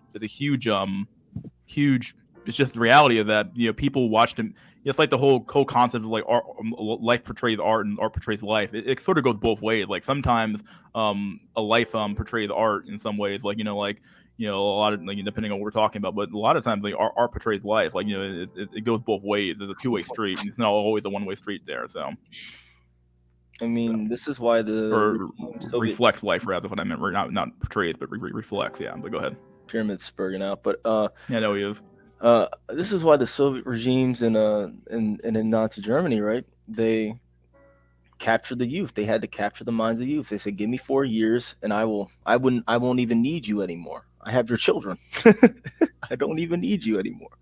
It's like, yeah, if you have the minds of the youth, you don't need these fucking boomers or any of these older generations. Oh. I'm like a late 80s baby. Like I think I have more or less the upbringing of my family was just very strict, but it's like I don't know. I feel like I had a lot of the upbringing that the older millennials had, but like the shows I watched in the 90s up until the 2000s, like they flooded the zone with like portrayals of tomboy women. Oh, she's joining the wrestling team or the basketball team. Oh, can she do what the men do? And it's just like, like it was just all that shit. Yeah, just like when a woman egalitarianship. pass naval the Navy SEAL selection, it's just impossible for them. No. Can anyone here deal with pyramid or no? Should we let them in or what? What do you guys think? Oh, no, I don't know. Yeah, go I ahead. don't know, man. He did abortion killed women. I mean, what else is he gonna say? I mean, Fuck it, dude. I'm gonna let him in for like 5 5% of- minutes. I can deal with what do 5 you minutes say? of 1% pyramid. of I got black men. look. I'm gonna give NBA pyramid. players? I'm gonna give pyramid 5 whole. I think he's gonna derail the I'm gonna give him stream. 5 whole minutes. I like to the talk. guy. All You know, West African women look the same. I think he's blah, blah, funny. blah. You know, at times, but I'll give him 5 it's minutes. up to you. I'll give him 5 minutes to just show his wares, and we'll see what he has to say. Pyramid, are you there? Yo, I see your pyramid in the picture. Yo, We hello? can hear you. I hear you, pyramid. You're here. Yeah. Your mic's kind of crackling a little bit, but you're here. Yeah. Hello? Yeah. Okay, cool. It's working. You're kind of quiet though, but you want to get close to the mic. Can you hear me now? It's still kind of quiet to me, anyway. Ah, fuck. Just give me a minute. Is it better? Yeah, you sound a lot better now. There you go. Okay. I'm using a lightning stick in my iPhone, so I'm on the road doing this. Okay, You're yeah. on the So, road, yeah. I want to disagree about the whole women hit the wall at 30. That's complete bullshit. A lot of Who 30-year-old said men. that? Wait. Who are you responding to? Tim Pool. Tim Pool. Okay. I mean, that's bullshit. I mean, because it's like any woman, like a white woman especially, lots of guys would love a 30-year-old white woman. I mean, even if she was a Dude, single white women age mother. like shit, bro. I'm just gonna say it. They age like shit. But, they age like fucking shit, bro. but men of all races desire them. So They desire white women at like maybe at 25 or 22, but white women age like shit, bro. I'm gonna say yeah, it, like, yeah. But even then, most people can't get a white woman at 25. So yeah, I they're not mean, gonna get one at all. I mean, they want to get one. honestly, Yeah, for white women to they deal just with want to me, get one. I'd rather just not get one at all if I can get a young one, dude. They age like shit. Like, it's gonna say it. Like, Yeah, dude. no, it's true. But I'm just saying, a lot, like there's a lot of simps, that They a will. lot of Yeah, men, they'll settle and for a lot of 30-year-old old white men, a Rosie. lot of They will. old men love 30-year-olds. So like, fuck, 80-year-old men would love 50-year-old white women. So the women don't have a wall, and in fact, they're not lonely and have better social lives. I think men hit the wall at 30. I'm 26. I feel like I'm already hitting the wall. So. Yeah, I would say the and majority of white men hit the men- wall at yeah. 30. You're not wrong. Yeah, and white men age like shit too. I mean, I gotta say, so it's just, like at 28, like they're already balding. I mean, it's just, yeah. I would say that applies to most men. I mean, most men age like shit. If you really hear them. I don't know Yeah, why. sure, like- blacks and Asians have like the black don't crack, or the Asian don't crack either. But like, still, for the vast majority of like races, Yeah. like, we still bald. We still do everything else. Our bodies still break down. It's all still happening to us. Your so. body shits the bed at 30. I mean, that's what's scary about the human body. I mean, it's just like you have such a short breathing window, and that's like you're living a life as a breaking down corpse. I mean, fuck, I couldn't live like that. But I mean, I mean, also it seems like as men get older, they get more delusional. Like you think delusion's like a protection mechanism. I mean. I mean, not to be a nihilist, but being a human sucks. I mean, it's just you have a few years to breathe, then it's just you're just fat, impotent, and sick, for the rest of your life. So, do you think like with incels, our delusion function doesn't work? Like, you think we would be more happy if we were delusional? Yeah. I have a question for you, real quick, before you continue. When you say delusional, in what sense do you mean that? I don't know. I mean, it just seems like old men, they overestimate their strength, their vitality. Like, I've noticed like guys at work. I mean, it's like they'll brag about how much sex they had, and they mentally act like they're 22, even though they're 50. So maybe it's just a boomer. I've actually thing, heard a but- lot of old people say that their minds are still stuck when they're 22. It's so weird. Like their I body feel like ages, that. their Yeah, mind yeah. hasn't aged. Yeah. Yeah, my mind feels like I am still 14, even though I'm 26. My mind feels like I'm a fucking 60-year-old man. I don't know what the fuck you're going on with. Oh, you feel like that too? Okay. I mean, I just think there's like arrested development or something. I mean, maybe a side tangent, but you think human bodies didn't shit the bed at 30? Like, if you look at Greeks and Romans, like they were ripped looking. But now look at the modern Italian. They're fat and hairy, and I Well, would the say that has a food lot is to do with the stupid. diet for The sure. but- diet and the food is different, and they were fucking active. They were Dependent farmers on for half cars, the fucking too. year and soldiers the next. It's like, bro, that's why. Well, I also think with war is dysgenic. So it's like you had all these Romans dying in war. And I think in the United States you could apply it too. You had all these guys dying in World War II. Bro, Chad That doesn't you're die in ju- war. 'Cause Chad No, doesn't he does. So you basically no, but here's why. During the United States, you left the retards behind. So look, this is the case in my Retards don't family. breed. No, they do. Like, look at my family. They were just like fuck ups since the Greek times in Sicily. So my dad doesn't know a lot of his male ancestors. They kind of knocked up women, ran off, and they weren't very impressive. And then also during World War II, they were not drafted because they were loyal to Italy, and they didn't. During that time, the United States didn't want saboteurs. So what happened in World War II is you sent all the strong men to die, and then you kind of left the fuck ups behind. Like if you're flat-footed or disabled. So those guys were breeding with all women, and then the Chads were, sent to die. So I wonder if the reason people are balding, getting sick at 28 is they're dysgenic. I mean, if you look at 28-year-old pioneers back then, they looked stronger. Like or even 40-year-old pioneers in the 1800s. Like a 40-year-old man looked stronger. Now he's fat, balding, sick. I think I think the millennials started off I'll say the millennials started off on the right track. But I think an event in 1999 in a certain high school in Colorado made the powers that be want to cuck the millennial generation. So they just went full force with the microplastics. And like they say that our T levels are not as high as the boomers. So, I mean, I don't know. Yeah. Well, I think it's. I'm not going to spur too much about demographics, but I think it's if there's lack of young women, there's no point in having high testosterone because, if you have no women to breed with, like why utilize all this strength? Your body producing testosterone is very energy intense. So with the low birth rate, less Gen Z girls being born, I think your body's just going to drop in testosterone. You're just going to become fat, balding. I mean, I don't know. And on top of that, our food is more poisonous. I don't really think so. I mean, if you go to like European countries, I mean, like especially Russia, I mean, the people chug vodka all day, they smoke, but they look better. I mean, I think there's a genetic element too. The Russian? No, I'm talking about health in general in America. I would say America's food is definitely fucking poison for sure. It's all fucking sugar and processed bullshit. So I've been for quite some time. But I mean, look at people in other countries. They.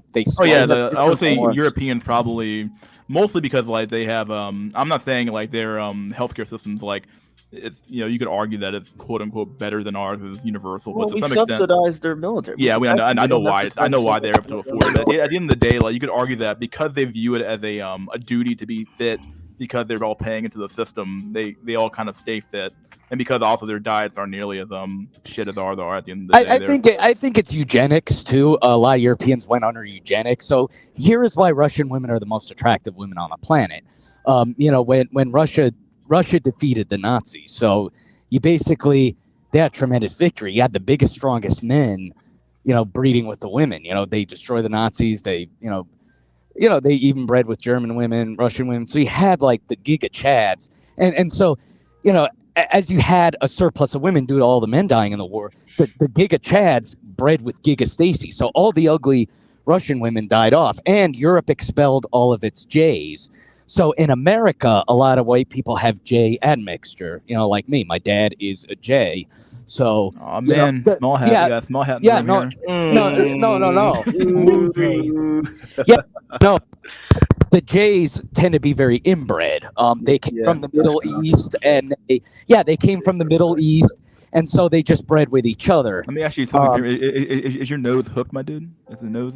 No, it's not. But my dad looks like Gene Chal. I mean, he's Italian, but he found out later, like as an adult, that he had secret J ancestry, crypto J. My man, he was a small hat, dude. He's a converso. He's a converso, senor. Yeah. So I mean, that happens. So a lot of whites in America have J admixture, even blondes. A lot of Polish in America. So basically, a lot of Americans are more Middle Eastern. We're more inbred.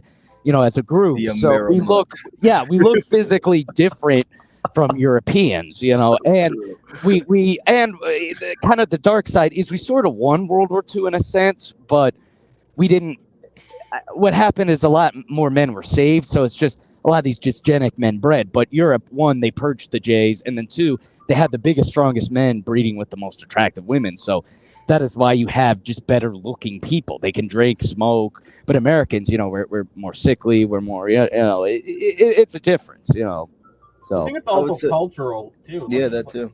Because it takes like in South America, Africa, maybe parts of Europe, it's more of it takes a village mentality. They don't allow people to get as atomized as America, where they go and do self-deletion shooting.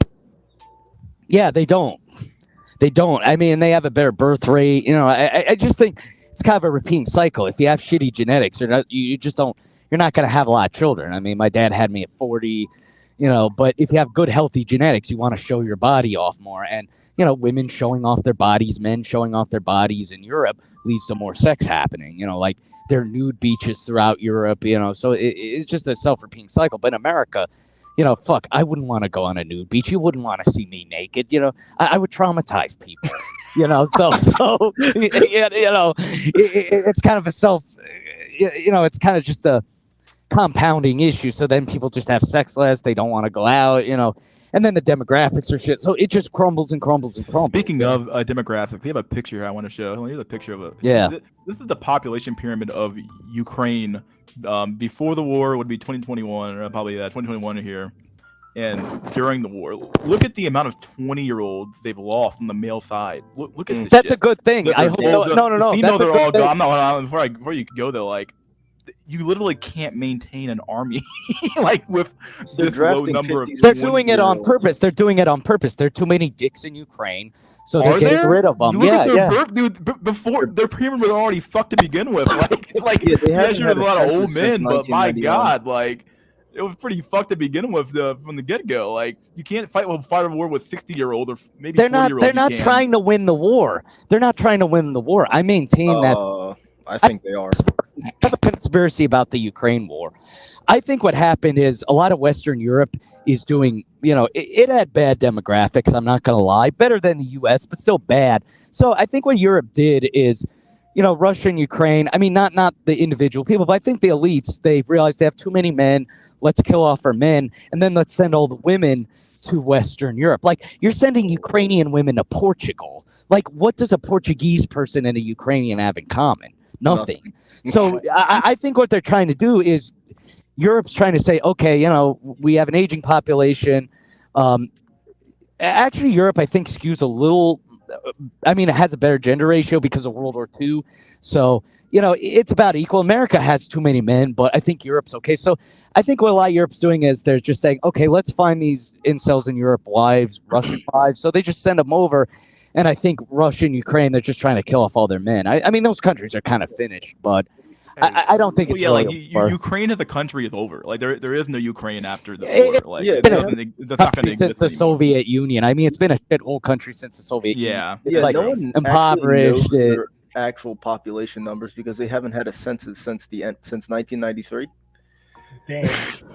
So no one knows their actual population. All I know is that if this number here is the fucking a death from the war, my fucking God, bro. Look it's at the terrible. That's horrible, bro. My God, they're just slaughtering men. And the women just this number here you can't say is death because all these women just ran off to they're Poland in Western Europe.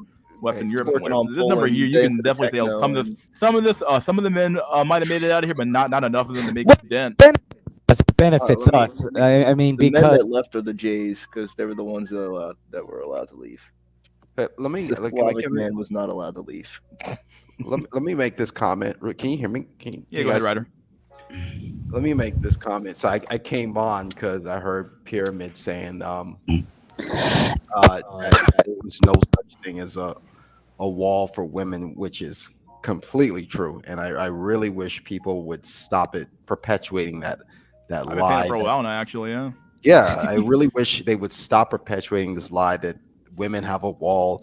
And I've been saying I'm sure we. Well, I mean, we on- there's two walls you have to contend with here. There's a fertility wall, sure, but there's no sexual Women wall for don't want children. Women don't want children. Don't you guys get it? but that fertility wall still exists whether they want children or not. Like that, Yeah, if men women value care. fertility, then they're not going to want that woman. If Chad wants, that's what we're talking Yeah, about. yeah, but women decide if the child's born or not. You don't. Yeah, get I it. would agree, but at the end of the day, like that fertility window still exists whether women want children or not. It's still a wall. But I will concede this: that wall is irrelevant because it's becoming more and more irrelevant. Since women are having because women don't want children. Yeah. Women don't want children. Period. Like, you have to kind of settle with this eventually. I mean, I get it. I have snow gnat tendencies, but if you would ask your average woman why she doesn't want children, she's not going to say, "Oh, it's the J's are preventing me." And besides, a lot of white women have J admixture anyway, so I mean, they're not going to genocide They wouldn't know themselves. that to begin with, I guess. But yeah. No. I knew like blonde looking girls who had J ancestors. So the point is, that they don't want children. No one's preventing them from having kids. You could argue, it's like, corporations are making it hard for people, but it's like, but then again, Mexican women, they have kids even though their husbands cut grass. So it's. At this point, it's white suicide, not genocide. I mean, you could argue, there was social engineering. Maybe, there was some I can't say that, snow genocide. But, I think also at this point, like, white women don't want children. And there's no wall. In theory, a 40-year-old man could have children if he has, sex with a younger woman. But younger women don't want older men. Exactly. And I've known, but in college, I've known 30-year-old women who date 22-year-old men. So it's and this is kind of fucked, but I mean, I'm not trying to be a cuck, but some 30-year-old women, maybe they just have better genetics. They do look kind of younger, I have to say. Like, they could pass for 26 maybe. So it's I think women are just aging better, men are not. It's just not our time. It's just, maybe it's collective punishment. I don't know. Like that's what I say. But to finish my my comment, what I was saying. Yeah, I really wish people would stop perpetuating this mythical wall that women have, and I've been saying this like I'm sure a lot of us have already known. It's really men that are hitting the wall. So that's that, and they hit it way earlier than women. Women don't hit the wall until they're like in a hospice at old age. Yeah, men hit the wall. Even then, like, people in the hospital still have fucking sex, bro. Probably. Like, well, actually, STDs are very high in nursing homes. They are. That's what I'm always heard. Yeah, it's true. Even that shit's still happening, bro. Grandma's still getting her cheeks popped, so nobody's hitting them, dude. But hold on. In terms of what I was going to say was that's the original reason I came on, to make a comment about the wall thing, but it segues into what we were talking about at the time with this, because you said, I think Pyramid, you said that we were looking at the Ukraine, that chart of with the Ukraine folks. But look at the chart in the U.S. It's pretty bad. Yeah, sorry. So it's kind of segues into that point you were making about the Ukraine, because I've been listening to some Steve Hoka lately, and for those of you who don't know him, he's one of the original founders of basically the Black Pill, or TFL. Did you catch him on ham radio? No, I was listening to him on Insomatics, and so ham radio. But he was talking about Steve Hoka. So he's one of the original founders of the TFL, True Force Loneliness thing. That was the term before Black Pill came along. The term Black Pill came along, and he was talking about how basically every few generations, there's basically too many men in society, and the elites basically have to do something with this surplus of men, because LGBTQ. Yep. There isn't no places to explore anymore. You can't send your men overseas to another continent somewhere and they can go away. Yeah, that's what Spain did. I mean, when there were too many men in Spain, they sent them to Mexico. The whole Spanish conquest was excess men. Yeah, the only thing really to do is to either social engineer your men to transition to women, or do some crazy ass LGBT shit, or as they're doing right now with the war. Yeah, one of the two. Or Or you just So- do this mass like just start slaughtering them in the streets, but they're probably not going to do that. So I in guess they terms kind of the are, wall, in terms of the wall, there's also another factor to consider. So men on average you are attracted to younger women. So as those women get so much older up in age, they do lose a few options out of the dating market. Not as much as the red pill. No, a Red lot pill of younger men want to date older women. Like in Yes, college, I but they saw don't have- 22. when they age, they don't still maintain the amount No, of no, options they had in There's a their MILF 20s. fetish. No. There's a MILF fetish. Like there's Zoomers at work, and they say they have a MILF fetish. They like MILFs and 40-year-old women. So no. Women don't have a wall. Okay. I think The only reason that back then you didn't have younger men dating older women is because it was taboo. But now since it's fuck, I can't Well, talk it wasn't just properly. taboo. They Now, also just had their own wives. number one. Okay, sorry. Number one, it was taboo back then, but now since there's sexual liberation, it's not going to be taboo at all for younger men to date older women, and I think there's going to be competition from younger men dating, or I don't know. I think this might happen. Back then the boomers divorced their old wives to marry younger Gen X women. I think the reverse will happen. Maybe millennial women will divorce their husbands to marry younger women. I mean, to marry younger men. Like, look on the news. You see stories of women teachers fucking their 16-year-old students. I honestly think I would do better with women if I was like 14 or something. I would be fucking 20-year-olds if I was 14. I wish I was 14. I would give up my left testicle to be 14 again and then be statutorily raped by a 20-year-old woman. I think part of it is also because younger guys realize that in their own age pool, dating, they don't have much of a chance. So they obviously go higher in the age scale and try to, form relationships with those older women. That is the reason why there are more 50-year-old women than 25-year-old women. Yeah, I would say that rings true. Absolutely rings true, obviously, because it's baby boomers, and we're just the biggest generation of all time. So, not of all time, but probably definitely, or at least in our lifetime. I think there are the biggest of all time. Maybe one of of the all biggest. time, yeah. Either way, I think they are. So baby boomer birth stopped at 1997 when I was born. And no, it wasn't because of the birth rate. It was because they were importing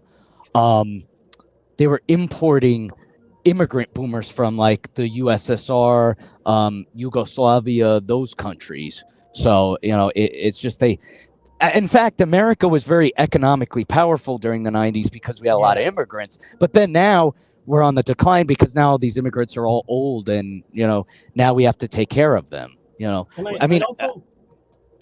I'm sorry. I just wanted to add to what you were saying. I also think with the boomers, I think they kind of felt a bit bad that they were a bit neglectful to their Gen X kids. So they're like, oh, let's have more millennial kids, and let's be better than we were to them. But yeah, I agree with what you're saying, Pyramid. Go on. The fuck was that? You getting shot at, my dude? By default. Sorry, I'm coughing. My man's getting shot at right now. Pyramid. By default, men are typically attracted to younger women. Of course, but we can't get them. Yeah. The fuck is this meme here? I think I have enough memes. I think I have enough memes already. I'm gonna do one meme at the end of the show, then we'll end it pretty soon. But not right now. But you guys keep talking if you want. Pyramid is going to drive to an old fuck's home, old folks' home while getting lost on stream. Oh god. Autism skyrocketed on the panel as soon as Pyramid joined.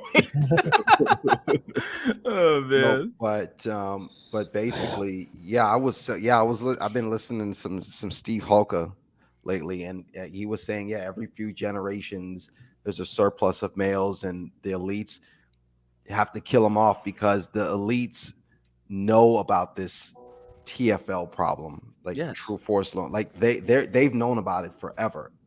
And they know that, when you have a surplus of men and they are sexually frustrated, like it's going to lead to revolt. It's going to lead to an rebelling against the power structure, and so they gotta have these guys killed off. The sad part is though, is that like, is that even true anymore? Because like, with Americans being American men aren't much. I mean, we're still slimmer than women are, at least by some metrics. But like, even then, American men are still pretty overweight. But beyond that though, like, how many men are truly going to revolt in a system that literally just like, you can get as much fast food bullshit as you want? Yeah.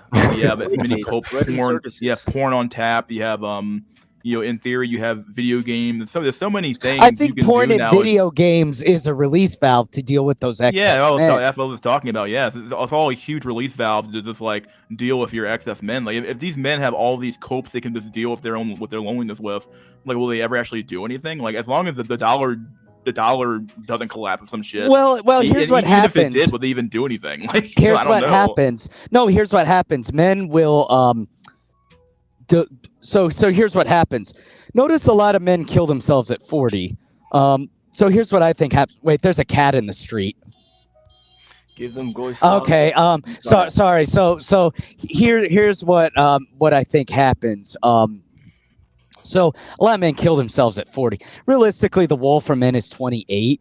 But I think what happens is the elites, they put porn, all kinds of stuff, and men just cope for a few years. You know, they just cope for years, thinking, oh, it'll happen. And, you know, then once they're 40, I think 40 is when men realize it will never happen. I think realistically 28 or 26, but yeah, I think probably, but men will be delusional about it. So, yeah, we'll so they'll think, they'll think, oh, you know, I have till 35, and then when 35 comes, they'll say, oh, you know, I still have a little time left, but they don't. But that's like once they're 40, I think then it hits them and they're like, oh fuck, you know, now there's nothing to do, and so I think they just kill themselves at 40. I think the elites kind of hope that happens. So also what may happen as a form of revolt is that LDAR and kneading become more common amongst men. But it's useless anyway. I mean, because you're not gonna get a woman. I mean, it's and you just go crazy. I've been LDRing, you know, like look at how I talk. You know, I'm breaking down. You know, I've lost my capacities. You know. Eldar and needing can definitely it'll occur, but like the problem is that that's not really a threat to the system. If anything, they want you to Eldar and need. Like, okay, fine, don't. I think they want you to just kill yourself. As long as you're not fucking taking my head and putting it on a stick, I don't care. Like, you know, like as long as the system survives, they're good to go. Because like you got to keep in mind that these elites, they're all a globalist at this point. They can just move. If the country collapses, they can just go somewhere else. They don't care about the country they live in, their host country all to begin with. You're right. That's why you have globalism and you have free flowing immigration, because you can just replace populations, replace a workforce. Free market. Whatever. The Ukraine war. Yeah, they have like zero sense of like national pride, because why the fuck would you? When you're literally just when you have that much money, you're just a citizen of the globe. The world is your oyster. You can just move somewhere else, and if your country goes tits up, okay, fine, I'm gonna move to the next big country that has move to Israel. Resources to move somewhere else. It doesn't really matter where I go to. I have the money and resources and the power, and the plebs who have to stay in the country that collapsed, I don't care about them because I can just leave. Yeah. They don't care. They don't care what happens in their own country. I'm sure that they would enjoy having their country stay stable, but to them it doesn't mean a lot to begin with. Like, who gives a fuck? Like, I have $1 billion in my bank account. I can just take but no one's gonna rebel. No one's gonna rebel. Yeah, it's no not gonna happen. I'm just saying that, like, they just want you to watch porn and kill yourself. You know, it's goy slop and psyops, boys. Goy slop and psyops. Goy slop and psyops, yeah. And they'll never revolt. Yeah. Goy slop and psyops and fucking. No, but men have a big ego too. Men have a big ego too. You know. Yeah, we want to believe that we can fix the problem when we really can't. Yeah, exactly. No, or men just think, you know, they'll get a girl sometime. Like, that's what I'm talking about. They believe that if but I on wait long enough, Max, I can fix my problems. Yeah. But on looks, Max, like, you know, I heard of a guy who's like a 35-year-old virgin, and he still wants to wait for it to happen. I mean, the reason I went to the whorehouse in Germany is at this point I couldn't stop. You know, I can't dilute myself anymore. You know, it's just not going to happen. It's not going to happen. Yeah, so I have to.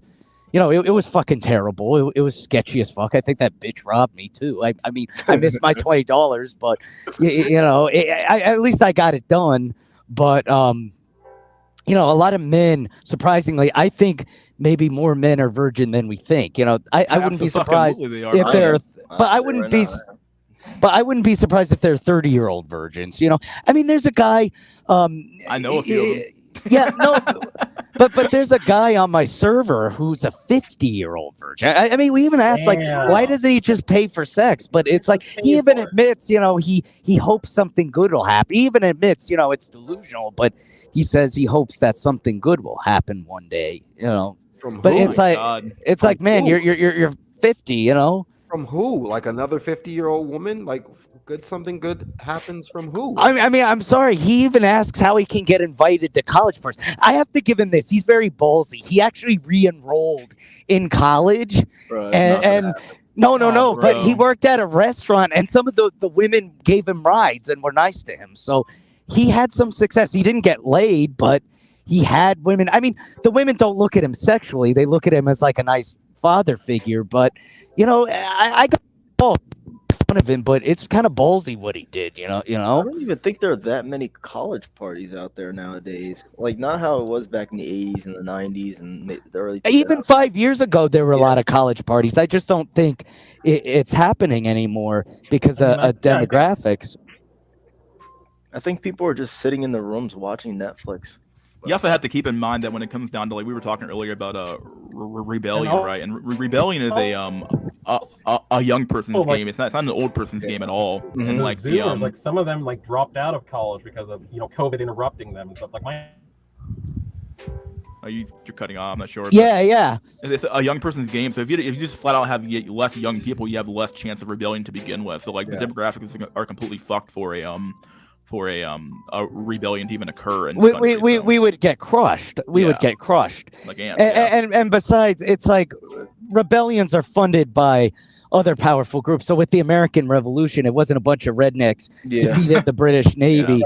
No. The Spanish Armada helped them. The Spanish Armada was like a big fist to the British, you know. So, other than that, but we don't have a Spanish Armada anymore. So, I mean, there's no counter. The French literally bankrupted their economy just to fuck over the British. That's how we won the French Revolution. Yeah, and the Spanish Navy destroyed Britain too. I mean, the Spanish Armada kicked ass, but well, that was in Spain was a declining power in the 18th century. So I guess, yeah. It was France that helped us. But Spain was there. They did help. Jesus. Armada Max, okay. But yeah, but Spain they're depopulating like crazy. Like one of my good friends, girlfriends is from Spain. Like I think even in like the late 2000s, their economy was junk. So it's like they're yeah. I mean, I've heard that Spain's like a weird mix of like feminist like hellscape with like. This laws are really odd. I think they recently like legalized like sex with animals or some shit. Yeah, some weird shit. did. I don't think that's true. I think Spain is better off than America a lot in ways. Like they get better health benefits. They get siestas. I don't really think that's true. I think that law actually just passed. They legalized. It did just pass in the government. The government said you can now fuck animals. I'm skeptical about that. Look it up, bro. I mean, you don't believe me. I think it's a psyop because I think they want to keep Americans behind in America, not move to Europe to greener pastures. So they'll make up stuff like. Do you think Europe's really having a better? Yes, it is situation than America is? It is. America, dude. Europe is old as fuck. No, it's not quite. Yes, yeah, it but. Is. No, but I mean, they're gonna have a massive. Finish. I mean, no. But I'm not gonna let you finish. Okay, let me finish. France already has a pension crisis right now. They're trying to raise the pension age because, like, they don't have the birth rate to support those old ass pensioners anymore. No, but Europe all these countries are gonna have a massive pension crisis. But here is why Europe has hope. Here's why Europe has hope. Here's why it has hope. Yes, it has a low birth rate, but here's the thing: Gen Z is much bigger in Europe. They have a chance to turn it around. Men are much bigger in Europe. Yes, we know. No. Actually, no. There weren't that many Moroccan men when I was there. And they were all at the whorehouse because the German women towered over them. They were little twinks. So let's be... I don't know who was saying that. Someone. Yeah, someone's out no. in the fucking But look, background somewhere. Europe has hope. Europe has hope. Actually, here is why. Gen Z is much bigger. Millennials they? are screwed. Yes. Gen Z is much bigger But in is Europe. Gen Z reproducing? Is the question. They have a chance to. Well, are they? Or are they? We're not asking They're if they have a not chance going to. to Are they? reproduce. They're young, so they still have a chance to. Not yet, but we still have hope. Here is why. So the reason Gen Z is bigger in Europe is because during World War II, Europe was destroyed. So no one was having a baby boom. The baby boomers of Europe were Gen X, and thus Gen X had Gen Z kids. So Gen Z is much bigger. I saw more Gen Z women there, and they import more women into Europe. Most immigration is female oriented. Yes, I saw a few Arabs and Turks, but they were little twinks. The women towered over them. And they were and they were incel because Didn't they just like? I never saw them with a borders, like, woman. And Germany to, when like, I a went bunch of to fucking immigrants coming into the country. Yeah, wait, I've let me seen- finish. Let me Happened, like, in the finish. last, Let me like, 5 finish. years, right? 6 years. Yeah, I've seen No. But guys, you're listening to what they say on Breitbart. I'm not even listening to Breitbart. It literally happened. No, Like, I mean, it's but not even a matter use of, your like, eyes. Use listening your to eyes. Breitbart. Okay, but use your eyes. Okay, so the news says the Arabs are killing and raping I'm not saying. I'm not But saying. It's when happening I like went that. to I Europe, never say that. went to Europe, I didn't see that. So let me ask Yeah, you. but so what if you didn't see that? It doesn't mean it's not happening. Oh, And okay, beyond that, so- I'm so not let me I'm not even claiming that these people are even doing the actions they're doing. I'm just saying okay. that, like I know that the Turks typically live in their own neighborhoods. Like I know that's Yes, typically and they're living in their own miserable ghettos. fucking incels. They're miserable incels. The Turks How do you were know that? miserable. They wanted to put a bullet in their head. And when I was at the port, here's how I know. Here's how I know. Because you went to one whorehouse. You went to No. There are you went to whorehouses one all over whorehouse Europe. in Europe. There were a lot of whorehouses in Europe, and it was lined to the brim with Turks. I didn't see a single. Did you like do a demographics? Did you just walk around and see that, or was it just like? Yeah, I saw did you that. I actually saw do, like, that. the I went real- to I went to all the whorehouses and fucked all the whores there. I mean, yes, I saw for myself. Yes, a lot of Turks are single and alone. They stand on the side of the street selling vegetables. They look sad and agitated.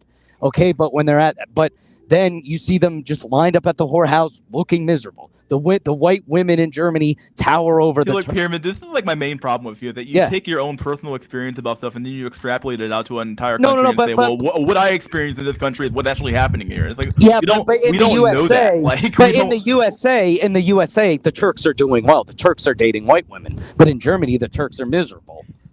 And you just got to think critically. Just because the piece of paper says, there's a ton of Turks, Gen Z is small, but if you actually go to Europe and you see a ton of Gen Z women, my question is, were all these Gen Z women just paid actors? Like, did the Mossad know that I was going to Germany? So did they hire? The fuck? Like, so did they not care about you showing up to fucking tell president? us the truth about some fucking goddamn Turks and fucking in Germany or some shit? It's the fucking Mossad, bro. Yeah. Hired all these white women to stand around Germany just to trick me that it was demographic. Yeah, but like just because, like, keep in mind, like, Pyramid, you do this in America too, where you say, well, in my area there's no women, bro. Like, okay, like there aren't, but I saw the most women in my life in your Europe. area. You know how dumb it would be for me to take like my own personal life and say, yo, bro, this is how everybody else lives their life, bro. Like, it would be stupid.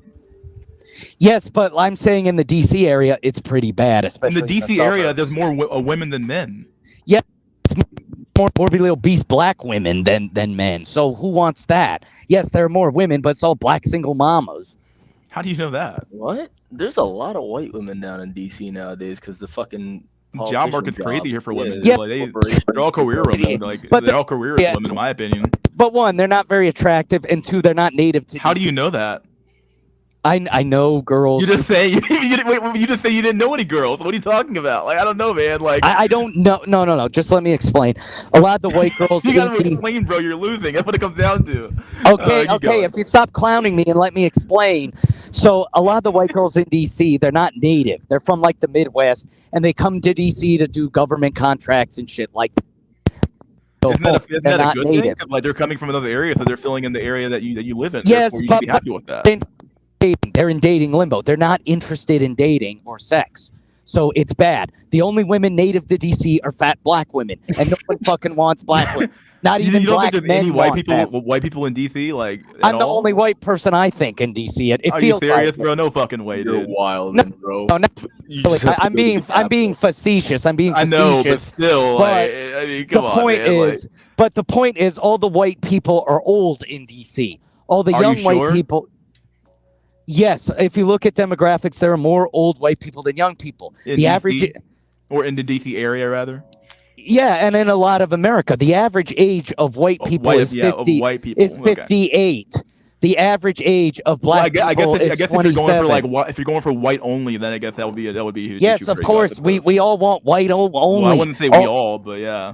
Well, yeah, other races of men do. Yes, of course. I don't care about white women too much, but yeah, I would say Okay, you're I'm an not gonna exception. You're an exception. Okay. extrapolate myself to that, but yeah, I'm not saying I Okay, wouldn't so what date I one, don't but at the same time, I understand. wouldn't Okay, care, but what yeah. I don't understand about you is there's a surplus of black women who are looking for well-educated professional black men. No, they're not. You have, You're insane, bro. you have no, you no, don't but know you, anything about black women at all, bro. Like you don't even like them that much. You How have could a you even say harem. that when you don't even know black women, bro? You No, don't even no, like but black you have women. a harem. Yeah, but you have a harem of black It's women. to literally choose not from. like that because they Why still don't you want just? Tyrone. What, They're what, Tyrone only.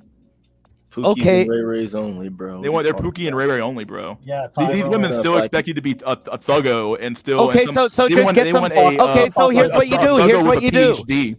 Yeah, you do. Just get some waves, get some tattoos, That's how put it on a works, okay. do-rag, They don't and waves you'll get a anymore, harem bro. of Is this black the fucking women. 90s? Oh Like, man, bro. what?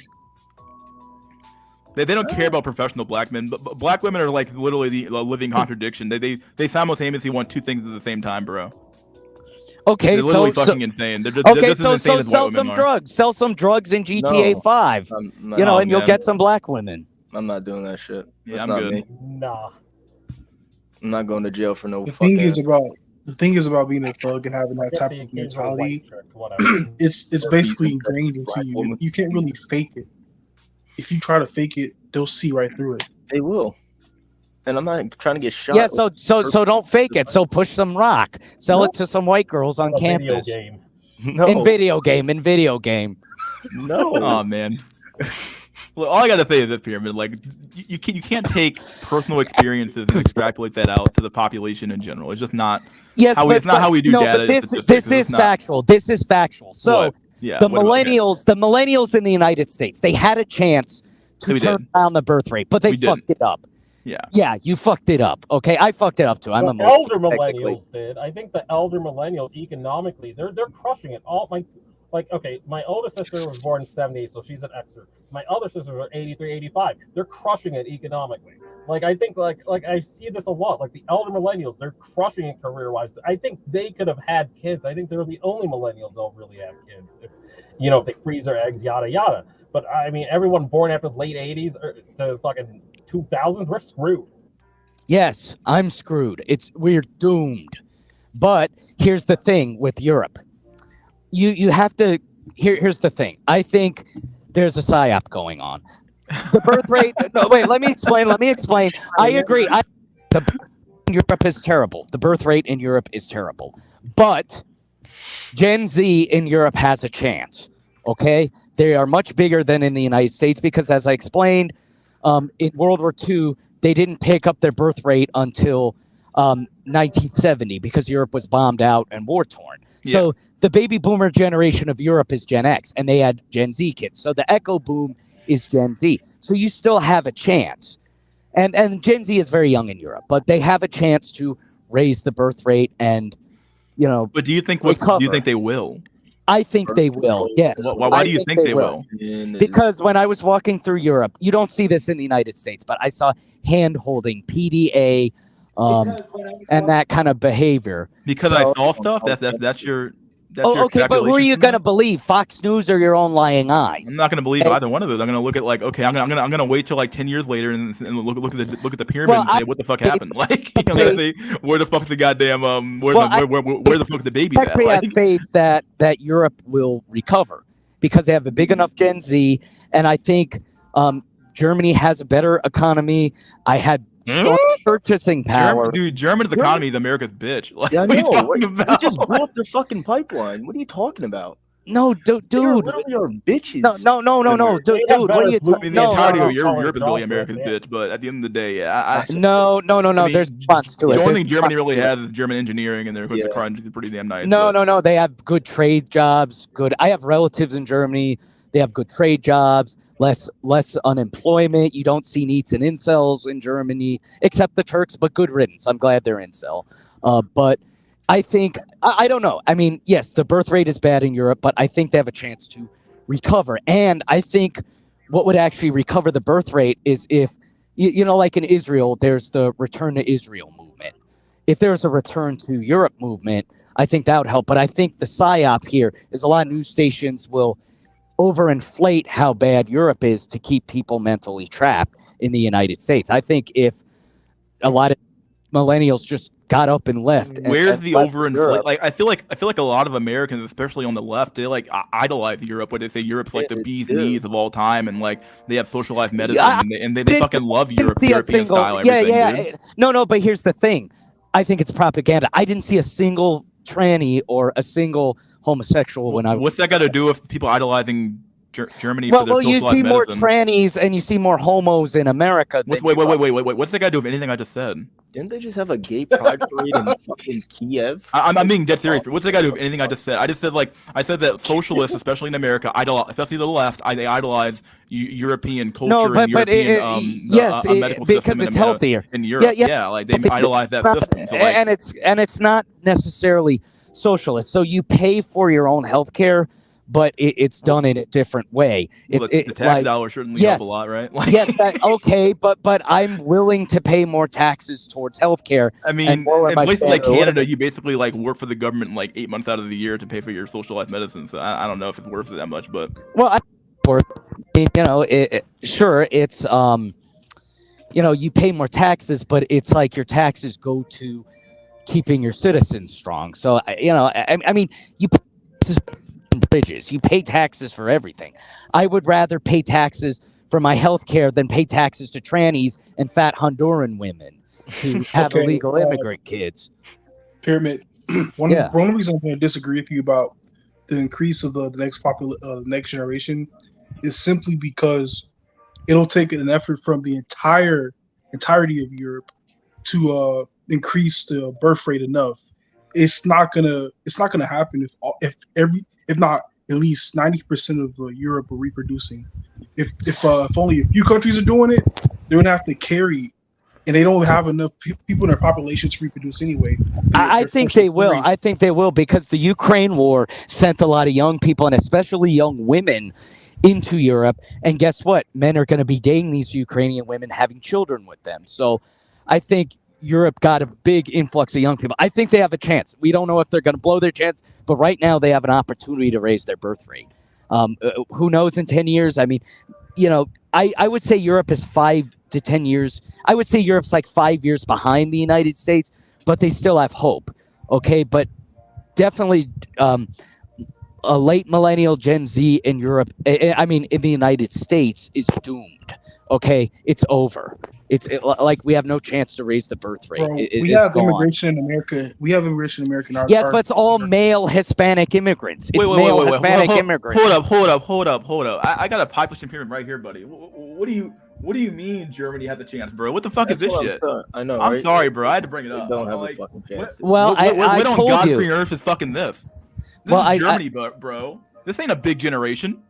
Where's the generation? No, but it's Germany bigger. 2021. Okay, I guess it might be a little bit off, but like United States. If you take all the fuck, wait. Where the literal fuck are you gonna find the big generation after this fucking shit? So let's go to 20 to 24 when you should be having kids at. What is this shit, bro? No, but let me explain. No, okay? Explain what? Explain this fucking gap. Yeah, I'm gonna explain the data. Germany is like 90% white. America, here's the thing: white people in Germany have a higher birth rate than white people in America, and it's higher caliber of white people having children. The only whites in America having children are meth addicted white trash. Well, they still count as white, right? Does it matter? Like, yes, it does matter. It does matter. But the white people, quality of whites matter. Okay, yes, it does. Number one, whites are having less kids in America, and the only whites that have kids are the bottom of the barrel white trash. But in Germany, while not a lot, whites are having kids, and it's higher caliber whites, better looking whites, smarter, more educated whites. No. Look at population pyramid by state and compare Germany. No. But look up population pyramid by state. Let me see. No. Yeah. Oh, let me look this up real quick. Okay, yeah, got it. Give me 1 second here. Okay. Here is what you compare. If I go to this website here and I look up the birth rate, and I look up, so you have South Korea at what's that 0.83? No. Here's what I want you to look up. Here's what I want. No, you don't to tell me what to look up, buddy. I think I know how to look up shit on Google. It's not hard. Okay. No, but look at the white people's birth rate. Okay. I don't care about white people's birth rate overall. I care about the fucking birth rate of like literally like the whole damn country, right? Wouldn't we care about that? Like I am not the snow nationalist of fat Honduran women and fat black single moms. I don't care about their. Well, I don't care about this white people either. So why the fuck would I just? Okay, we're at a disagreement, but we're not a disagreement at all. It doesn't matter. Like we're talking about people in general here. We're not talking about just one part of the country or one part of the fucking world here, or one race of the world. Yeah, but here is what I found. America has a birth rate of 1.84. Yeah, and lower the than Mexicans are the only ones who breed. Lower than them. Let's see. I wonder what's Germany's. With Germany here, 1.58. Are you lying? No, you're looking at the wrong. Pyramid. Are you lying to me right now? No. Will you let me explain? Will you shut up and let me? I'm not lying. You tell me to shut up, buddy boy. Okay, this is my stream. Keep in mind, I'm telling you that you're wrong. Okay. I just looked it up on the internet. Like it's literally on the CIA's website. No, but here is what you look up. Here is what you look up.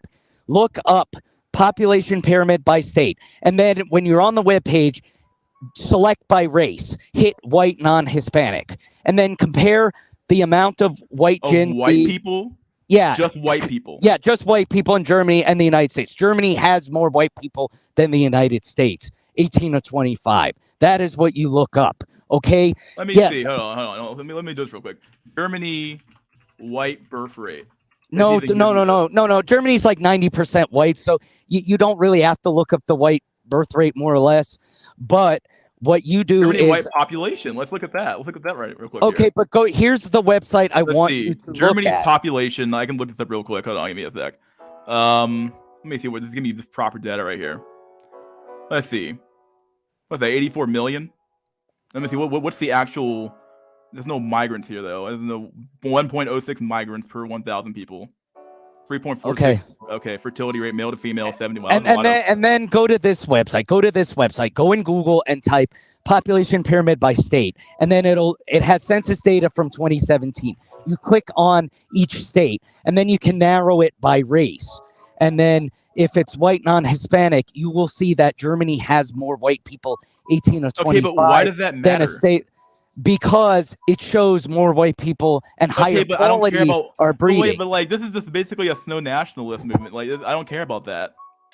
Okay, but I don't care about the birth rate of black women and fat Honduran women. Okay, something I want to add to this. Like this community. The spirit's 90% like, if white. your entire argument literally like okay, so if we're just talking about white people to white people. I haven't looked it up yet, but I don't like care. I mean, you might be right. Let me yes, there are more white people and a bigger generation of them in Germany than a state like New York, for example, or Pennsylvania. Well, I would agree.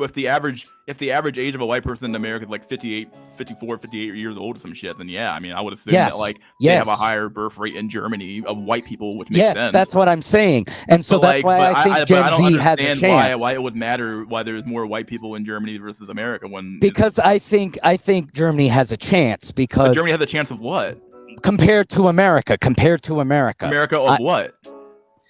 White America. I think Germany has a better white chance. America. Okay. So that's all. Okay, Pyramid. Yes, You technically contradict yourself because when you say Europe needs to repopulate, you're only looking at white people, which it doesn't make up the because entire Europe majority. is a white society. It's a white society. Europe is not for Arabs. It also takes the effort of other citizens of other nationalities and races to repopulate, not just white people. Yes, but I'm talking about like Germany, for example. I think Germany might have a chance. They're importing young women to breed with. They have a big Gen Z population, and so they have the potential. They may fuck it up, but I think they have a better chance than like a state like Pennsylvania Okay, Well, that's there's just not. one country though. There's That's just not a lot of. That's just one country though of the other ones in Europe. Yeah, Yes, like but you keep saying Europe, but we keep talking about Germany, I suppose. Like, else you mean yeah, Germany, yeah. well, Europe, I I should suppose, say so. Germany. I should say Germany. So. Yeah, because you keep saying Europe, but like Europe, Germany is not all of But Europe. Obviously. I still will maintain that Spain is better off than America in other ways. It's aging, but socially it's a little healthier, I think. I mean, they have a better work-life balance, that kind of stuff. So, Okay. you know, but I wouldn't say Spain is good. I think Germany's better than Spain. But again, a lot of Spaniards moved to Germany. So I think, you know, that it has some hope. Like Germany is kind of withdrawing and poaching people from Europe, and especially millennial Gen Z. So they have a chance. If they don't fuck it up, they have a chance to repopulate. But right now, Just to be clear, you're only talking about Germany, not entirety of Europe. I'm talking about mostly Germany. I think Germany is the heart of Europe in a sense. I mean, especially, you know, like if you say European history, Germany was kind of the hub. I don't know much about European history, but, you know, it's Germany has a lot of history, and it withdrew people from all parts of Europe. Europe's going to be majority Muslim by 24. I didn't see but I didn't see a single mosque when I was in Munich. I mean, it's just I'm. Do they exist? Yeah, Jeremy but is speaking on European countries where he will never travel to because he works as a landscaper at Maryland Golf. No, but no. Okay, man, leave him alone. Wasn't that? No. But I've been but I was in Munich for a bit, and I saw how it went. And it's also, even if the birth rate's low, it has a better dating culture. Like do you see PDA when out in public? Like, do you see couples holding hands and kissing in America? I don't. I see two gay men doing that more. But when I was in Europe, I saw more hand holding, kissing, you know, that kind of stuff. I never see that in America anymore, especially among Gen Z. You know, and there are more lesbians too among Gen Z. I didn't see a single dyke when I was in Europe. So Bro, there's less gay people in America than straight people. So okay, but here's my question: why do the gay people in Germany?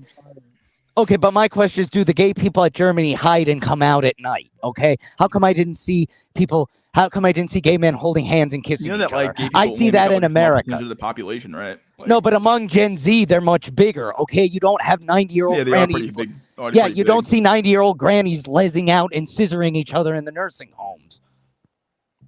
My God. Well, you wouldn't see that anyway, because I'm assuming you didn't go by a nursing home in Germany, but yeah. No, but I've seen lesbians on the campus sitting on each other's laps, stroking each other's hair. So fucking demoralizing. I never saw that in Europe, or I mean in Germany. I never saw that. You know, I don't know. Maybe, how long were you there in Europe for? I was there for a week, but I have relatives there, and you know, and then my mom's been there multiple times. I ask her about that kind of stuff. She says she just never sees it. I mean, she's been there. I rarely, if ever, see gay couples in anywhere in America. I'm not gonna lie. I see them all the time. Okay, how? I've had where do you go to engage okay, but I've had gay dudes hitting on me at work. I mean, you know, I don't know. Maybe I'm just a fag mag or something, but I see a lot more gays. Where are you at that like allows you to see these groups of people all this time? Because I almost never see them other than on the media or some shit like that. But like the DC suburbs. I mean, a lot of my mom's friends are gay. You know, I've had gay high school acquaintances. You know, yeah, I've been exposed to a lot of that stuff. So, all right, well, it's what it is. I mean, we can't all have perfect lives, I suppose, but you got a lot of exposure here to the LGBTXYZ. I know. You know, I had a Hispanic gay guy hit on me at work. I mean, you know, I've noticed Hispanics, blacks and Hispanics. I mean, I'm certain, no offense to you, but a lot of blacks and Hispanics I've noticed, like especially in the DC area, like are pretty aggressive when it comes to cruising. So, you know, that's what I noticed in that area. I think there's more down low among those communities. All I gotta say is this here, man. I'm not saying you're wrong, but the reality is that, I mean, just as David here is laughing at you, saying just a week. Look, like a week is not long enough. But I have culture to understand it fully. I have relatives there. Okay, so your relatives tell you all the stuff about the LGBT community there and stuff like that, right?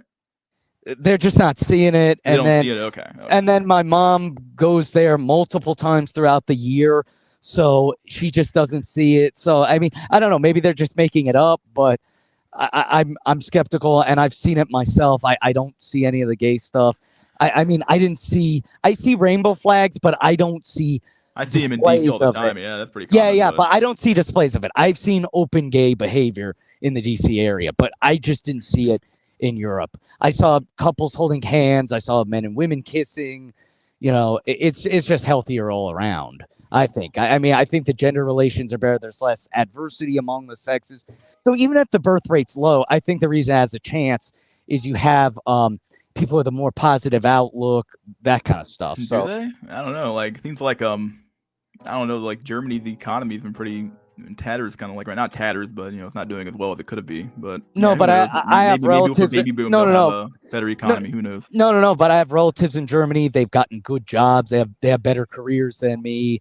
You know, there's like a lot of trade programs in Germany. They have better manufacturing.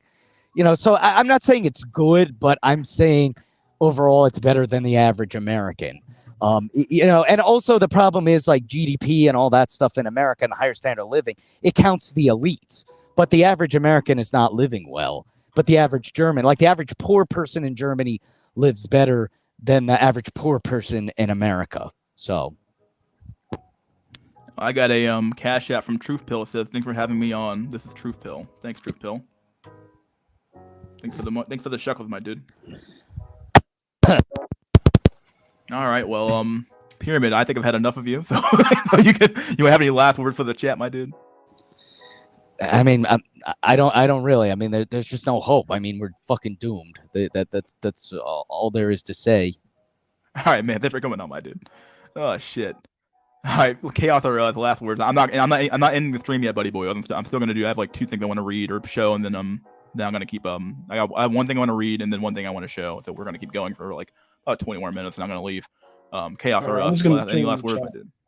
I'm just gonna chill in the chat. All right, So dude. I'm just gonna chill in the chat. Yeah. All right, man. Thanks for coming on. Oh shit, man. That was some meme level shit right there, dude. So let's do the video first. I didn't play this Pepe video. I wanted to do it earlier, but I was able to do it. I'm gonna save this video that BPJ sent me for the Wednesday night wind sale. I guess we'll do it then. We'll do this Pepe the Frog animation video first. Oh, wrong thingy. Oops. Let me move this back over here. I want to pull out the there we go. Pull this out. Here we go. Hopefully this isn't copyright music because otherwise I'm fucked. Figure it out. All right, let's do this video, my dudes. Another fun meme video, right? Here we go.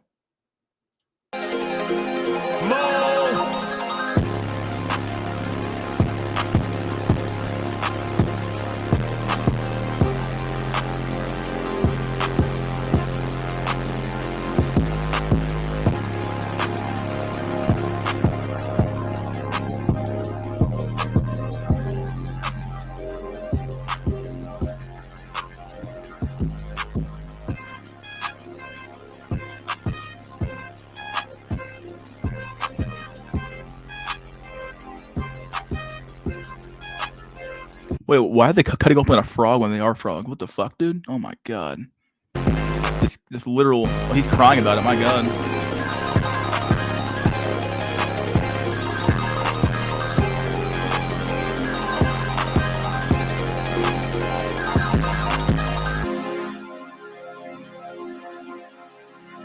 It's like Frog and Toad, dude. Frog and Toad.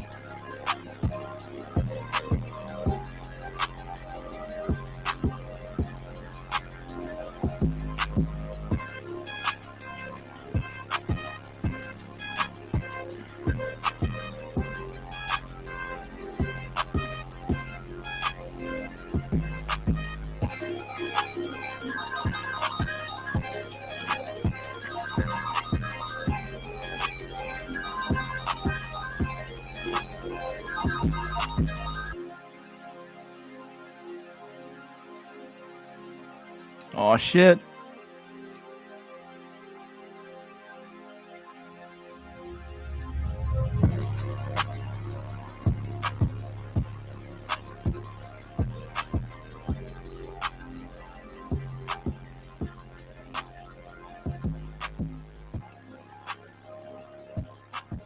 Yeah, a lot of the stuff uses a lot of stuff from the older videos, but it's still pretty good. That's not a bad little mix of Pepe videos. Not bad at all. Pretty good. I like the frog clips and stuff like that. That was pretty cool. The one with the toad. Let me pull up the next meme or the next image I wanted to show. We'll keep the music going for this one. Let's do this shit. We got 57 people still in the chat, so let's read some. This is a good meme in my opinion. It shows the road that we're on. It's a 4chan post. Pretty long one, honestly. We're gonna read the whole damn thing, honestly. So let's keep doing it. Let's keep going, my dudes. Right, here we go.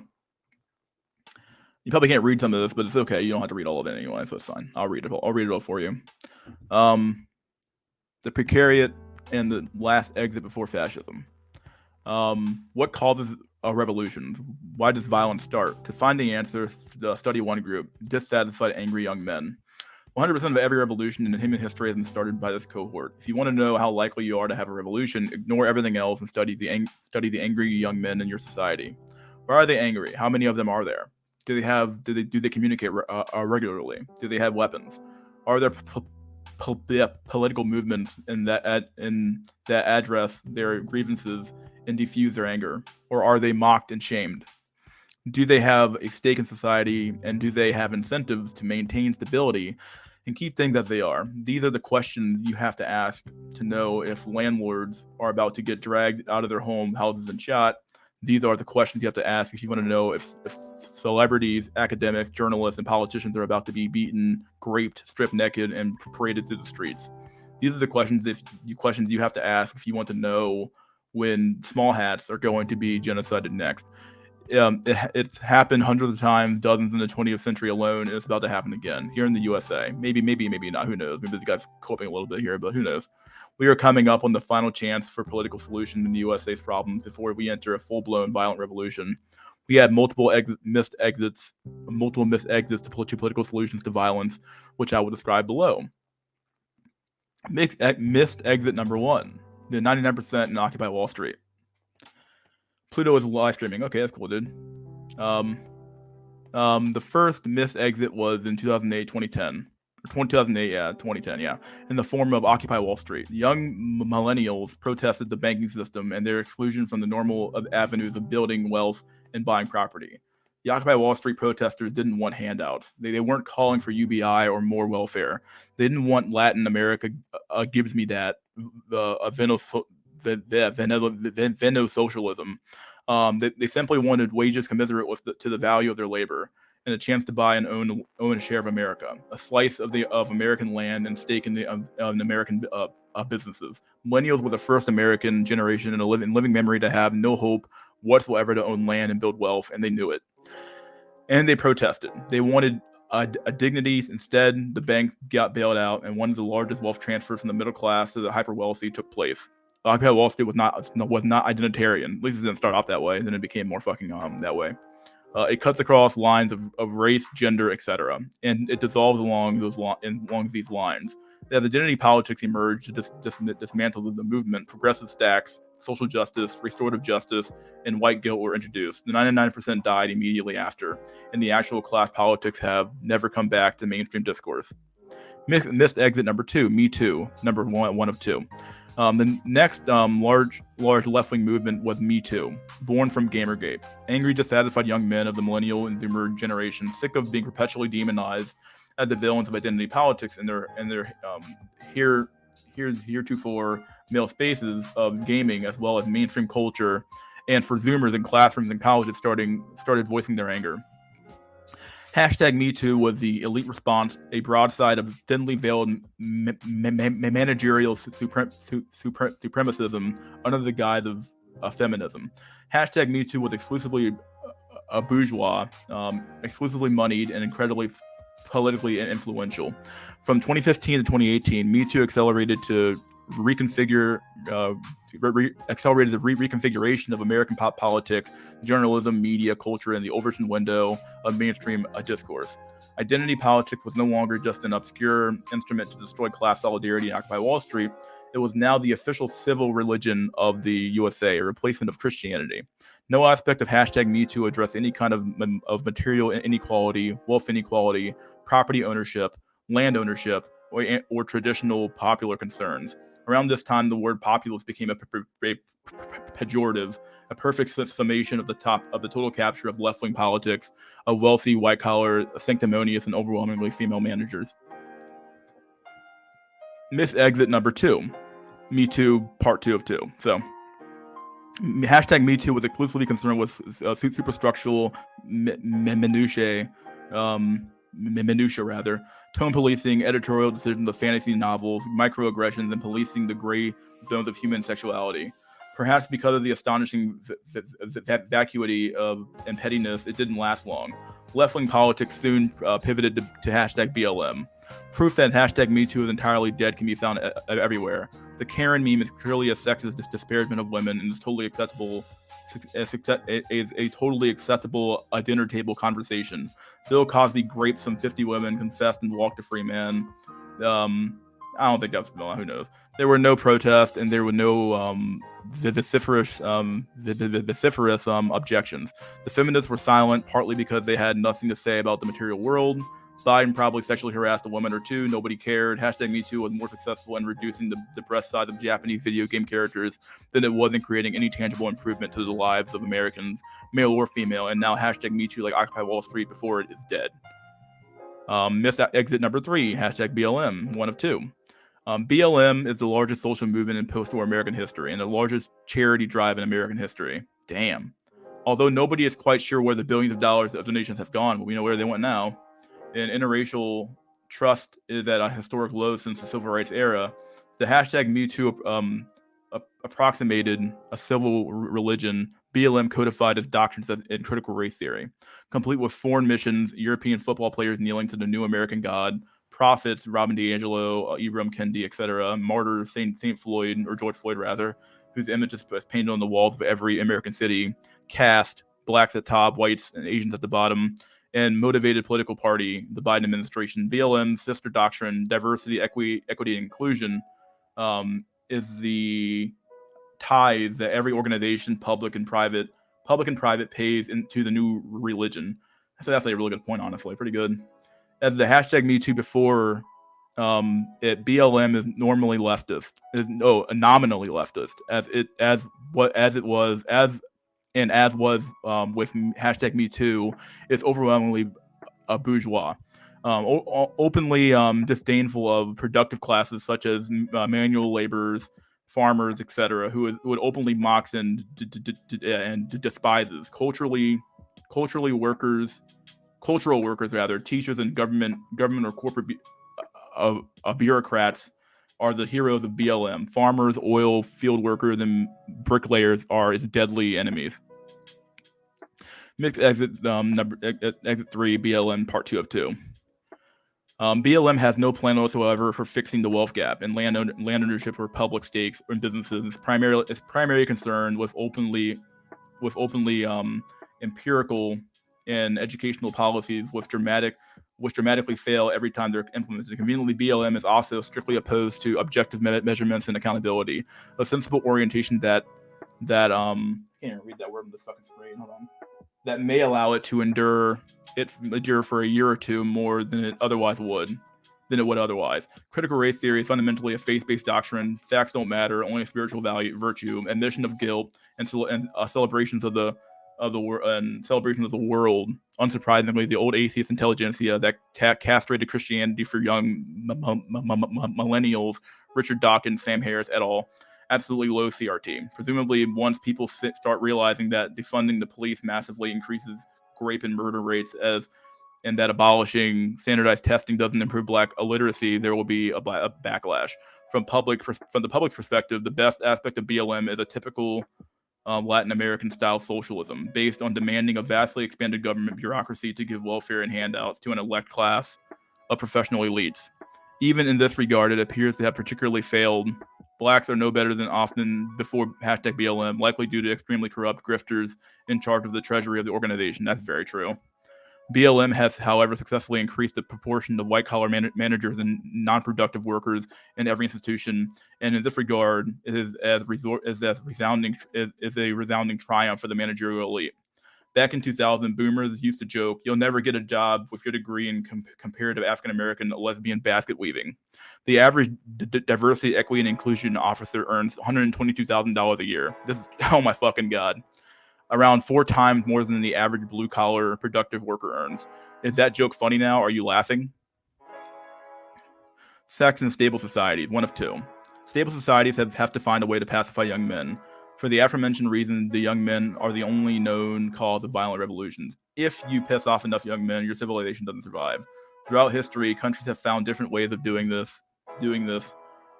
Empires typically send their young men off to conquer foreign land. This is what the British did, and the Japanese did after the rice riots. Rice cells rise up, my dude. The rice riots of the early 20th century. Send the angry young men to kill foreigners and take some of their land for themselves. Modern non-colonial nation states usually don't have this option. They have to calm the guys down another way. Our traditional way is marriage. Guys get the guys married, ideally in a 1-to-1 ratio, and things calm down a lot. Polygamy typically creates unstable societies. Look at the constant strife in the Middle East. As an example, if 3 guys out of 4 can't get a wife, expect constant violence, suicide, bombings, etc. Similarly, one traditional way non-committal relationships tend to be associated with very high rates of violence. Look at the West African matriarchal societies where men don't stay with their pregnant partners and instead form rotating circuses of bandits, rapists, and murderers. These societies have never invented the wheel, the plow, the sail, or any written script. Today, today enjoy the highest rape and murder rates on the planet. This is almost certainly because of the constant havoc caused by angry, unanchored, deracinated. What's that word? I can't read it right now. Deracinated, alienated men, none of whom had fathers. Tragically, this pattern that has been nearly identically reproduced in Black communities in Baltimore, East St. Louis, Detroit, communities that BLM is conspicuously silent about, because BLM is a managerial project for increasing the number of white-collar administrators in public and private institutions, not a project to improve the lives of Black people. Oh, shit. Deracinated? I said deracinated. That's it, I wrote wrong. Maybe I said it wrong. Deracinated, what did I say? Fuck if I know. Deracinated, I may have said it wrong. Either way. Increasingly, this is sex and stable societies 2 of 2. Increasingly, young men in the USA don't marry, don't have sex, and often don't have girlfriends. Over 40% of Zoomer males have never had sexual intercourse. The median age of the cohort is 21. This is historically unprecedented. Women have a calming and pacifying effect on males, even on a biological level. Cohabitating with a partner lowers your testosterone and drastically decreases your violent crime rate, but the young men in the USA aren't doing that. Settling down with a woman requires resources. It requires a stake in society, and it requires a slice of American land. For millennials and Zoomers, this is close to impossible. The chance that you marry massively increases if you own property. The chance that you have children increases massively too. The inability of young men to buy property is directly causing the failure to have long-term partners and children. Guys who 40 years ago would have been doing DIY projects, building a front porch, volunteering at local church, and helping raise their kids, are today spending their nights ranting about the small hats on 4chan. If you are concerned about the possibility of violent revolutions, this development should alarm you. Occupy Wall Street touched on this issue, but the 2 major leftist political movements, #MeToo and #BLM, have not obliquely addressed this problem. In the case of #MeToo, male success and well-being is probably directly antithetical to the movement's stated objectives in so much as they ever relate to material reality, which is rare. Pacifying young men. The USA has developed a new solution to pacifying young men that does not depend on marriage, children, love, community, business ownership, or ownership of a little plot of land called their own. The solution is drugs, pornography, video. We talked about this earlier. The solution is drugs, pornography, video games, junk food, and social media. So far, it appears to have worked to sedate the young men. Even the angriest young men are so physically unfit from their sedentary lifestyles and corn syrup diets that the chances of them forming a cohort of red guards and door-to-door math deleting landlords is vanishingly slim. They're so much more likely to smoke a blunt, eat some Fruit Loops, watch Rick and Morty, And how long can this passivity last? Are we kicking the can down the road, or have we finally found a way to permanently stop violent revolutions? Is this what Francis Fukuyama called the end of history? Will Zoomer male totally priced out of land ownership and business ownership? Will we be content with subscription services, everything, service everything, spending their lives as a perpetual sexless tenant, receiving government UBI stipends, which get funneled instantly into the pockets of hedge fund mega landlords and online pornography purveyors? Is it Ready Player One the perfect image of the immediate future? Or is Ready Player One the perfect image of the immediate future? Are corn syrup, Nintendo, porn, and weed the ultimate technology in preventing Mao Zedong or AH from rising again? It's very hard to tell, not least because exactly zero good faith sociologists are examining what is going on in all male spaces and male culture. We simply have no idea how close we are to a Bolshevik revolution. It might happen tomorrow. Land ownership and violence is one of two. If you had an average salary in 2020 and saved every single spare penny you had, and by the end of the year, you were, I didn't like that you dissed this clown on the stream. I don't give a fuck, Pyramid. Who the fuck? I don't care, bro. You don't have to come on anymore if you don't want to.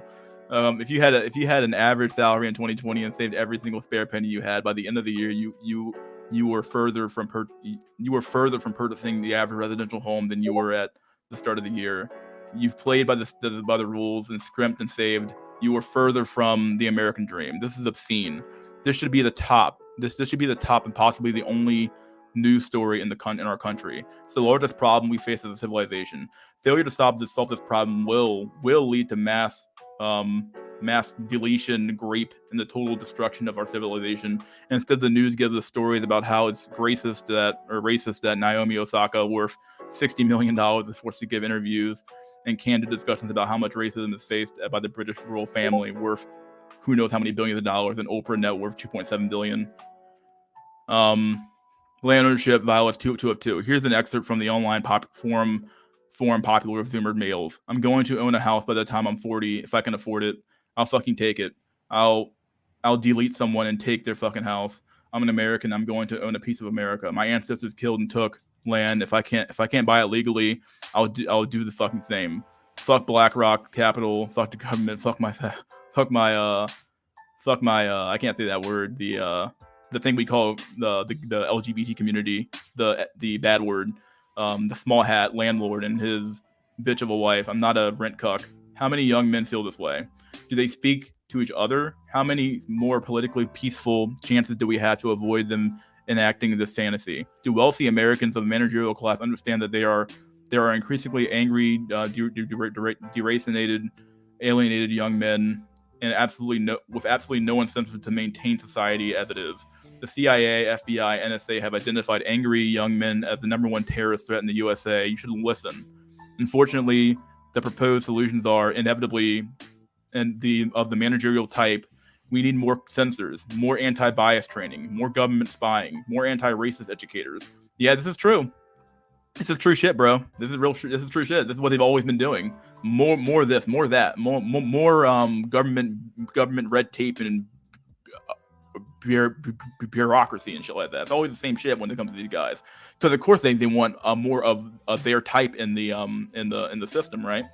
More control over publishing, more scrutiny on social media, more shaming of young men, more language policing. None of these solutions make even passing reference to why males are angry. Who cares? Will these solutions work?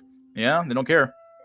You may think that I'm exclusively talking about bête noire of American politics, the dreaded white male. Soon, that won't be true. Over 50% of under 18s in the USA are Hispanic. As of 2021, the median age of Hispanics is 11. In less than a decade, a colossal cohort of young, low net worth, low education young males are going to begin adulthood. Their parents usually married and settled down. The younger generations of Hispanics do not. They don't marry. They don't have kids. They don't own a company. They don't own property. Will they be satisfied with a future of perpetual tenancy to non-Hispanic landlords, compounded by their humiliating cultural inferiority to non-Hispanic white population? Will they peacefully lay down and accept their fate? The best outcome is a decent descent rather into constant low-level violence, as we've seen in Colombia, Mexico. The more likely outcome is an actual revolution as young men from this cohort decide to take what they want. If working doesn't work, get it anywhere. What kind of an imbecile works? That's true. I mean, why would you work when the system literally punishes work? Americans tend to think of everything in racial terms, but I'm suspicious. I imagine that the first step toward violence will involve rural whites, urban blacks, and second-generation Hispanics setting aside their differences and torching country clubs. Little wonder what that identity politics is so enthusiastically endorsed by top politicians and elites.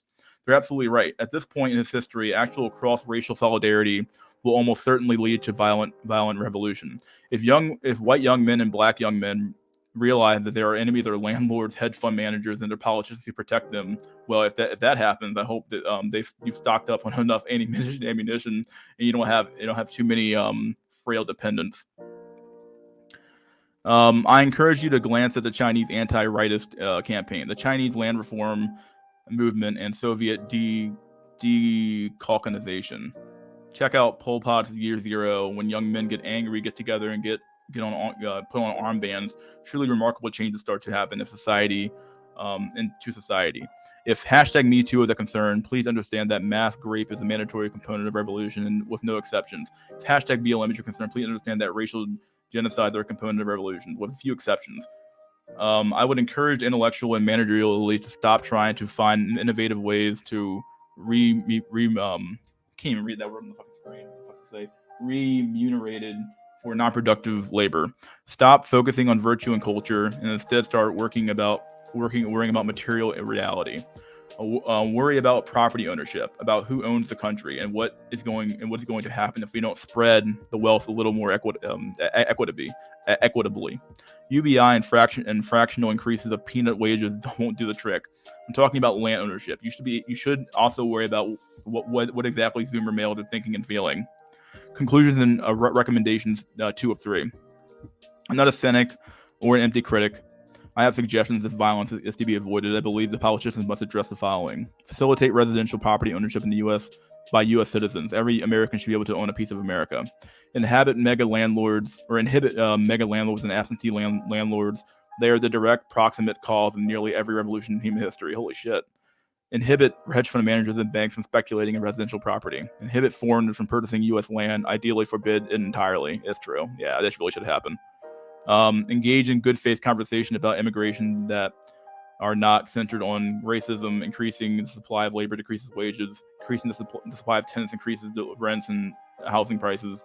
Foreigners are less likely to unionize. These are cogent left-wing concerns, and smearing all discussion about immigration as racist is not productive.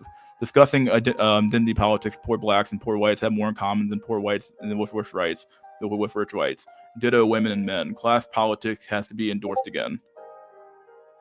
Conclusions and recommendations 3 of 3. Avoid welfare bureaucracy handouts, UBI style socialism. This is the Latin American model, and it's historically disastrous. Cuba, Venezuela, Colombia have experimented with it. It always fails. Left-wing politics should focus on wealth gap and ownership. The general public should own their own home, have a stake in their business, and have stake in their community. A nation government dependent on tenants will be violently unstable. History proves this. Stop shaming the poor, hillbillies, hicks, rednecks, flyover state. The left wing must stand up for the poor. The elite, hyper-educated capture of the left is utterly disastrously toxic. It prevents us from solving the problems that threaten social stability, encourage real-life social institutions. The abandonment and disenfranchisement from society is disastrous. Humans of all genders need social community in the physical of all genders. My God, buddy. And it's in the physical realm. Respecting young men may be difficult, but at least fear them. Understand what they can do, what they do to a real extent. Hold a gun to the head of your civilization. It is young men who decide if we have a great leap forward or a decolonization of the crits. I can't even read that fucking word. Ideally, encourage young men to have a settled stake in society by offering them prestige and respect for doing right things. At the very least, appreciate the fact that every civilization is a hostage is in a hostage situation, and it is ultimately the young men who decide if we have mass rapers and genocide, or if we have white picket fences and golden retrievers. You may not like it, but you may hate it, but you must understand it. I don't know, dude. This shit might actually work. Either way, I thought it was a cool post. Thought he had some good points. Oh man, the average salary in the current year is nothing. Yeah, it really is nothing. Oh man, the revolution left is to fade away. Yeah. Oh, the only revolution left is to fade away. Yeah, might be the only way out of here, dude. No one wins wars. The people get the bill. Huh. Cope. I would agree. There's a lot of cope in there as well, but who knows? This is a radical neat acceleration. This Eldarism is so based. Don't be the Fed poster the CIA ninja glowies want you to be. Just get comfy and enjoy the erosion. That's pretty good. All right, buddy boyos. Hope you guys enjoyed the stream. I'm gonna cut the music off and the music. Pyramid sent me some fucking butthurt comments in my Discord. Let me read them real quick on the screen. Fuck it. I have enough time here. Let me read his comments real quick. What did Pyramid send me? He said, Yo, I didn't like that you dissed clowned on me on stream. Why do you care? I'm gonna show you with data and charts that Germany is better for whites. America is and always was a white country. America does not give shit about birth rates of black single moms and Honduran migrants. Okay, dude, whatever you say, buddy. I'll see you next time, buddy. Whatever you say, Pyramid. Oh, dude. I mean, like every time he shows me that he doesn't care about anything else but like white people, dude, which is fine. It's kind of weird because like it's so weird seeing Snow Nats, which I don't really have a problem with these guys being in my chat. I don't give a fuck. You guys can show up or not, but it's kind of funny because like these people like you care about the white race so much, but the white race literally fucking like rejects your ass at every fucking turn. Like they would not consider you to be. He would not consider you to be like any real fucking any real sense of like, you know, like it's not worthy. I don't know what I mean. Like, you know, they don't consider you to be probably part of the white race to begin with. Like, let's be real here. Like they wouldn't consider you at all. So I will genetically enhance mystery school so we can protect me in war. All right, guys, I'm gonna show myself one more time here. So we got send shekels to mystery school MS with the $sign in front of it. If you want to send me some money. Otherwise, dudes. Hope you guys enjoyed the stream. Hope you guys enjoyed everything we had today. Other than one Pyramid join, people seem to hate that part. But otherwise, dude, you guys should go watch the a base Pluto stream. He has a stream going on right now, so you should go to his stream next. You know, join it up and make it big and stuff like that. Either way, this has been SNC Sunday Night Co-op Weekend Chat Random Discussion episode 23 of season 2. Please like, share, subscribe, leave a comment if you like the video. Maybe you hit the video, and never forget, guys, that wisdom is fucking gold. Hope you guys once again enjoyed the stream. We're going to do this again on Wednesday, another hour and a half long stream where we're going to cover this video that I didn't cover today. And yeah, we're going to do that. Cover some I'm going to cover that video by Temple, the other video by Temple I didn't cover today on Wednesday night one, so it'll be show up for that stream. And then once again next Sunday, we're going to have another SNC episode 24 of season 2. All right, guys. See you guys next time. I got to get the fuck out of here, and cheers.